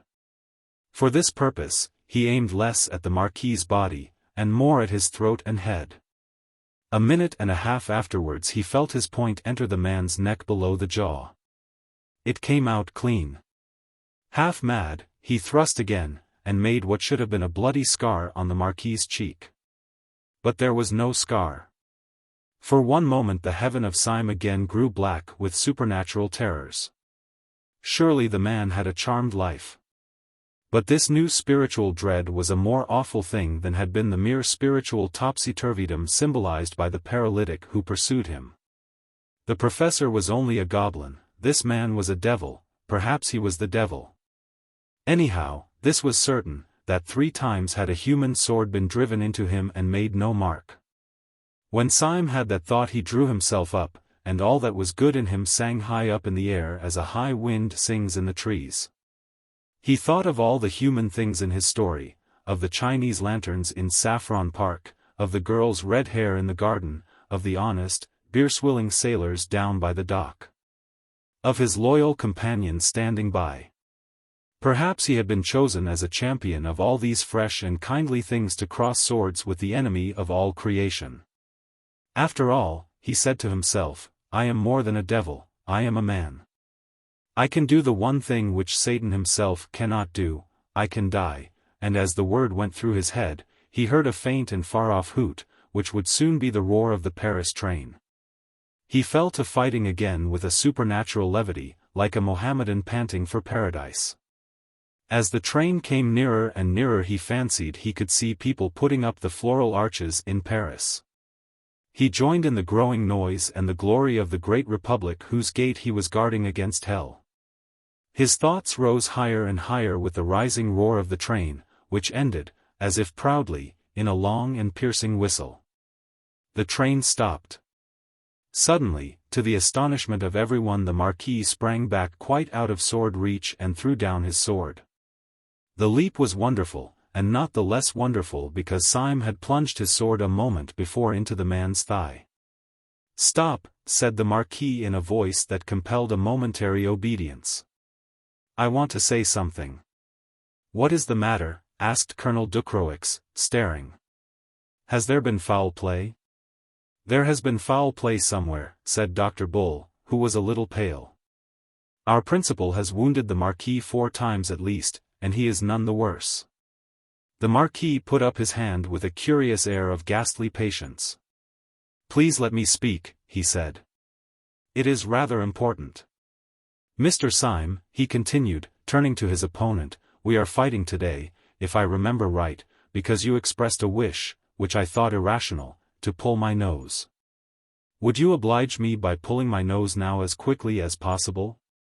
I have to catch a train." "I protest that this is most irregular," said Dr. Bull indignantly.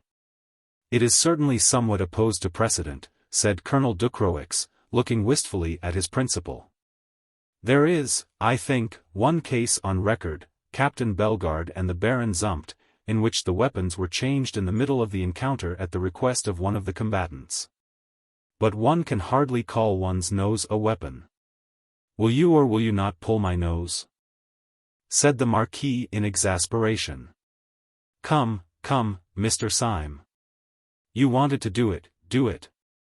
You can have no conception of how important it is to me. Don't be so selfish. Pull my nose at once, when I ask you," and he bent slightly forward with a fascinating smile.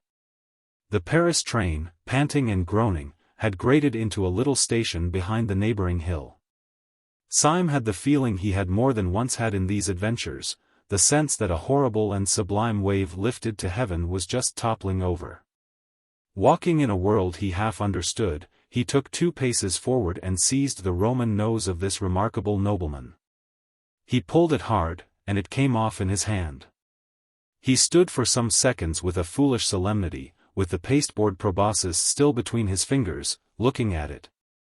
While the sun and the clouds and the wooded hills looked down upon this imbecile scene. The Marquis broke the silence in a loud and cheerful voice. "If anyone has any use for my left eyebrow," he said, "he can have it. Colonel Ducroix, do accept my left eyebrow. It's the kind of thing that might come in useful any day," and he gravely tore off one of his swarthy Assyrian brows, bringing about half his brown forehead with it. And politely offered it to the colonel, who stood crimson and speechless with rage. "If I had known," he spluttered, "that I was acting for a poltroon who pads himself to fight." "Oh, I know," said the Marquis, recklessly throwing various parts of himself right and left about the field. "You are making a mistake, but it can't be explained just now. I tell you the train has come into the station." "Yes," said Dr. Bull fiercely, "and the train shall go out of the station. It shall go out without you. We know well enough for what devil's work." The mysterious Marquis lifted his hands with a desperate gesture. He was a strange scarecrow standing there in the sun with half his old face peeled off, and half another face glaring and grinning from underneath. "Will you drive me mad?" he cried. "The train." "You shall not go by the train," said Syme firmly, and grasped his sword. The wild figure turned toward Syme, and seemed to be gathering itself for a sublime effort before speaking. "You great fat, blasted, blear-eyed, blundering, thundering, brainless, godforsaken, doddering, damned fool," he said without taking breath. "You great silly, pink-faced, towhead turnip. You shall not go by this train," repeated Syme. "And why the infernal blazes," roared the other, "should I want to go by the train?" "We know all," said the professor sternly. "You are going to Paris to throw a bomb." "Going to Jericho to throw a jabberwock," cried the other, tearing his hair, which came off easily. "Have you all got softening of the brain, that you don't realize what I am? Did you really think I wanted to catch that train? 20 Paris trains might go by for me. Damn Paris trains. Then what did you care about, began the professor. What did I care about? I didn't care about catching the train, I cared about whether the train caught me, and now, by God, it has caught me. I regret to inform you, said Syme with restraint, that your remarks convey no impression to my mind. Perhaps if you were to remove the remains of your original forehead and some portion of what was once your chin, your meaning would become clearer. Mental lucidity fulfills itself in many ways. What do you mean by saying that the train has caught you? It may be my literary fancy, but somehow I feel that it ought to mean something. It means everything, said the other, and the end of everything. Sunday has us now in the hollow of his hand. Us, repeated the professor, as if stupefied. What do you mean by us? The police, of course, said the Marquis, and tore off his scalp and half his face. The head which emerged was the blonde, well-brushed, smooth-haired head which is common in the English constabulary, but the face was terribly pale. I am Inspector Ratcliffe, he said, with a sort of haste that verged on harshness. My name is pretty well known to the police, and I can see well enough that you belong to them. But if there is any doubt about my position, I have a card, and he began to pull a blue card from his pocket. The professor gave a tired gesture. Oh, don't show it us, he said wearily. We've got enough of them to equip a paper chase. The little man named Bull had, like many men who seem to be of a mere vivacious vulgarity, sudden movements of good taste. Here he certainly saved the situation. In the midst of this staggering transformation scene he stepped forward with all the gravity and responsibility of a second, and addressed the 2 seconds of the Marquis. Gentlemen, he said, we all owe you a serious apology. But I assure you that you have not been made the victims of such a low joke as you imagine, or indeed of anything undignified in a man of honor. You have not wasted your time. You have helped to save the world. We are not buffoons, but very desperate men at war with a vast conspiracy. A secret society of anarchists is hunting us like hares. Not such unfortunate madmen as may here or there throw a bomb through starvation or German philosophy, but a rich and powerful and fanatical church, a church of Eastern pessimism, which holds it holy to destroy mankind like vermin. How hard they hunt us you can gather from the fact that we are driven to such disguises as those for which I apologize, and to such pranks as this one by which you suffer. The younger second of the Marquis, a short man with a black mustache, bowed politely, and said, Of course, I accept the apology. But you will in your turn forgive me if I decline to follow you further into your difficulties, and permit myself to say good morning. The sight of an acquaintance and distinguished fellow-townsman coming to pieces in the open air is unusual, and, upon the whole, sufficient for one day. Colonel Ducroix, I would in no way influence your actions, but if you feel with me that our present society is a little abnormal, I am now going to walk back to the town.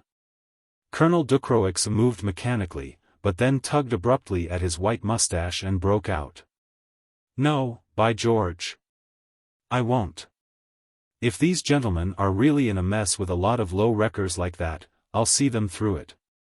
I have fought for France, and it is hard if I can't fight for civilization. Dar. Bull took off his hat and waved it, cheering as at a public meeting. Don't make too much noise, said Inspector Ratcliffe, Sunday may hear you. Sunday, cried Bull, and dropped his hat. Yes, retorted Ratcliffe, he may be with them. With whom? asked Syme.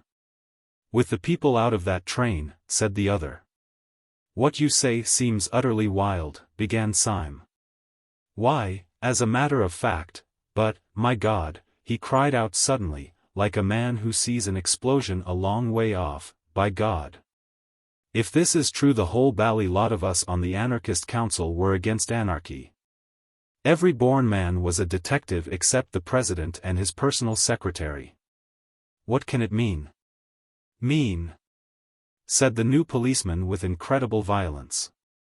It means that we are struck dead. Don't you know Sunday? Don't you know that his jokes are always so big and simple that one has never thought of them? Can you think of anything more like Sunday than this, that he should put all his powerful enemies on the Supreme Council, and then take care that it was not supreme? I tell you, he has bought every trust, he has captured every cable, he has control of every railway line, especially of that railway line. And he pointed a shaking finger towards the small wayside station. The whole movement was controlled by him, half the world was ready to rise for him. But there were just 5 people, perhaps, who would have resisted him, and the old devil put them on the Supreme Council, to waste their time in watching each other. Idiots that we are, he planned the whole of our idiocies. Sunday knew that the professor would chase Syme through London, and that Syme would fight me in France. And he was combining great masses of capital, and seizing great lines of telegraphy, while we 5 idiots were running after each other like a lot of confounded babies playing blind man's buff. Well? Asked Syme with a sort of steadiness. Well, replied the other with sudden serenity, he has found us playing blind man's buff today in a field of great rustic beauty and extreme solitude. He has probably captured the world, it only remains to him to capture this field and all the fools in it. And since you really want to know what was my objection to the arrival of that train, I will tell you. My objection was that Sunday or his secretary has just this moment got out of it. Syme uttered an involuntary cry, and they all turned their eyes towards the far-off station. It was quite true that a considerable bulk of people seemed to be moving in their direction. But they were too distant to be distinguished in any way. It was a habit of the late Marquis de St. Eustache, said the new policeman, producing a leather case, always to carry a pair of opera glasses.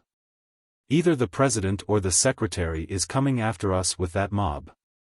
They have caught us in a nice quiet place where we are under no temptations to break our oaths by calling the police. Dar. Bull, I have a suspicion that you will see better through these than through your own highly decorative spectacles.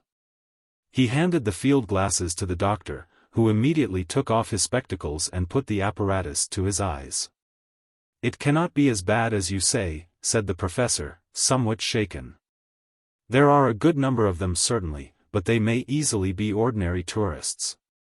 Do ordinary tourists, asked Bull, with the field glasses to his eyes, wear black masks halfway down the face? Syme almost tore the glasses out of his hand, and looked through them. Most men in the advancing mob really looked ordinary enough, but it was quite true that 2 or 3 of the leaders in front wore black half-masks almost down to their mouths.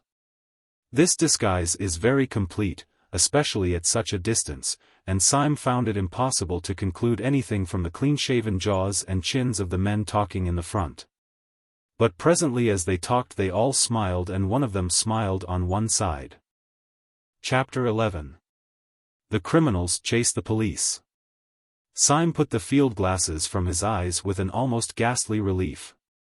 The president is not with them, anyhow, he said, and wiped his forehead. But surely they are right away on the horizon, said the bewildered colonel, blinking and but half recovered from Bull's hasty though polite explanation. Could you possibly know your president among all those people? Could I know a white elephant among all those people? Answered Syme somewhat irritably. As you very truly say, they are on the horizon, but if he were walking with them, by God, I believe this ground would shake. After an instant's pause the new man called Ratcliffe said with gloomy decision. Of course the president isn't with them. I wish to Gemini he were. Much more likely the president is riding in triumph through Paris, or sitting on the ruins of St. Paul's Cathedral. This is absurd, said Syme. Something may have happened in our absence. But he cannot have carried the world with a rush like that. It is quite true, he added, frowning dubiously at the distant fields that lay towards the little station, it is certainly true that there seems to be a crowd coming this way. But they are not all the army that you make out. Oh, they, said the new detective contemptuously, no, they are not a very valuable force. But let me tell you frankly that they are precisely calculated to our value. We are not much, my boy, in Sunday's universe. He has got hold of all the cables and telegraphs himself. But to kill the Supreme Council he regards as a trivial matter, like a postcard, it may be left to his private secretary, and he spat on the grass. Then he turned to the others and said somewhat austerely, "There is a great deal to be said for death. But if anyone has any preference for the other alternative, I strongly advise him to walk after me." With these words, he turned his broad back and strode with silent energy towards the wood. The others gave one glance over their shoulders, and saw that the dark cloud of men had detached itself from the station and was moving with a mysterious discipline across the plain. They saw already, even with the naked eye, black blots on the foremost faces, which marked the masks they wore. They turned and followed their leader, who had already struck the wood, and disappeared among the twinkling trees. The sun on the grass was dry and hot. So in plunging into the wood they had a cool shock of shadow, as of divers who plunge into a dim pool. The inside of the wood was full of shattered sunlight and shaken shadows. They made a sort of shuddering veil, almost recalling the dizziness of a cinematograph. Even the solid figures walking with him Syme could hardly see for the patterns of sun and shade that danced upon them. Now a man's head was lit as with a light of Rembrandt, leaving all else obliterated. Now again he had strong and staring white hands with the face of a Negro. The ex-marquis had pulled the old straw hat over his eyes, and the black shade of the brim cut his face so squarely in two that it seemed to be wearing one of the black half-masks of their pursuers. The fancy tinted Syme's overwhelming sense of wonder. Was he wearing a mask? Was anyone wearing a mask? Was anyone anything? This wood of witchery, in which men's faces turned black and white by turns, in which their figures first swelled into sunlight and then faded into formless night. This mere chaos of chiaroscuro, after the clear daylight outside, seemed to Syme a perfect symbol of the world in which he had been moving for 3 days. This world where men took off their beards and their spectacles and their noses, and turned into other people. That tragic self-confidence which he had felt when he believed that the Marquis was a devil had strangely disappeared now that he knew that the Marquis was a friend. He felt almost inclined to ask after all these bewilderments what was a friend and what an enemy. Was there anything that was apart from what it seemed? The Marquis had taken off his nose and turned out to be a detective. Might he not just as well take off his head and turn out to be a hobgoblin? Was not everything, after all, like this bewildering woodland, this dance of dark and light? Everything only a glimpse, the glimpse always unforeseen, and always forgotten. For Gabriel Syme had found in the heart of that sun-splashed wood what many modern painters had found there. He had found the thing which the modern people call impressionism, which is another name for that final skepticism which can find no floor to the universe. As a man in an evil dream strains himself to scream and wake, Syme strove with a sudden effort to fling off this last and worst of his fancies. With 2 impatient strides he overtook the man in the Marquis's straw hat, the man whom he had come to address as Ratcliffe. In a voice exaggeratively loud and cheerful, he broke the bottomless silence and made conversation. "May I ask," he said, "where on earth we are all going to?" So genuine had been the doubts of his soul, that he was quite glad to hear his companion speak in an easy, human voice. "We must get down through the town of Lancy to the sea," he said. "I think that part of the country is least likely to be with them." "What can you mean by all this?" cried Syme. "They can't be running the real world in that way. Surely not many working men are anarchists, and surely if they were, mere mobs could not beat modern armies and police." "Mere mobs," repeated his new friend with a snort of scorn. "So you talk about mobs and the working classes as if they were the question. You've got that eternal idiotic idea that if anarchy came it would come from the poor. Why should it? The poor have been rebels, but they have never been anarchists. They have more interest than anyone else in there being some decent government. The poor man really has a stake in the country. The rich man hasn't, he can go away to New Guinea in a yacht. The poor have sometimes objected to being governed badly, the rich have always objected to being governed at all. Aristocrats were always anarchists, as you can see from the Barons' Wars." "As a lecture on English history for the little ones," said Syme, "this is all very nice. But I have not yet grasped its application. Its application is, said his informant, that most of old Sunday's right-hand men are South African and American millionaires. That is why he has got hold of all the communications, and that is why the last 4 champions of the anti-anarchist police force are running through a wood like rabbits. Millionaires I can understand, said Syme thoughtfully, they are nearly all mad. But getting hold of a few wicked old gentlemen with hobbies is one thing. Getting hold of great Christian nations is another. I would bet the nose off my face, forgive the allusion, that Sunday would stand perfectly helpless before the task of converting any ordinary healthy person anywhere. Well, said the other, it rather depends what sort of person you mean. Well, for instance, said Syme, he could never convert that person, and he pointed straight in front of him. They had come to an open space of sunlight, which seemed to express to Syme the final return of his own good sense. And in the middle of this forest clearing was a figure that might well stand for that common sense in an almost awful actuality. Burnt by the sun and stained with perspiration, and grave with the bottomless gravity of small necessary toils, a heavy French peasant was cutting wood with a hatchet. His cart stood a few yards off, already half full of timber, and the horse that cropped the grass was, like his master, valorous but not desperate. Like his master, he was even prosperous, but yet was almost sad. The man was a Norman, taller than the average of the French and very angular.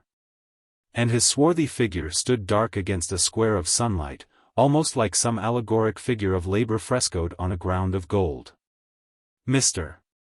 Syme is saying, called out Ratcliffe to the French colonel, that this man, at least, will never be an anarchist. Mr. Syme is right enough there, answered Colonel Ducrowix, laughing, if only for the reason that he has plenty of property to defend. But I forgot that in your country you are not used to peasants being wealthy. He looks poor, said Dr. Bull doubtfully. Quite so, said the colonel, that is why he is rich. I have an idea, called out Dr. Bull suddenly, how much would he take to give us a lift in his cart? Those dogs are all on foot, and we could soon leave them behind. Oh, give him anything, said Syme eagerly. I have piles of money on me. That will never do, said the colonel, he will never have any respect for you unless you drive a bargain. Oh, if he haggles, began Bull impatiently. He haggles because he is a free man, said the other. You do not understand, he would not see the meaning of generosity. He is not being tipped. And even while they seemed to hear the heavy feet of their strange pursuers behind them, they had to stand and stamp while the French colonel talked to the French woodcutter with all the leisurely badinage and bickering of market day.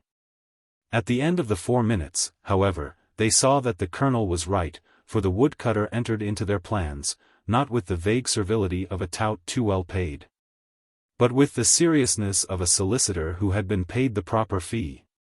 He told them that the best thing they could do was to make their way down to the little inn on the hills above Lancy, where the innkeeper, an old soldier who had become devout in his latter years, would be certain to sympathize with them, and even to take risks in their support.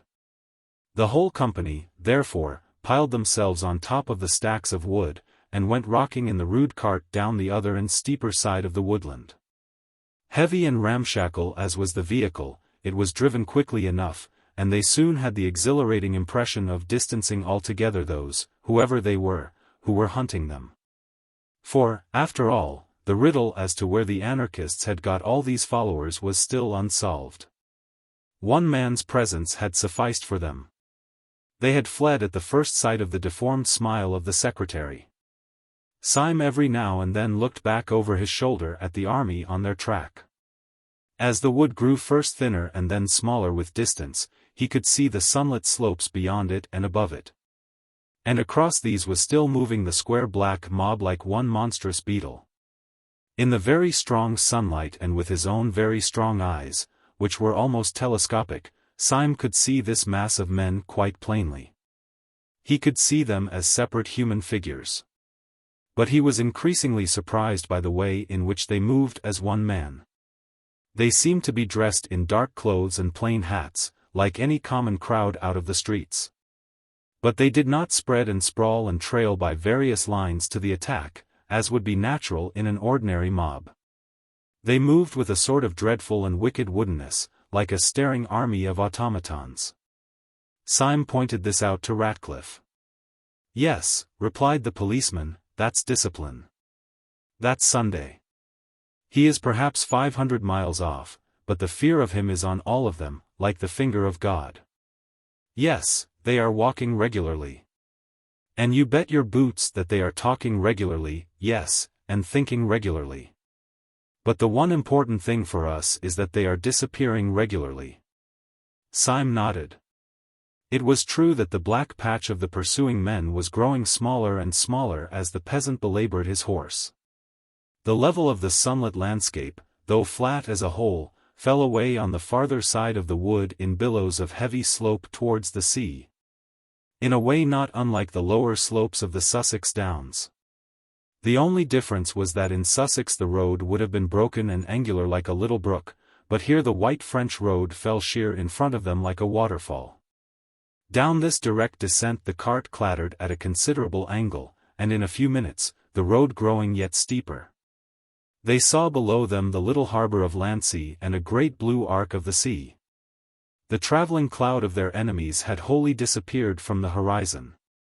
The horse and cart took a sharp turn round a clump of elms, and the horse's nose nearly struck the face of an old gentleman who was sitting on the benches outside the little café of Le Soleil d'Or.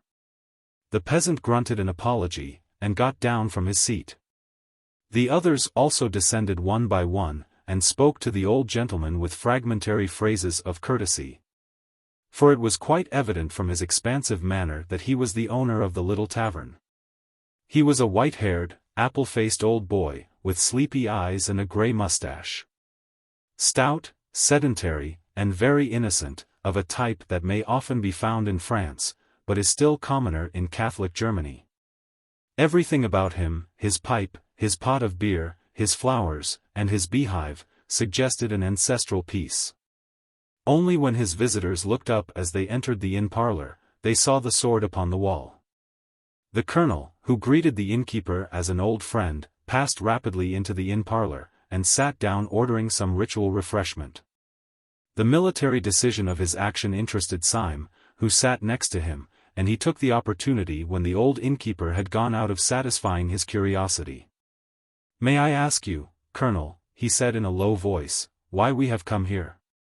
Colonel Ducroix smiled behind his bristly white moustache. "For 2 reasons, sir," he said. "And I will give first, not the most important, but the most utilitarian. We came here because this is the only place within 20 miles in which we can get horses." "Horses?" repeated Syme, looking up quickly. "Yes," replied the other.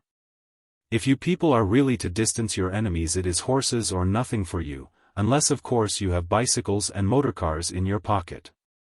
"And where do you advise us to make for?" asked Syme doubtfully. "Beyond question," replied the colonel, "you had better make all haste to the police station beyond the town.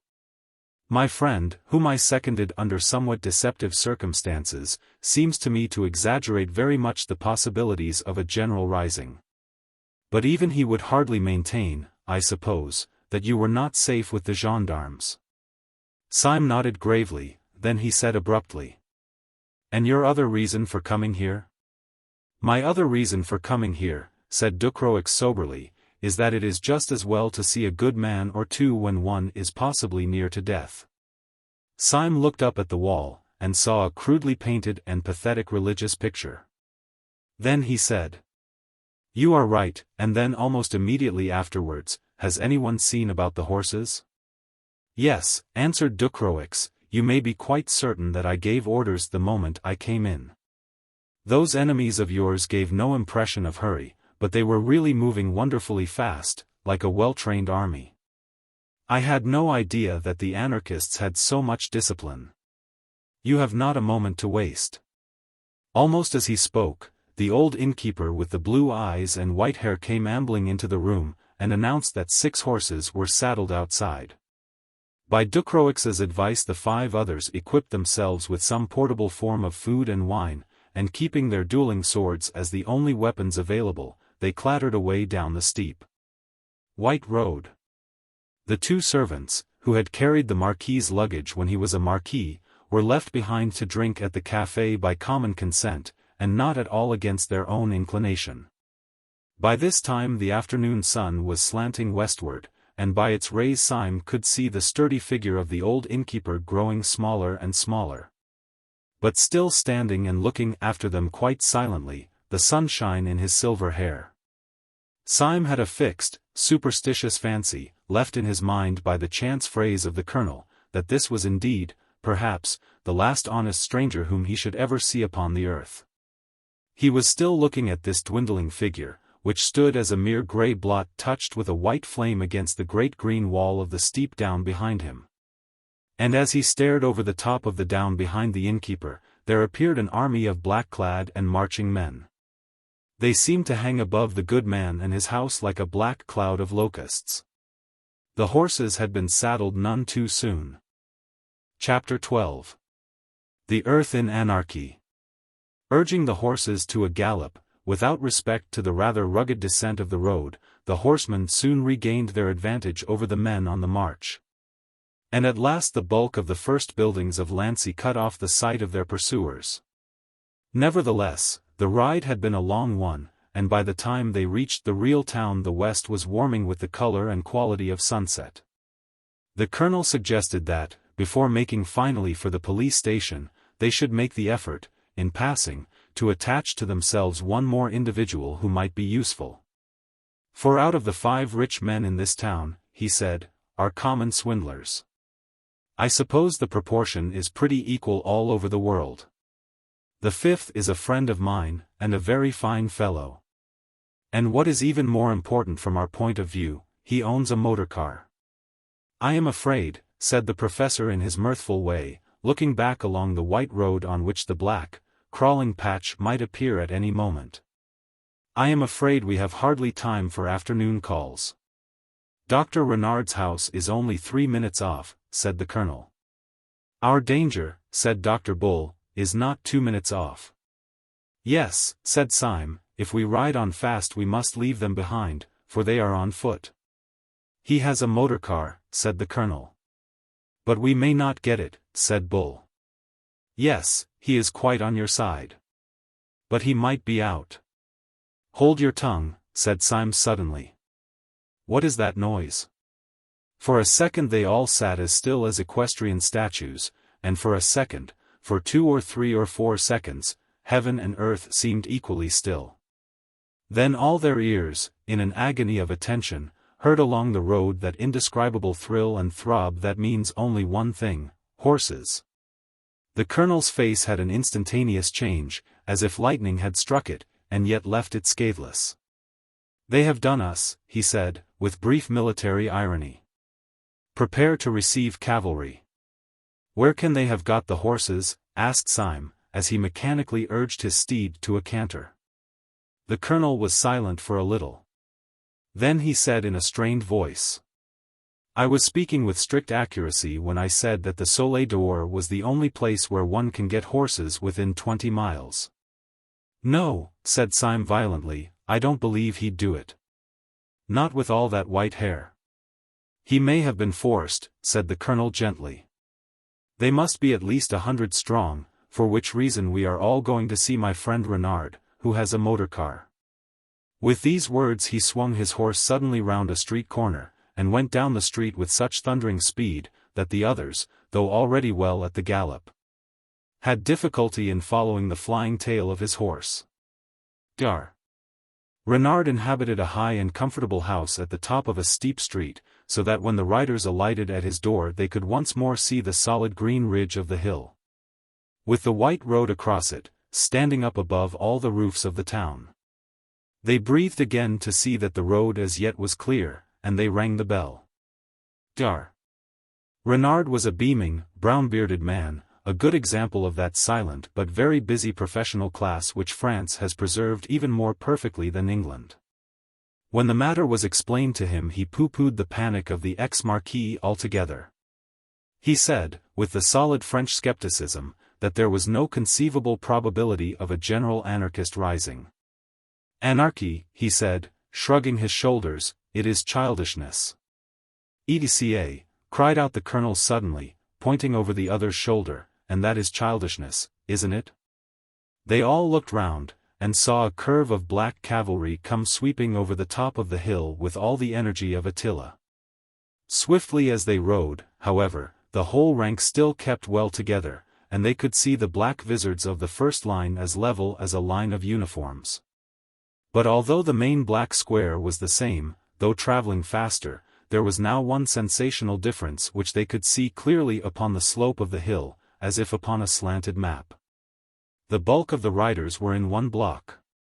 But one rider flew far ahead of the column, and with frantic movements of hand and heel urged his horse faster and faster, so that one might have fancied that he was not the pursuer but the pursued. But even at that great distance they could see something so fanatical, so unquestionable in his figure, that they knew it was the secretary himself. "I am sorry to cut short a cultured discussion," said the colonel, "but can you lend me your motor car now, in 2 minutes?" "I have a suspicion that you are all mad," said Dar. Renard, smiling sociably, "but God forbid that madness should in any way interrupt friendship. Let us go round to the garage." Dr. Renard was a mild man with monstrous wealth. His rooms were like the Musée de Cluny, and he had 3 motor cars. These, however, he seemed to use very sparingly, having the simple tastes of the French middle class, and when his impatient friends came to examine them, it took them some time to assure themselves that one of them even could be made to work. This with some difficulty they brought round into the street before the doctor's house. When they came out of the dim garage they were startled to find that twilight had already fallen with the abruptness of night in the tropics. Either they had been longer in the place than they imagined, or some unusual canopy of cloud had gathered over the town. They looked down the steep streets, and seemed to see a slight mist coming up from the sea. "It is now or never," said Dr. Bull. "I hear horses." "No," corrected the professor, "a horse."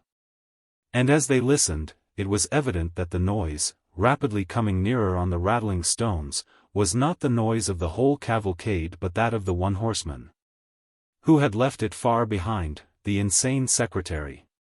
Syme's family, like most of those who end in the simple life, had once owned a motor, and he knew all about them. He had leapt at once into the chauffeur's seat, and with flushed face was wrenching and tugging at the disused machinery. He bent his strength upon one handle, and then said quite quietly, "I am afraid it's no go." As he spoke, there swept round the corner a man rigid on his rushing horse, with the rush and rigidity of an arrow. He had a smile that thrust out his chin as if it were dislocated. He swept alongside of the stationary car, into which its company had crowded, and laid his hand on the front. It was the secretary, and his mouth went quite straight in the solemnity of triumph. Syme was leaning hard upon the steering wheel, and there was no sound but the rumble of the other pursuers riding into the town. Then there came quite suddenly a scream of scraping iron, and the car leapt forward. It plucked the secretary clean out of his saddle, as a knife is whipped out of its sheath, trailed him kicking terribly for 20 yards. And left him flung flat upon the road far in front of his frightened horse. As the car took the corner of the street with a splendid curve, they could just see the other anarchists filling the street and raising their fallen leader. "I can't understand why it has grown so dark," said the professor at last in a low voice. "Going to be a storm, I think," said Dr. Bull. "I say, it's a pity we haven't got a light on this car, if only to see by." "We have," said the colonel, and from the floor of the car he fished up a heavy, old-fashioned, carved iron lantern with a light inside it. It was obviously an antique, and it would seem as if its original use had been in some way semi-religious, for there was a rude molding of a cross upon one of its sides. "Where on earth did you get that?" asked the professor. "I got it where I got the car," answered the colonel, chuckling, "from my best friend. While our friend here was fighting with the steering wheel, I ran up the front steps of the house and spoke to Renard, who was standing in his own porch, you will remember. "I suppose," I said, "there's no time to get a lamp." He looked up, blinking amiably at the beautiful arched ceiling of his own front hall. From this was suspended, by chains of exquisite ironwork, this lantern, one of the 100 treasures of his treasure house. By sheer force he tore the lamp out of his own ceiling, shattering the painted panels, and bringing down 2 blue vases with his violence. Then he handed me the iron lantern, and I put it in the car. Was I not right when I said that Dr. Renard was worth knowing? You were, said Syme seriously, and hung the heavy lantern over the front. There was a certain allegory of their whole position in the contrast between the modern automobile and its strange ecclesiastical lamp. Hitherto they had passed through the quietest part of the town, meeting at most 1 or 2 pedestrians, who could give them no hint of the peace or the hostility of the place. Now, however, the windows in the houses began one by one to be lit up, giving a greater sense of habitation and humanity. Bull turned to the new detective who had led their flight, and permitted himself one of his natural and friendly smiles. These lights make one feel more cheerful. Inspector Ratcliffe drew his brows together. There is only one set of lights that make me more cheerful, he said, and they are those lights of the police station which I can see beyond the town. Please God we may be there in 10 minutes. Then all Bull's boiling good sense and optimism broke suddenly out of him. Oh, this is all raving nonsense, he cried. If you really think that ordinary people in ordinary houses are anarchists, you must be madder than an anarchist yourself. If we turned and fought these fellows, the whole town would fight for us. No, said the other with an immovable simplicity, the whole town would fight for them. We shall see. While they were speaking the professor had leant forward with sudden excitement. What is that noise? He said. Oh, the horses behind us, I suppose, said the colonel. I thought we had got clear of them. The horses behind us. No, said the professor, it is not horses, and it is not behind us. Almost as he spoke, across the end of the street before them 2 shining and rattling shapes shot past. They were gone almost in a flash, but everyone could see that they were motorcars, and the professor stood up with a pale face and swore that they were the other 2 motorcars from Dr. Renard's garage. I tell you they were his, he repeated, with wild eyes, and they were full of men in masks. Absurd, said the colonel angrily. Dr. Renard would never give them his cars. He may have been forced, said Ratcliffe quietly. The whole town is on their side. You still believe that? Asked the colonel incredulously.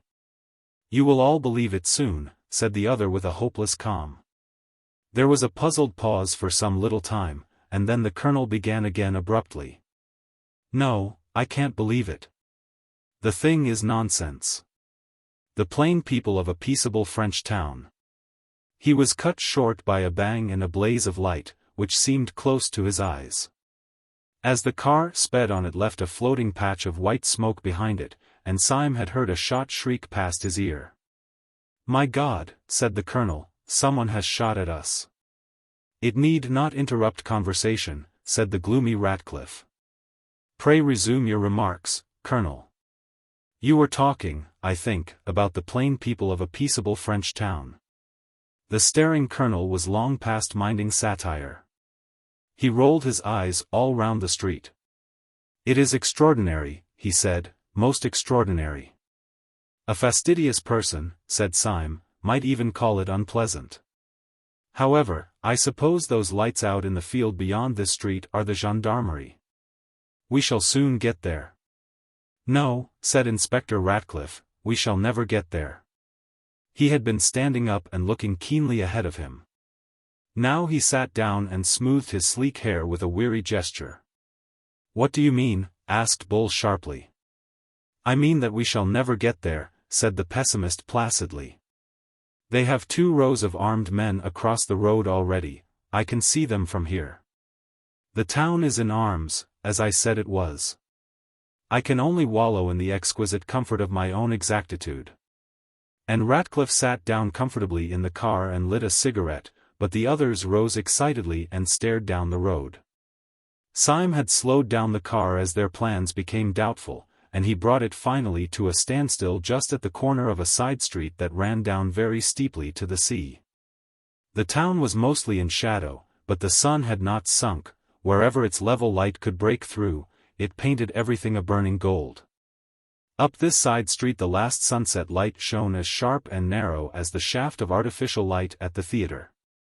It struck the car of the five friends, and lit it like a burning chariot. But the rest of the street, especially the two ends of it, was in the deepest twilight, and for some seconds they could see nothing. Then Syme, whose eyes were the keenest, broke into a little bitter whistle, and said, "It is quite true. There is a crowd or an army or some such thing across the end of that street."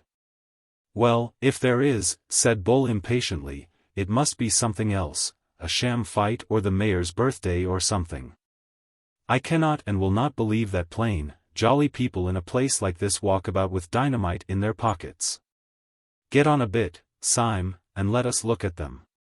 The car crawled about 100 yards farther, and then they were all startled by Dr. Bull breaking into a high crow of laughter. "Why, you silly mugs," he cried, "what did I tell you? That crowd's as law-abiding as a cow, and if it weren't, it's on our side." "How do you know?" asked the professor, staring. "You blind bat," cried Bull, "don't you see who is leading them?" They peered again, and then the colonel, with a catch in his voice, cried out, "Why, it's Renard!" There was, indeed, a rank of dim figures running across the road, and they could not be clearly seen.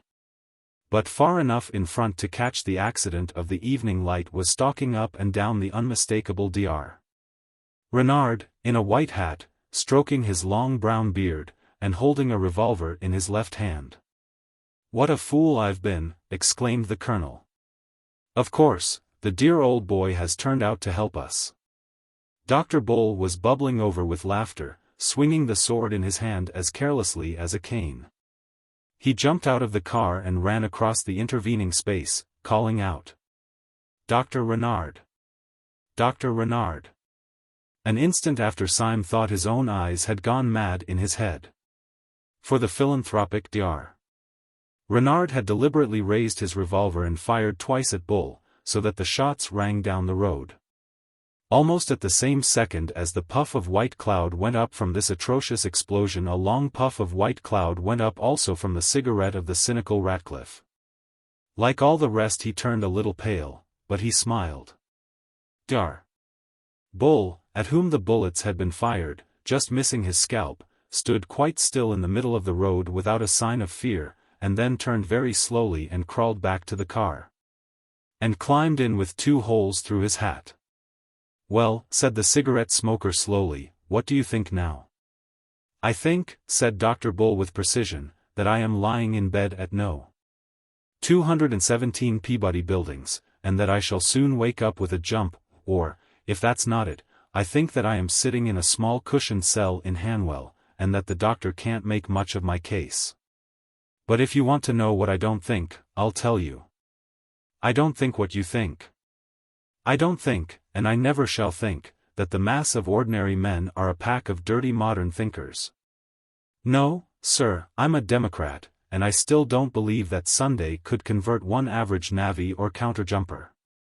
No, I may be mad, but humanity isn't." Syme turned his bright blue eyes on Bull with an earnestness which he did not commonly make clear. "You are a very fine fellow," he said. "You can believe in a sanity which is not merely your sanity. And you're right enough about humanity, about peasants and people like that jolly old innkeeper. But you're not right about Renard. I suspected him from the first. He's rationalistic, and, what's worse, he's rich. When duty and religion are really destroyed, it will be by the rich. They are really destroyed now," said the man with a cigarette, and rose with his hands in his pockets. "The devils are coming on." The men in the motor car looked anxiously in the direction of his dreamy gaze, and they saw that the whole regiment at the end of the road was advancing upon them, Dr. Renard marching furiously in front, his beard flying in the breeze. The colonel sprang out of the car with an intolerant exclamation. "Gentlemen," he cried, "the thing is incredible. It must be a practical joke. If you knew Renard as I do, it's like calling Queen Victoria a dynamiter. If you had got the man's character into your head." "Dar. Bull," said Syme sardonically, "has at least got it into his hat." "I tell you it can't be," cried the colonel, stamping. "Renard shall explain it. He shall explain it to me," and he strode forward. "Don't be in such a hurry," drawled the smoker. "He will very soon explain it to all of us." But the impatient colonel was already out of earshot, advancing towards the advancing enemy. The excited Dr. Renard lifted his pistol again, but perceiving his opponent, hesitated, and the colonel came face to face with him with frantic gestures of remonstrance. "It is no good," said Syme. "He will never get anything out of that old heathen. I vote we drive bang through the thick of them, bang as the bullets went through Bull's hat. We may all be killed, but we must kill a tidy number of them." "I won't ave it," said Dr. Bull, growing more vulgar in the sincerity of his virtue. "The poor chaps may be making a mistake. Give the colonel a chance." "Shall we go back, then?" asked the professor. "No," said Ratcliffe in a cold voice, "the street behind us is held too. In fact, I seem to see there another friend of yours, Syme." Syme spun round smartly, and stared backwards at the track which they had travelled. He saw an irregular body of horsemen gathering and galloping towards them in the gloom. He saw above the foremost saddle the silver gleam of a sword, and then as it grew nearer the silver gleam of an old man's hair. The next moment, with shattering violence, he had swung the motor round and sent it dashing down the steep side street to the sea, like a man that desired only to die. "What the devil is up?" cried the professor, seizing his arm. "The morning star has fallen," said Syme, as his own car went down the darkness like a falling star. The others did not understand his words, but when they looked back at the street above they saw the hostile cavalry coming round the corner and down the slopes after them. And foremost of all rode the good innkeeper, flushed with the fiery innocence of the evening light. "The world is insane," said the professor, and buried his face in his hands. "No," said Dr. Bull in adamantine humility, "it is I." "What are we going to do?" asked the professor. "At this moment," said Syme, with a scientific detachment, "I think we are going to smash into a lamppost." The next instant the automobile had come with a catastrophic jar against an iron object. The instant after that 4 men had crawled out from under a chaos of metal, and a tall lean lamppost that had stood up straight on the edge of the Marine Parade stood out, bent and twisted, like the branch of a broken tree. "Well, we smashed something," said the professor, with a faint smile. "That's some comfort." "You're becoming an anarchist," said Syme, dusting his clothes with his instinct of daintiness. "Everyone is," said Ratcliffe. As they spoke, the white-haired horseman and his followers came thundering from above, and almost at the same moment a dark string of men ran shouting along the seafront. Syme snatched a sword, and took it in his teeth. He stuck 2 others under his armpits, took a 4th in his left hand and the lantern in his right, and leapt off the high parade onto the beach below.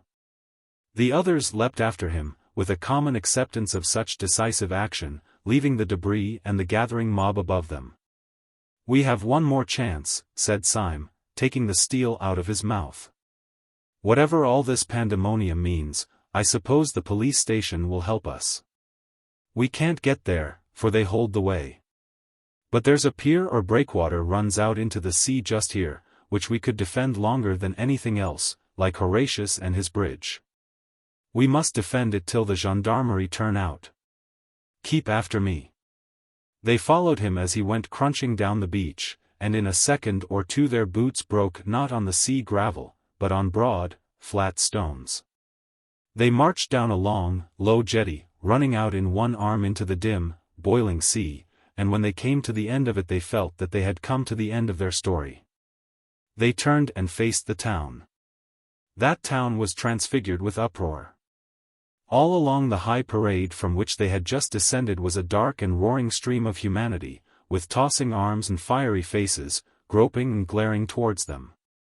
The long dark line was dotted with torches and lanterns, but even where no flame lit up a furious face, they could see in the farthest figure, in the most shadowy gesture, an organized hate. It was clear that they were the accursed of all men, and they knew not why. 2 or 3 men, looking little and black like monkeys, leapt over the edge as they had done and dropped on to the beach. These came plowing down the deep sand, shouting horribly, and strove to wade into the sea at random. The example was followed, and the whole black mass of men began to run and drip over the edge like black treacle. Foremost among the men on the beach Syme saw the peasant who had driven their cart. He splashed into the surf on a huge cart horse, and shook his axe at them. "The peasant," cried Syme. "They have not risen since the Middle Ages." "Even if the police do come now," said the professor mournfully, "they can do nothing with this mob." "Nonsense," said Bull desperately, "there must be some people left in the town who are human." "No," said the hopeless inspector, "the human being will soon be extinct. We are the last of mankind." "It may be," said the professor absently. Then he added in his dreamy voice, "What is all that at the end of the Dunciad? Nor public flame, nor private, dares to shine.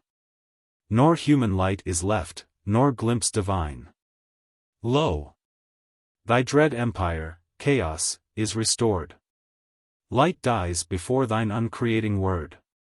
Thy hand, great anarch, lets the curtain fall. And universal darkness buries all." "Stop!" cried Bull suddenly, "the gendarmes are out." The low lights of the police station were indeed blotted and broken with hurrying figures, and they heard through the darkness the clash and jingle of a disciplined cavalry. "They are charging the mob," cried Bull in ecstasy or alarm. "No," said Syme, "they are formed along the parade." "They have unslung their carbines," cried Bull dancing with excitement. "Yes," said Ratcliffe, "and they are going to fire on us." As he spoke there came a long crackle of musketry, and bullets seemed to hop like hailstones on the stones in front of them. "The gendarmes have joined them," cried the professor, and struck his forehead. "I am in the padded cell," said Bull solidly. There was a long silence, and then Ratcliffe said, looking out over the swollen sea, all a sort of grey-purple, "What does it matter who is mad or who is sane? We shall all be dead soon." Syme turned to him and said, "You are quite hopeless, then?" Mr. Ratcliffe kept a stony silence, then at last he said quietly, "No, oddly enough I am not quite hopeless. There is one insane little hope that I cannot get out of my mind. The power of this whole planet is against us, yet I cannot help wondering whether this one silly little hope is hopeless yet." "In what or whom is your hope?" asked Syme with curiosity. "In a man I never saw," said the other, looking at the leaden sea. "I know what you mean," said Syme in a low voice, "the man in the dark room. But Sunday must have killed him by now." "Perhaps," said the other steadily. "But if so, he was the only man whom Sunday found it hard to kill." "I heard what you said," said the professor, with his back turned. "I also am holding hard on to the thing I never saw." All of a sudden Syme, who was standing as if blind with introspective thought, swung round and cried out, like a man waking from sleep, "Where is the colonel? I thought he was with us." "The colonel?" "Yes," cried Bull, "where on earth is the colonel?" "He went to speak to Renard," said the professor. "We cannot leave him among all those beasts," cried Syme. "Let us die like gentlemen if—" "Do not pity the colonel," said Ratcliffe, with a pale sneer. "He is extremely comfortable." "He is." "No. No. No," cried Syme in a kind of frenzy, "not the colonel too. I will never believe it." "Will you believe your eyes?" asked the other, and pointed to the beach. Many of their pursuers had waded into the water shaking their fists, but the sea was rough, and they could not reach the pier. 2 or 3 figures, however, stood on the beginning of the stone footway, and seemed to be cautiously advancing down it. The glare of a chance lantern lit up the faces of the two foremost. One face wore a black half-mask, and under it the mouth was twisting about in such a madness of nerves that the black tuft of beard wriggled round and round like a restless, living thing. The other was the red face and white moustache of Colonel Ducroix. They were in earnest consultation. "Yes, he is gone too," said the professor, and sat down on a stone. "Everything's gone. I'm gone. I can't trust my own bodily machinery. I feel as if my own hand might fly up and strike me." "When my hand flies up," said Syme, "it will strike somebody else," and he strode along the pier towards the colonel, the sword in one hand and the lantern in the other. As if to destroy the last hope or doubt, the colonel, who saw him coming, pointed his revolver at him and fired. The shot missed Syme, but struck his sword, breaking it short at the hilt. Syme rushed on, and swung the iron lantern above his head. "Judas before Herod," he said, and struck the colonel down upon the stones.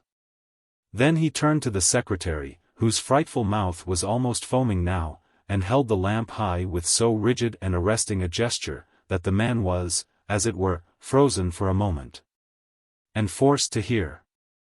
"Do you see this lantern?" cried Syme in a terrible voice. "Do you see the cross carved on it, and the flame inside? You did not make it. You did not light it.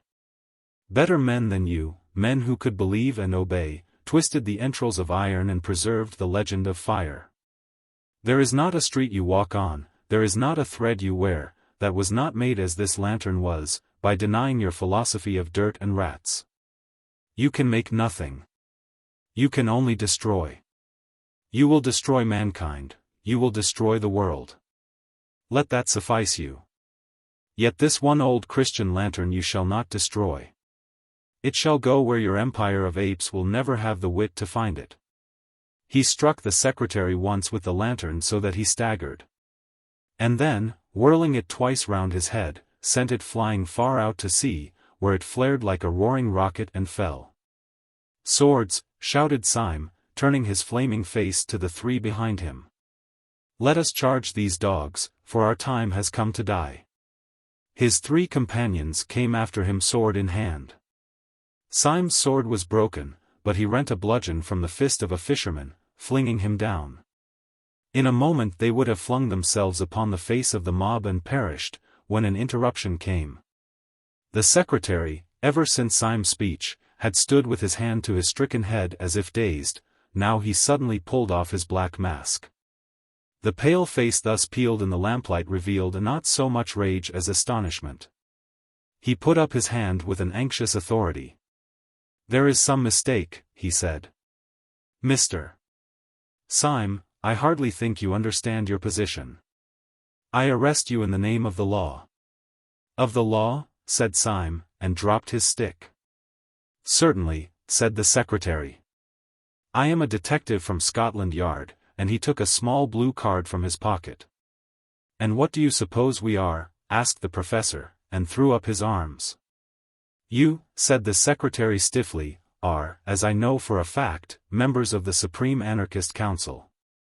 Disguised as one of you, I." Dr. Bull tossed his sword into the sea. "There never was any Supreme Anarchist Council," he said. "We were all a lot of silly policemen looking at each other. And all these nice people who have been peppering us with shot thought we were the dynamiters." "I knew I couldn't be wrong about the mob," he said, beaming over the enormous multitude, which stretched away to the distance on both sides. "Vulgar people are never mad. I'm vulgar myself, and I know. I am now going on shore to stand a drink to everybody here." Chapter 13. The Pursuit of the President. Next morning 5 bewildered but hilarious people took the boat for Dover. The poor old colonel might have had some cause to complain, having been first forced to fight for 2 factions that didn't exist, and then knocked down with an iron lantern.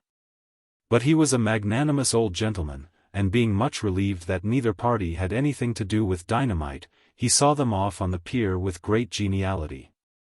The 5 reconciled detectives had 100 details to explain to each other. The secretary had to tell Syme how they had come to wear masks originally in order to approach the supposed enemy as fellow conspirators. Syme had to explain how they had fled with such swiftness through a civilized country. But above all these matters of detail which could be explained, rose the central mountain of the matter that they could not explain. What did it all mean? If they were all harmless officers, what was Sunday? If he had not seized the world, what on earth had he been up to? Inspector Ratcliffe was still gloomy about this. "I can't make head or tail of old Sunday's little game any more than you can," he said. "But whatever else Sunday is, he isn't a blameless citizen. Damn it! Do you remember his face?" "I grant you," answered Syme, "that I have never been able to forget it." "Well," said the secretary, "I suppose we can find out soon, for tomorrow we have our next general meeting. You will excuse me," he said, with a rather ghastly smile, "for being well acquainted with my secretarial duties." "I suppose you are right," said the professor reflectively. "I suppose we might find it out from him, but I confess that I should feel a bit afraid of asking Sunday who he really is." "Why?" asked the secretary, "for fear of bombs?" "No," said the professor, "for fear he might tell me." "Let us have some drinks," said Dr. Bull, after a silence. Throughout their whole journey by boat and train they were highly convivial, but they instinctively kept together. Dr. Bull, who had always been the optimist of the party, endeavored to persuade the other 4 that the whole company could take the same hansom cab from Victoria. But this was overruled, and they went in a 4-wheeler, with Dr. Bull on the box, singing. They finished their journey at an hotel in Piccadilly Circus, so as to be close to the early breakfast next morning in Leicester Square. Yet even then the adventures of the day were not entirely over. Dr. Bull, discontented with the general proposal to go to bed, had strolled out of the hotel at about 11 to see and taste some of the beauties of London. 20 minutes afterwards, however, he came back and made quite a clamour in the hall. Syme, who tried at first to soothe him, was forced at last to listen to his communication with quite new attention. "I tell you I've seen him," said Dr. Bull, with thick emphasis. "Whom?" asked Syme quickly. "Not the president?" "Not so bad as that," said Dr. Bull, with unnecessary laughter, "not so bad as that. I've got him here." "Got whom here?" asked Syme impatiently. "Hairy Man," said the other lucidly, "man that used to be hairy man, Gogol. Here he is," and he pulled forward by a reluctant elbow the identical young man who 5 days before had marched out of the council with thin red hair and a pale face. The first of all the sham anarchists who had been exposed. "Why do you worry with me?" he cried. "You have expelled me as a spy." "We are all spies," whispered Syme. "We're all spies," shouted Dr. Bull. "Come and have a drink." Next morning the battalion of the reunited 6 marched stolidly towards the hotel in Leicester Square. "This is more cheerful," said Dr. Bull. "We are 6 men going to ask one man what he means." "I think it is a bit queerer than that," said Syme. "I think it is 6 men going to ask one man what they mean." They turned in silence into the square, and though the hotel was in the opposite corner, they saw at once the little balcony and a figure that looked too big for it. He was sitting alone with bent head, poring over a newspaper. But all his councillors, who had come to vote him down, crossed that square as if they were watched out of heaven by 100 eyes. They had disputed much upon their policy, about whether they should leave the unmasked Gogol without and begin diplomatically, or whether they should bring him in and blow up the gunpowder at once. The influence of Syme and Bull prevailed for the latter course, though the secretary to the last asked them why they attacked Sunday so rashly. "My reason is quite simple," said Syme. "I attack him rashly because I am afraid of him." They followed Syme up the dark stair in silence, and they all came out simultaneously into the broad sunlight of the morning and the broad sunlight of Sunday's smile. "Delightful," he said. "So pleased to see you all. What an exquisite day it is. Is the Tsar dead? The secretary, who happened to be foremost, drew himself together for a dignified outburst. No, sir, he said sternly, there has been no massacre. I bring you news of no such disgusting spectacles. Disgusting spectacles, repeated the president, with a bright, inquiring smile. You mean Dr. Bull's spectacles? The secretary choked for a moment, and the president went on with a sort of smooth appeal. Of course, we all have our opinions and even our eyes. But really to call them disgusting before the man himself. Dar. Bull tore off his spectacles and broke them on the table. My spectacles are blackguardly, he said, but I'm not. Look at my face. I dare say it's the sort of face that grows on one, said the president, in fact, it grows on you, and who am I to quarrel with the wild fruits upon the tree of life? I dare say it will grow on me some day. We have no time for tomfoolery, said the secretary, breaking in savagely. We have come to know what all this means. Who are you? What are you? Why did you get us all here? Do you know who and what we are? Are you a half-witted man playing the conspirator, or are you a clever man playing the fool? Answer me, I tell you. Candidates, murmured Sunday, are only required to answer 8 out of the 17 questions on the paper. As far as I can make out, you want me to tell you what I am, and what you are, and what this table is, and what this council is, and what this world is for all I know. Well, I will go so far as to rend the veil of one mystery. If you want to know what you are a set of highly well-intentioned young jackasses. And you, said Syme, leaning forward, what are you? I. What am I? Roared the president, and he rose slowly to an incredible height, like some enormous wave about to arch above them and break. You want to know what I am, do you? Bull, you are a man of science. Grub in the roots of those trees and find out the truth about them. Syme, you are a poet. Stare at those morning clouds. But I tell you this, that you will have found out the truth of the last tree and the topmost cloud before the truth about me. You will understand the sea, and I shall be still a riddle. You shall know what the stars are, and not know what I am. Since the beginning of the world all men have hunted me like a wolf, kings and sages, and poets and lawgivers, all the churches, and all the philosophies. But I have never been caught yet, and the skies will fall in the time I turn to bay. I have given them a good run for their money, and I will now. Before one of them could move, the monstrous man had swung himself like some huge orangutan over the balustrade of the balcony. Yet before he dropped he pulled himself up again as on a horizontal bar, and thrusting his great chin over the edge of the balcony, said solemnly, "There's one thing I'll tell you though about who I am. I am the man in the dark room, who made you all policemen." With that he fell from the balcony, bouncing on the stones below like a great ball of India rubber, and went bounding off towards the corner of the Alhambra, where he hailed a hansom cab and sprang inside it. The 6 detectives had been standing thunderstruck and livid in the light of his last assertion. But when he disappeared into the cab, Syme's practical senses returned to him, and leaping over the balcony so recklessly as almost to break his legs, he called another cab. He and Bull sprang into the cab together, the professor and the inspector into another, while the secretary and the late Gogol scrambled into a third just in time to pursue the flying Syme, who was pursuing the flying president. Sunday led them a wild chase towards the northwest, his cabman, evidently under the influence of more than common inducements, urging the horse at breakneck speed. But Syme was in no mood for delicacies, and he stood up in his own cab shouting, "Stop thief," until crowds ran along beside his cab, and policemen began to stop and ask questions.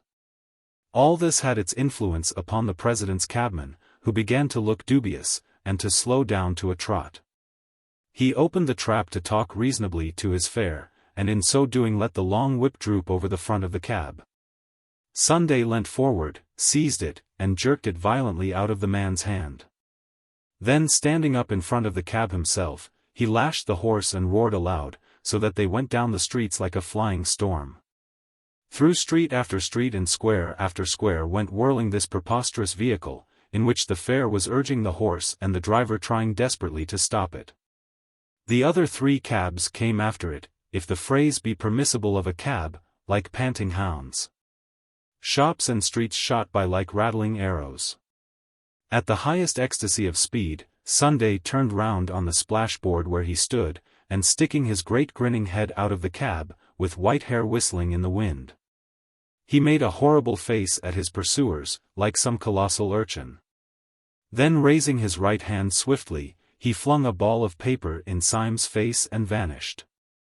Syme caught the thing while instinctively warding it off, and discovered that it consisted of 2 crumpled papers.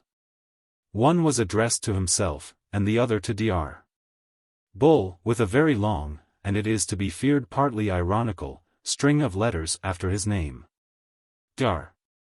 Bull's address was, at any rate, considerably longer than his communication, for the communication consisted entirely of the words.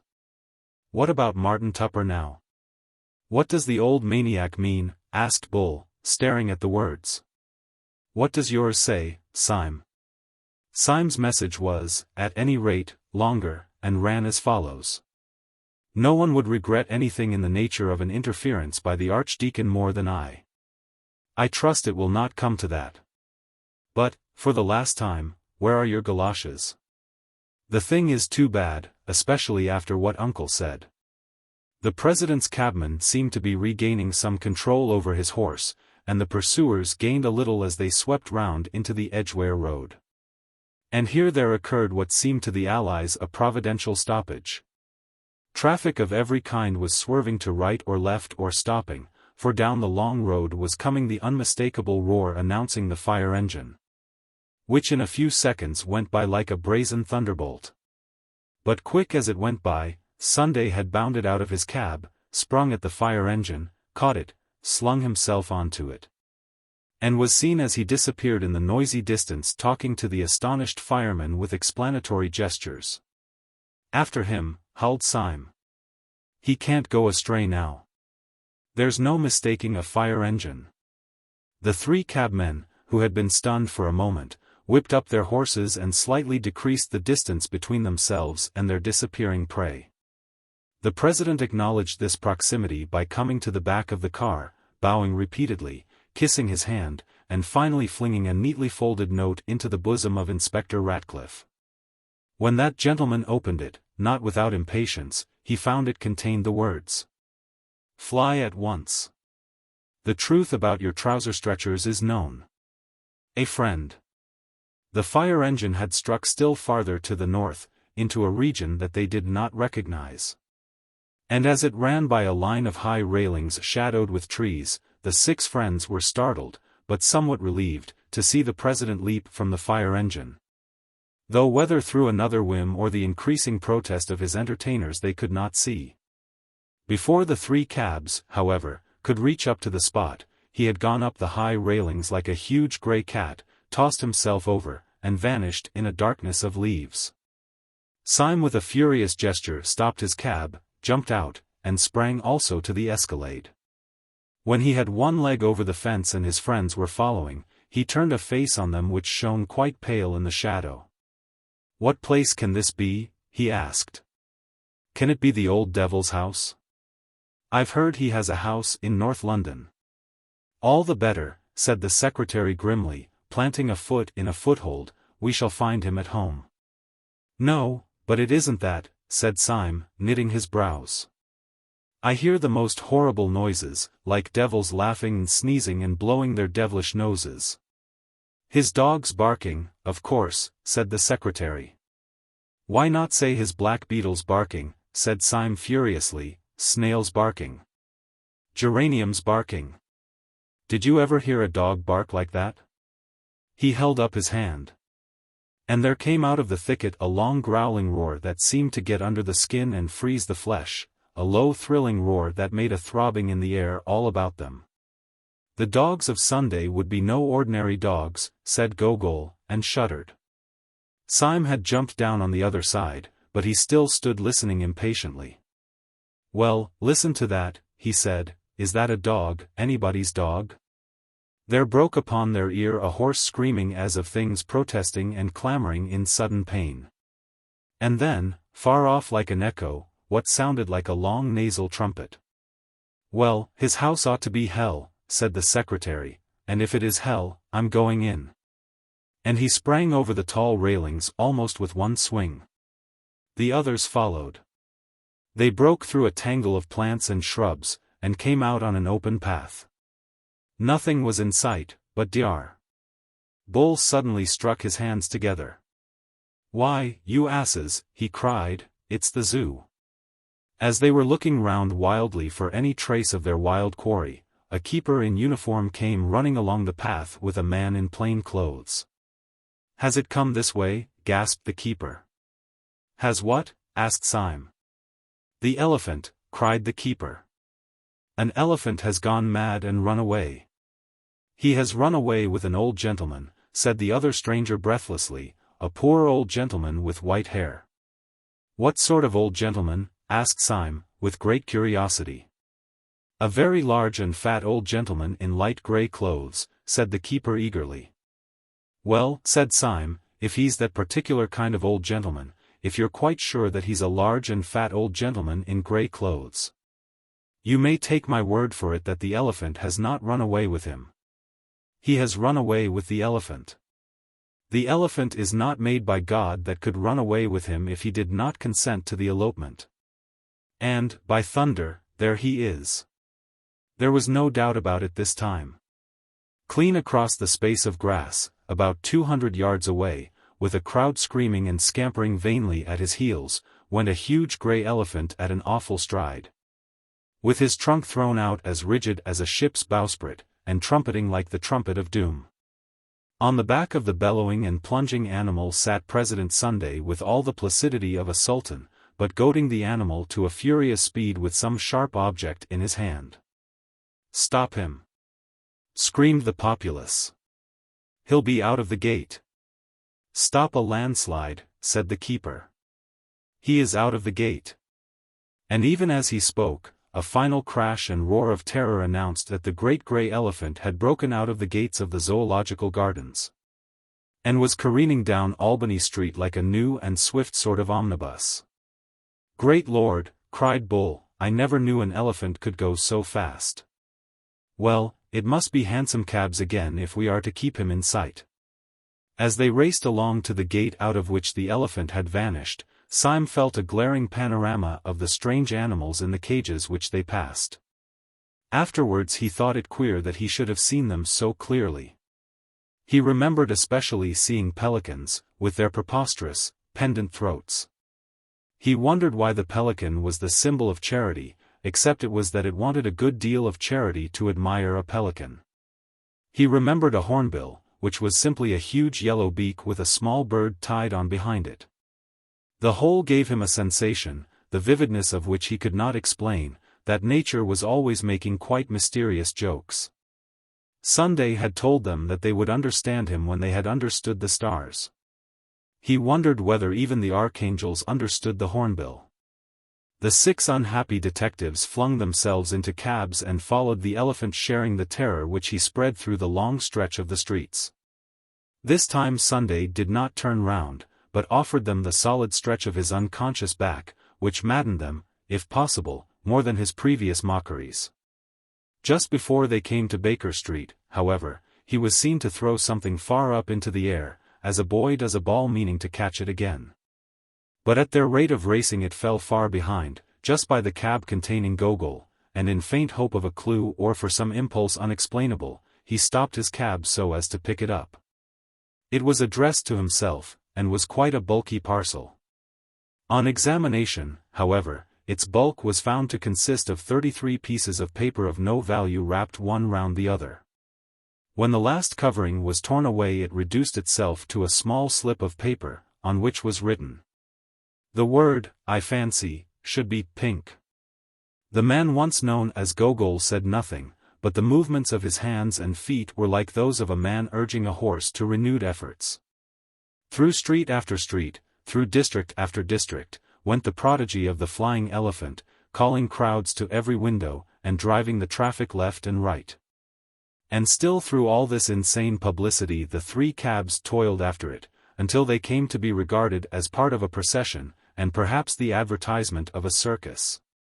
They went at such a rate that distances were shortened beyond belief, and Syme saw the Albert Hall in Kensington when he thought that he was still in Paddington. The animal's pace was even more fast and free through the empty, aristocratic streets of South Kensington. And he finally headed towards that part of the skyline where the enormous wheel of Earl's Court stood up in the sky. The wheel grew larger and larger, till it filled heaven like the wheel of stars. The beast outstripped the cabs. They lost him round several corners, and when they came to one of the gates of the Earl's Court exhibition they found themselves finally blocked. In front of them was an enormous crowd. In the midst of it was an enormous elephant, heaving and shuddering as such shapeless creatures do. But the president had disappeared. "Where has he gone to?" asked Syme, slipping to the ground. "Gentlemen rushed into the exhibition, sir," said an official in a dazed manner. Then he added in an injured voice, "Funny gentleman, sir. Asked me to hold his horse, and gave me this." He held out with distaste a piece of folded paper, addressed, "To the Secretary of the Central Anarchist Council." The secretary, raging, rent it open, and found written inside it, "When the herring runs a mile, let the secretary smile. When the herring tries to fly, let the secretary die." Rustic proverb. "Why the eternal crikey," began the secretary, "did you let the man in? Do people commonly come to your exhibition riding on mad elephants?" "Do." "Look!" shouted Syme suddenly. "Look over there." "Look at what?" asked the secretary savagely. "Look at the captive balloon," said Syme, and pointed in a frenzy. "Why the blazes should I look at a captive balloon?" demanded the secretary. "What is there queer about a captive balloon?" "Nothing," said Syme, "except that it isn't captive." They all turned their eyes to where the balloon swung and swelled above the exhibition on a string, like a child's balloon. A second afterwards the string came in two just under the car, and the balloon, broken loose, floated away with the freedom of a soap bubble. "10,000 devils," shrieked the secretary. "He's got into it," and he shook his fists at the sky. The balloon, borne by some chance wind, came right above them, and they could see the great white head of the president peering over the side and looking benevolently down on them. "God bless my soul," said the professor with the elderly manner that he could never disconnect from his bleached beard and parchment face. "God bless my soul. I seem to fancy that something fell on the top of my hat."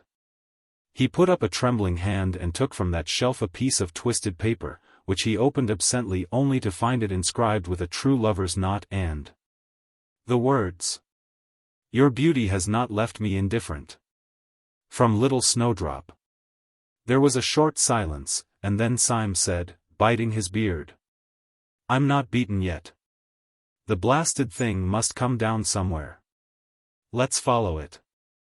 Chapter 14. The Six Philosophers. Across green fields, and breaking through blooming hedges, toiled 6 draggled detectives, about 5 miles out of London. The optimist of the party had at first proposed that they should follow the balloon across South England in hansom cabs. But he was ultimately convinced of the persistent refusal of the balloon to follow the roads, and the still more persistent refusal of the cabmen to follow the balloon. Consequently the tireless though exasperated travellers broke through black thickets and ploughed through ploughed fields till each was turned into a figure too outrageous to be mistaken for a tramp. Those green hills of Surrey saw the final collapse and tragedy of the admirable light grey suit in which Syme had set out from Saffron Park. His silk hat was broken over his nose by a swinging bough, his coat-tails were torn to the shoulder by arresting thorns, the clay of England was splashed up to his collar. But he still carried his yellow beard forward with a silent and furious determination, and his eyes were still fixed on that floating ball of gas, which in the full flush of sunset seemed colored like a sunset cloud. "After all," he said, "it is very beautiful." "It is singularly and strangely beautiful," said the professor. I wish the beastly gas bag would burst. No, said Dr. Bull, I hope it won't. It might hurt the old boy. Hurt him, said the vindictive professor, hurt him. Not as much as I'd hurt him if I could get up with him. Little snowdrop. I don't want him hurt, somehow, said Dr. Bull. What? Cried the secretary bitterly. Do you believe all that tale about his being our man in the dark room? Sunday would say he was anybody. I don't know whether I believe it or not, said Dr. Bull. But it isn't that I mean. I can't wish old Sunday's balloon to burst because. Well, said Syme impatiently, because? Well, because he's so jolly like a balloon himself, said Dr. Bull desperately. I don't understand a word of all that idea of his being the same man who gave us all our blue cards. It seems to make everything nonsense. But I don't care who knows it, I always had a sympathy for old Sunday himself, wicked as he was. Just as if he was a great bouncing baby. How can I explain what my queer sympathy was? It didn't prevent my fighting him like hell. Shall I make it clear if I say that I liked him because he was so fat? You will not, said the secretary. I've got it now, cried Bull, it was because he was so fat and so light. Just like a balloon. We always think of fat people as heavy, but he could have danced against a sylph. I see now what I mean. Moderate strength is shown in violence, supreme strength is shown in levity. It was like the old speculations, what would happen if an elephant could leap up in the sky like a grasshopper? Our elephant, said Syme, looking upwards, has leapt into the sky like a grasshopper. And somehow, concluded Bull, that's why I can't help liking old Sunday. No, it's not an admiration of force, or any silly thing like that. There is a kind of gaiety in the thing, as if he were bursting with some good news. Haven't you sometimes felt it on a spring day? You know nature plays tricks, but somehow that day proves they are good-natured tricks. I never read the Bible myself, but that part they laugh at is literal truth, why leap ye, ye high hills? The hills do leap, at least, they try to. Why do I like Sunday? How can I tell you? Because he's such a bounder. There was a long silence, and then the secretary said in a curious, strained voice. You do not know Sunday at all. Perhaps it is because you are better than I, and do not know hell. I was a fierce fellow, and a trifle morbid from the first. The man who sits in darkness, and who chose us all, chose me because I had all the crazy look of a conspirator, because my smile went crooked, and my eyes were gloomy, even when I smiled. But there must have been something in me that answered to the nerves in all these anarchic men. For when I first saw Sunday he expressed to me, not your airy vitality, but something both gross and sad in the nature of things. I found him smoking in a twilight room, a room with brown blind down, infinitely more depressing than the genial darkness in which our master lives. He sat there on a bench, a huge heap of a man, dark and out of shape. He listened to all my words without speaking or even stirring. I poured out my most passionate appeals, and asked my most eloquent questions.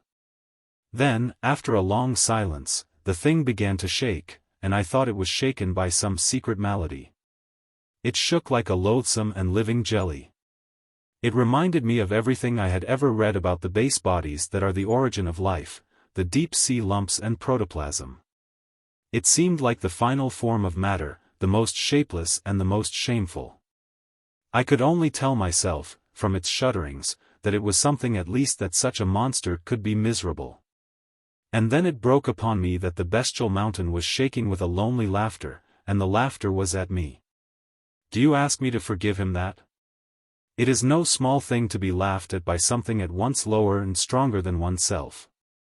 Surely you fellows are exaggerating wildly, cut in the clear voice of Inspector Ratcliffe. President Sunday is a terrible fellow for one's intellect, but he is not such a Barnum's freak physically as you make out. He received me in an ordinary office, in a grey check coat, in broad daylight. He talked to me in an ordinary way. But I'll tell you what is a trifle creepy about Sunday. His room is neat, his clothes are neat, everything seems in order, but he's absent-minded. Sometimes his great bright eyes go quite blind. For hours he forgets that you are there. Now absent-mindedness is just a bit too awful in a bad man. We think of a wicked man as vigilant. We can't think of a wicked man who is honestly and sincerely dreamy, because we daren't think of a wicked man alone with himself. An absent-minded man means a good-natured man. It means a man who, if he happens to see you, will apologize. But how will you bear an absent-minded man who, if he happens to see you, will kill you? That is what tries the nerves, abstraction combined with cruelty. Men have felt it sometimes when they went through wild forests, and felt that the animals there were at once innocent and pitiless. They might ignore or slay. How would you like to pass 10 mortal hours in a parlor with an absent-minded tiger? And what do you think of Sunday, Gogol? Asked Syme. I don't think of Sunday on principle, said Gogol simply, any more than I stare at the sun at noonday. Well, that is a point of view, said Syme thoughtfully. What do you say, Professor?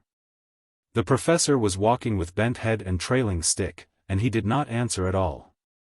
Wake up, Professor, said Syme genially.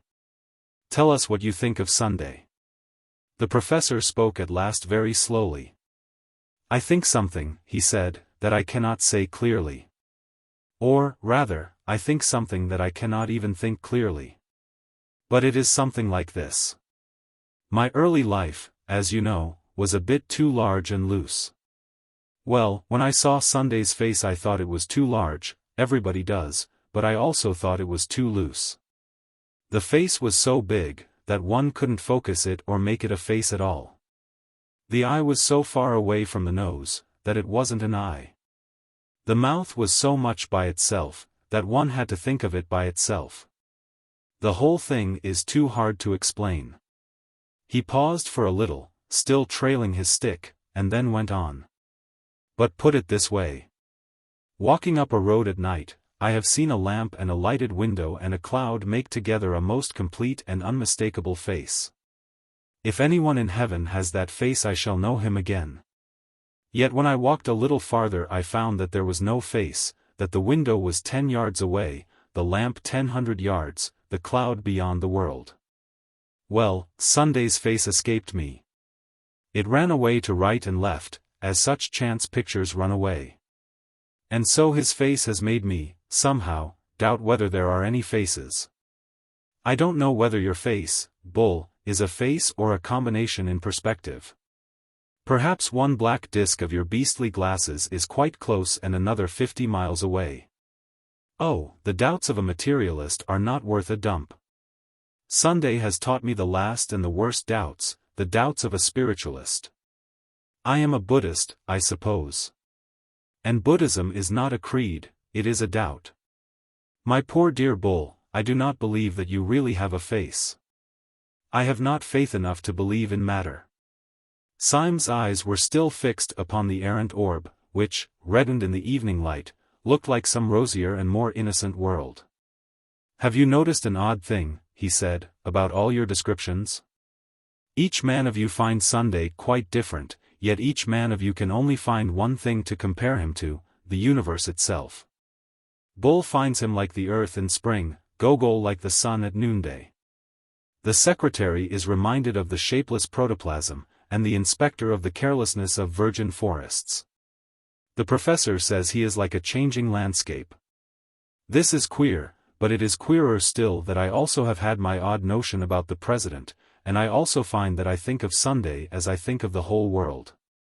Get on a little faster, Syme, said Bull, never mind the balloon. When I first saw Sunday, said Syme slowly, I only saw his back. And when I saw his back, I knew he was the worst man in the world. His neck and shoulders were brutal, like those of some apish god. His head had a stoop that was hardly human, like the stoop of an ox. In fact, I had at once the revolting fancy that this was not a man at all, but a beast dressed up in men's clothes. Get on, said Dr. Bull. And then the queer thing happened. I had seen his back from the street, as he sat in the balcony. Then I entered the hotel, and coming round the other side of him, saw his face in the sunlight. His face frightened me, as it did everyone, but not because it was brutal, not because it was evil. On the contrary, it frightened me because it was so beautiful, because it was so good. "Syme," exclaimed the secretary, "are you ill?" It was like the face of some ancient archangel, judging justly after heroic wars. There was laughter in the eyes, and in the mouth honor and sorrow. There was the same white hair, the same great, grey-clad shoulders that I had seen from behind. But when I saw him from behind I was certain he was an animal, and when I saw him in front I knew he was a god. Pan, said the professor dreamily, was a god and an animal. Then, and again, and always, went on Syme like a man talking to himself, that has been for me the mystery of Sunday, and it is also the mystery of the world. When I see the horrible back, I am sure the noble face is but a mask. When I see the face but for an instant, I know the back is only a jest. Bad is so bad, that we cannot but think good an accident. Good is so good, that we feel certain that evil could be explained. But the whole came to a kind of crest yesterday when I raced Sunday for the cab, and was just behind him all the way. "Had you time for thinking then?" asked Ratcliffe. "Time," replied Syme, "for one outrageous thought. I was suddenly possessed with the idea that the blind, blank back of his head really was his face, an awful, eyeless face staring at me.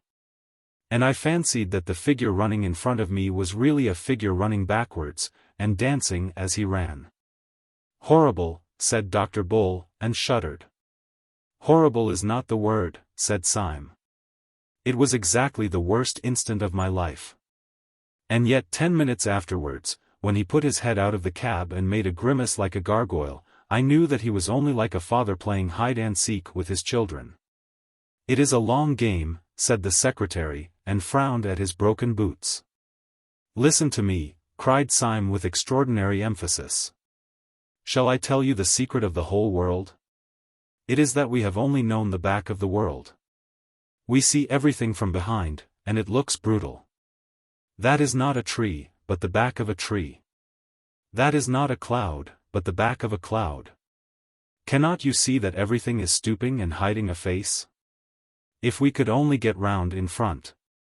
"Look," cried out Bull clamorously, "the balloon is coming down." There was no need to cry out to Syme, who had never taken his eyes off it.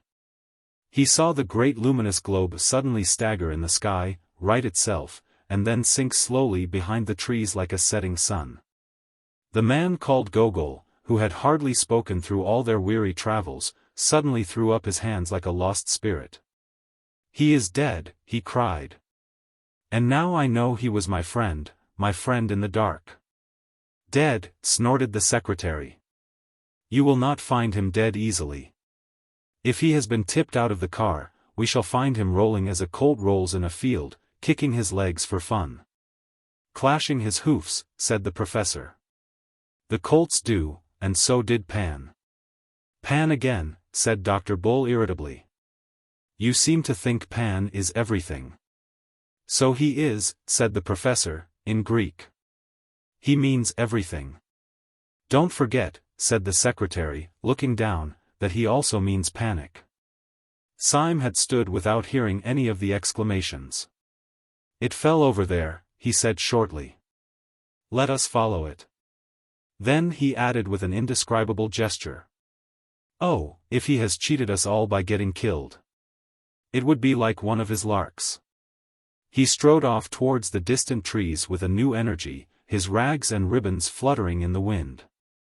The others followed him in a more footsore and dubious manner. And almost at the same moment all 6 men realized that they were not alone in the little field. Across the square of turf a tall man was advancing towards them, leaning on a strange long staff like a scepter. He was clad in a fine but old-fashioned suit with knee breeches. Its color was that shade between blue, violet and gray which can be seen in certain shadows of the woodland. His hair was whitish-gray, and at the first glance, taken along with his knee breeches, looked as if it was powdered. His advance was very quiet. But for the silver frost upon his head, he might have been won to the shadows of the wood. "Gentlemen," he said, "my master has a carriage waiting for you in the road just by." "Who is your master?" asked Syme, standing quite still. "I was told you knew his name," said the man respectfully. There was a silence, and then the secretary said, "Where is this carriage?" "It has been waiting only a few moments," said the stranger. "My master has only just come home." Syme looked left and right upon the patch of green field in which he found himself. The hedges were ordinary hedges, the trees seemed ordinary trees, yet he felt like a man entrapped in fairyland. He looked the mysterious ambassador up and down, but he could discover nothing except that the man's coat was the exact color of the purple shadows, and that the man's face was the exact color of the red and brown and golden sky. "Show us the place," Syme said briefly, and without a word the man in the violet coat turned his back and walked towards a gap in the hedge, which let in suddenly the light of a white road. As the 6 wanderers broke out upon this thoroughfare, they saw the white road blocked by what looked like a long row of carriages. Such a row of carriages as might close the approach to some house in Park Lane. Along the side of these carriages stood a rank of splendid servants, all dressed in the grey-blue uniform, and all having a certain quality of stateliness and freedom which would not commonly belong to the servants of a gentleman, but rather to the officials and ambassadors of a great king. There were no less than 6 carriages waiting, one for each of the tattered and miserable band. All the attendants, as if in court dress, wore swords, and as each man crawled into his carriage they drew them, and saluted with a sudden blaze of steel. "What can it all mean?" asked Bull of Syme as they separated. "Is this another joke of Sunday's?" "I don't know," said Syme as he sank wearily back in the cushions of his carriage. "But if it is, it's one of the jokes you talk about. It's a good-natured one." The 6 adventurers had passed through many adventures, but not one had carried them so utterly off their feet as this last adventure of comfort. They had all become inured to things going roughly. But things suddenly going smoothly swamped them. They could not even feebly imagine what the carriages were. It was enough for them to know that they were carriages, and carriages with cushions. They could not conceive who the old man was who had led them, but it was quite enough that he had certainly led them to the carriages. Syme drove through a drifting darkness of trees in utter abandonment. It was typical of him that while he had carried his bearded chin forward fiercely so long as anything could be done, when the whole business was taken out of his hands he fell back on the cushions in a frank collapse. Very gradually and very vaguely he realized into what rich roads the carriage was carrying him. He saw that they passed the stone gates of what might have been a park, that they began gradually to climb a hill which, while wooded on both sides, was somewhat more orderly than a forest. Then there began to grow upon him, as upon a man slowly waking from a healthy sleep, a pleasure in everything. He felt that the hedges were what hedges should be, living walls. That a hedge is like a human army, disciplined, but all the more alive.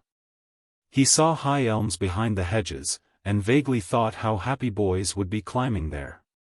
Then his carriage took a turn of the path, and he saw suddenly and quietly, like a long, low, sunset cloud, a long, low house, mellow in the mild light of sunset. All the 6 friends compared notes afterwards and quarreled, but they all agreed that in some unaccountable way the place reminded them of their boyhood. It was either this elm top or that crooked path, it was either this scrap of orchard or that shape of a window. But each man of them declared that he could remember this place before he could remember his mother. When the carriages eventually rolled up to a large, low, cavernous gateway, another man in the same uniform, but wearing a silver star on the grey breast of his coat, came out to meet them. This impressive person said to the bewildered Syme, "Refreshments are provided for you in your room." Syme, under the influence of the same mesmeric sleep of amazement, went up the large oaken stairs after the respectful attendant. He entered a splendid suite of apartments that seemed to be designed specially for him. He walked up to a long mirror with the ordinary instinct of his class, to pull his tie straight or to smooth his hair. And there he saw the frightful figure that he was, blood running down his face from where the bough had struck him, his hair standing out like yellow rags of rank grass, his clothes torn into long, wavering tatters. At once the whole enigma sprang up, simply as the question of how he had got there, and how he was to get out again. Exactly at the same moment a man in blue, who had been appointed as his valet, said very solemnly, "I have put out your clothes, sir." "Clothes," said Syme sardonically. "I have no clothes except these," and he lifted two long strips of his frock coat in fascinating festoons, and made a movement as if to twirl like a ballet girl. "My master asks me to say," said the attendant, "that there is a fancy dress ball tonight, and that he desires you to put on the costume that I have laid out. Meanwhile, sir, there is a bottle of Burgundy and some cold pheasant, which he hopes you will not refuse, as it is some hours before supper." "Cold pheasant is a good thing," said Syme reflectively, "and Burgundy is a spanking good thing. But really I do not want either of them so much as I want to know what the devil all this means, and what sort of costume you have got laid out for me. Where is it?" The servant lifted off a kind of ottoman a long peacock blue drapery, rather of the nature of a domino, on the front of which was emblazoned a large golden sun, and which was splashed here and there with flaming stars and crescents. "You're to be dressed as Thursday, sir," said the valet somewhat affably. "Dressed as Thursday," said Syme in meditation. "It doesn't sound a warm costume." "Oh, yes, sir," said the other eagerly, "the Thursday costume is quite warm, sir. It fastens up to the chin." "Well, I don't understand anything," said Syme, sighing. "I have been used so long to uncomfortable adventures that comfortable adventures knock me out. Still, I may be allowed to ask why I should be particularly like Thursday in a green frock spotted all over with the sun and moon. Those orbs, I think, shine on other days. I once saw the moon on Tuesday, I remember." "Beg pardon, sir," said the valet, "Bible also provided for you," and with a respectful and rigid finger he pointed out a passage in the first chapter of Genesis. Syme read it wondering. It was that in which the fourth day of the week is associated with the creation of the sun and moon. Here, however, they reckon from a Christian Sunday. "This is getting wilder and wilder," said Syme, as he sat down in a chair. "Who are these people who provide cold pheasant and Burgundy, and green clothes and Bibles? Do they provide everything?" "Yes, sir, everything," said the attendant gravely. "Shall I help you on with your costume?" "Oh, hitch the bally thing on," said Syme impatiently. But though he affected to despise the mummery, he felt a curious freedom and naturalness in his movements as the blue and gold garment fell about him. And when he found that he had to wear a sword, it stirred a boyish dream. As he passed out of the room he flung the folds across his shoulder with a gesture, his sword stood out at an angle, and he had all the swagger of a troubadour. For these disguises did not disguise, but reveal. Chapter 15. The Accuser. As Syme strode along the corridor he saw the secretary standing at the top of a great flight of stairs. The man had never looked so noble. He was draped in a long robe of starless black, down the center of which fell a band or broad stripe of pure white, like a single shaft of light. The whole looked like some very severe ecclesiastical vestment. There was no need for Syme to search his memory or the Bible in order to remember that the first day of creation marked the mere creation of light out of darkness. The vestment itself would alone have suggested the symbol. And Syme felt also how perfectly this pattern of pure white and black expressed the soul of the pale and austere secretary, with his inhuman veracity and his cold frenzy, which made him so easily make war on the anarchists, and yet so easily pass for one of them. Syme was scarcely surprised to notice that, amid all the ease and hospitality of their new surroundings, this man's eyes were still stern. No smell of ale or orchards could make the secretary cease to ask a reasonable question. If Syme had been able to see himself, he would have realized that he, too, seemed to be for the first time himself and no one else. For if the secretary stood for that philosopher who loves the original and formless light, Syme was a type of the poet who seeks always to make the light in special shapes, to split it up into sun and star. The philosopher may sometimes love the infinite, the poet always loves the finite. For him the great moment is not the creation of light, but the creation of the sun and moon. As they descended the broad stairs together they overtook Ratcliffe, who was clad in spring green like a huntsman, and the pattern upon whose garment was a green tangle of trees. For he stood for that third day on which the earth and green things were made, and his square, sensible face, with its not unfriendly cynicism, seemed appropriate enough to it. They were led out of another broad and low gateway into a very large Old English garden, full of torches and bonfires, by the broken light of which a vast carnival of people were dancing in motley dress. Syme seemed to see every shape in nature imitated in some crazy costume. There was a man dressed as a windmill with enormous sails, a man dressed as an elephant, a man dressed as a balloon. The two last, together, seemed to keep the thread of their farcical adventures. Syme even saw, with a queer thrill, one dancer dressed like an enormous hornbill, with a beak twice as big as himself, the queer bird which had fixed itself on his fancy like a living question while he was rushing down the long road at the zoological gardens. There were 1,000 other such objects, however. There was a dancing lamppost, a dancing apple tree, a dancing ship. One would have thought that the untamable tune of some mad musician had set all the common objects of field and street dancing an eternal jig. And long afterwards, when Syme was middle-aged and at rest, he could never see one of those particular objects, a lamppost, or an apple tree, or a windmill, without thinking that it was a strayed reveller from that revel of masquerade. On one side of this lawn, alive with dancers, was a sort of green bank, like the terrace in such old-fashioned gardens. Along this, in a kind of crescent, stood 7 great chairs, the thrones of the 7 days. Gogol and Dr. Bull were already in their seats, the professor was just mounting to his. Gogol, or Tuesday, had his simplicity well symbolized by a dress designed upon the division of the waters, a dress that separated upon his forehead and fell to his feet, grey and silver, like a sheet of rain. The professor, whose day was that on which the birds and fishes, the ruder forms of life, were created, had a dress of dim purple, over which sprawled goggle-eyed fishes and outrageous tropical birds, the union in him of unfathomable fancy and of doubt. Dr. Bull, the last day of creation, wore a coat covered with heraldic animals in red and gold, and on his crest a man rampant. He lay back in his chair with a broad smile, the picture of an optimist in his element. One by one the wanderers ascended the bank and sat in their strange seats. As each of them sat down a roar of enthusiasm rose from the carnival, such as that with which crowds receive kings.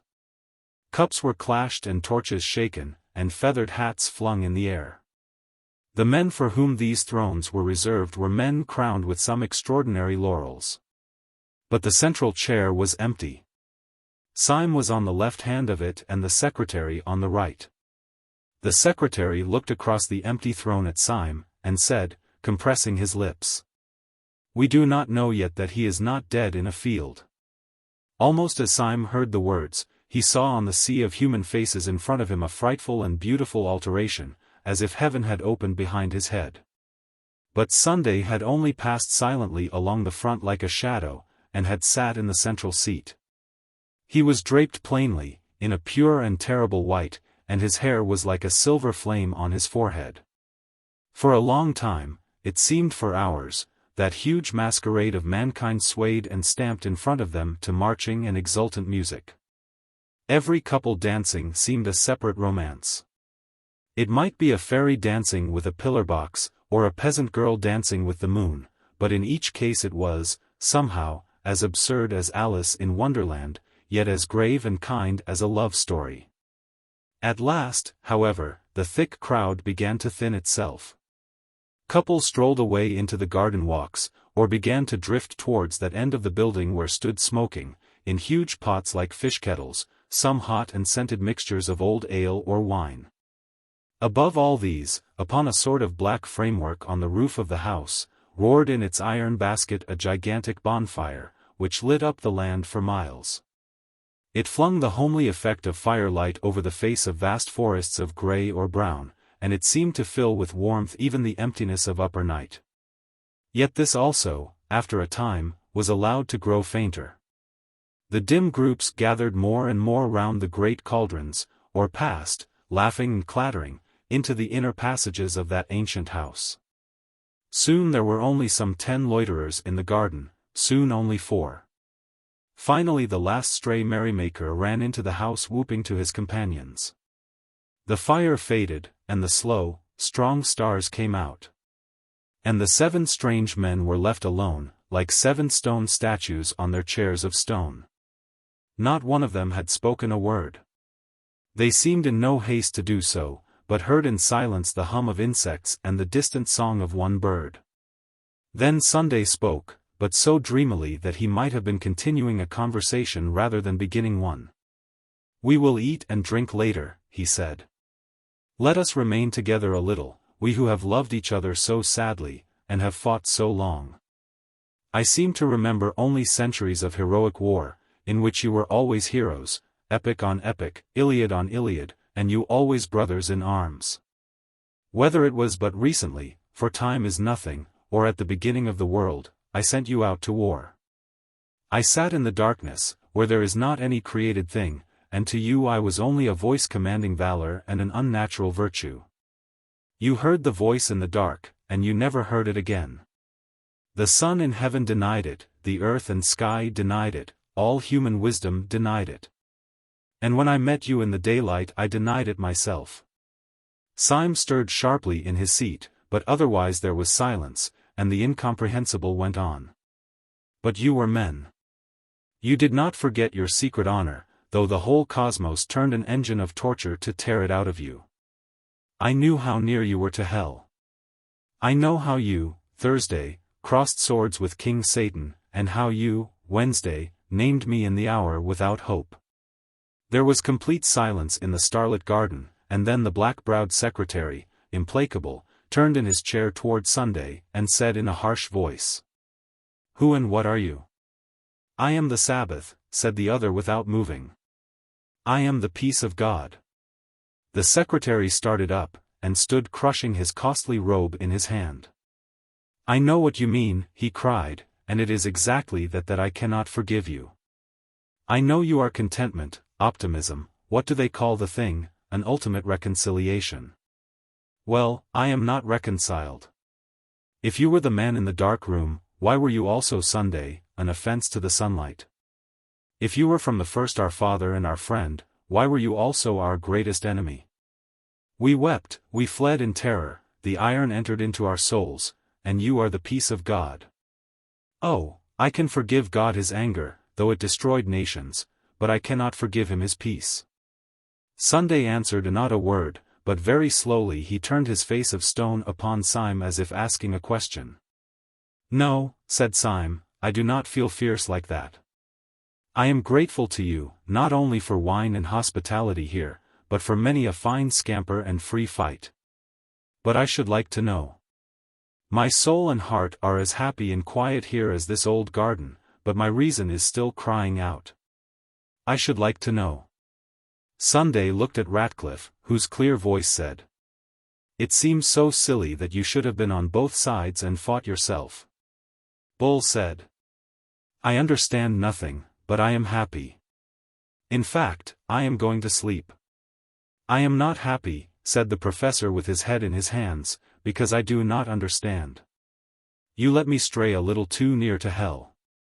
And then Gogol said, with the absolute simplicity of a child, "I wish I knew why I was hurt so much." Still Sunday said nothing, but only sat with his mighty chin upon his hand, and gazed at the distance. Then at last he said, "I have heard your complaints in order. And here, I think, comes another to complain, and we will hear him also." The falling fire in the great cresset threw a last long gleam, like a bar of burning gold, across the dim grass. Against this fiery band was outlined in utter black the advancing legs of a black-clad figure. He seemed to have a fine close suit with knee breeches such as that which was worn by the servants of the house, only that it was not blue, but of this absolute sable. He had, like the servants, a kind of sword by his side. It was only when he had come quite close to the crescent of the seven and flung up his face to look at them, that Syme saw, with thunderstruck clearness, that the face was the broad, almost ape-like face of his old friend Gregory, with its rank red hair and its insulting smile. "Gregory," gasped Syme, half rising from his seat. "Why, this is the real anarchist." "Yes," said Gregory, with a great and dangerous restraint, "I am the real anarchist." "Now there was a day," murmured Bull, who seemed really to have fallen asleep, "when the sons of God came to present themselves before the Lord, and Satan came also among them." "You are right," said Gregory, and gazed all round.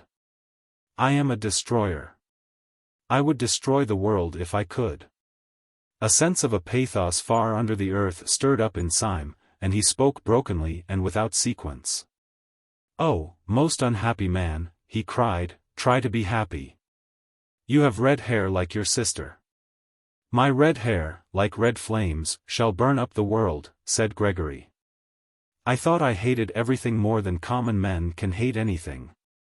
But I find that I do not hate everything so much as I hate you."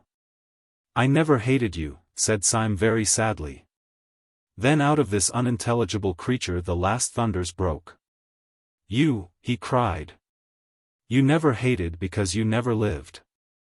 I know what you are all of you, from first to last, you are the people in power. You are the police, the great fat, smiling men in blue and buttons. You are the law, and you have never been broken. But is there a free soul alive that does not long to break you, only because you have never been broken? We in revolt talk all kind of nonsense doubtless about this crime or that crime of the government. It is all folly. The only crime of the government is that it governs. The unpardonable sin of the supreme power is that it is supreme. I do not curse you for being cruel. I do not curse you, though I might, for being kind. I curse you for being safe. You sit in your chairs of stone, and have never come down from them. You are the 7 angels of heaven, and you have had no troubles. Oh, I could forgive you everything, you that rule all mankind, if I could feel for once that you had suffered for 1 hour a real agony such as I."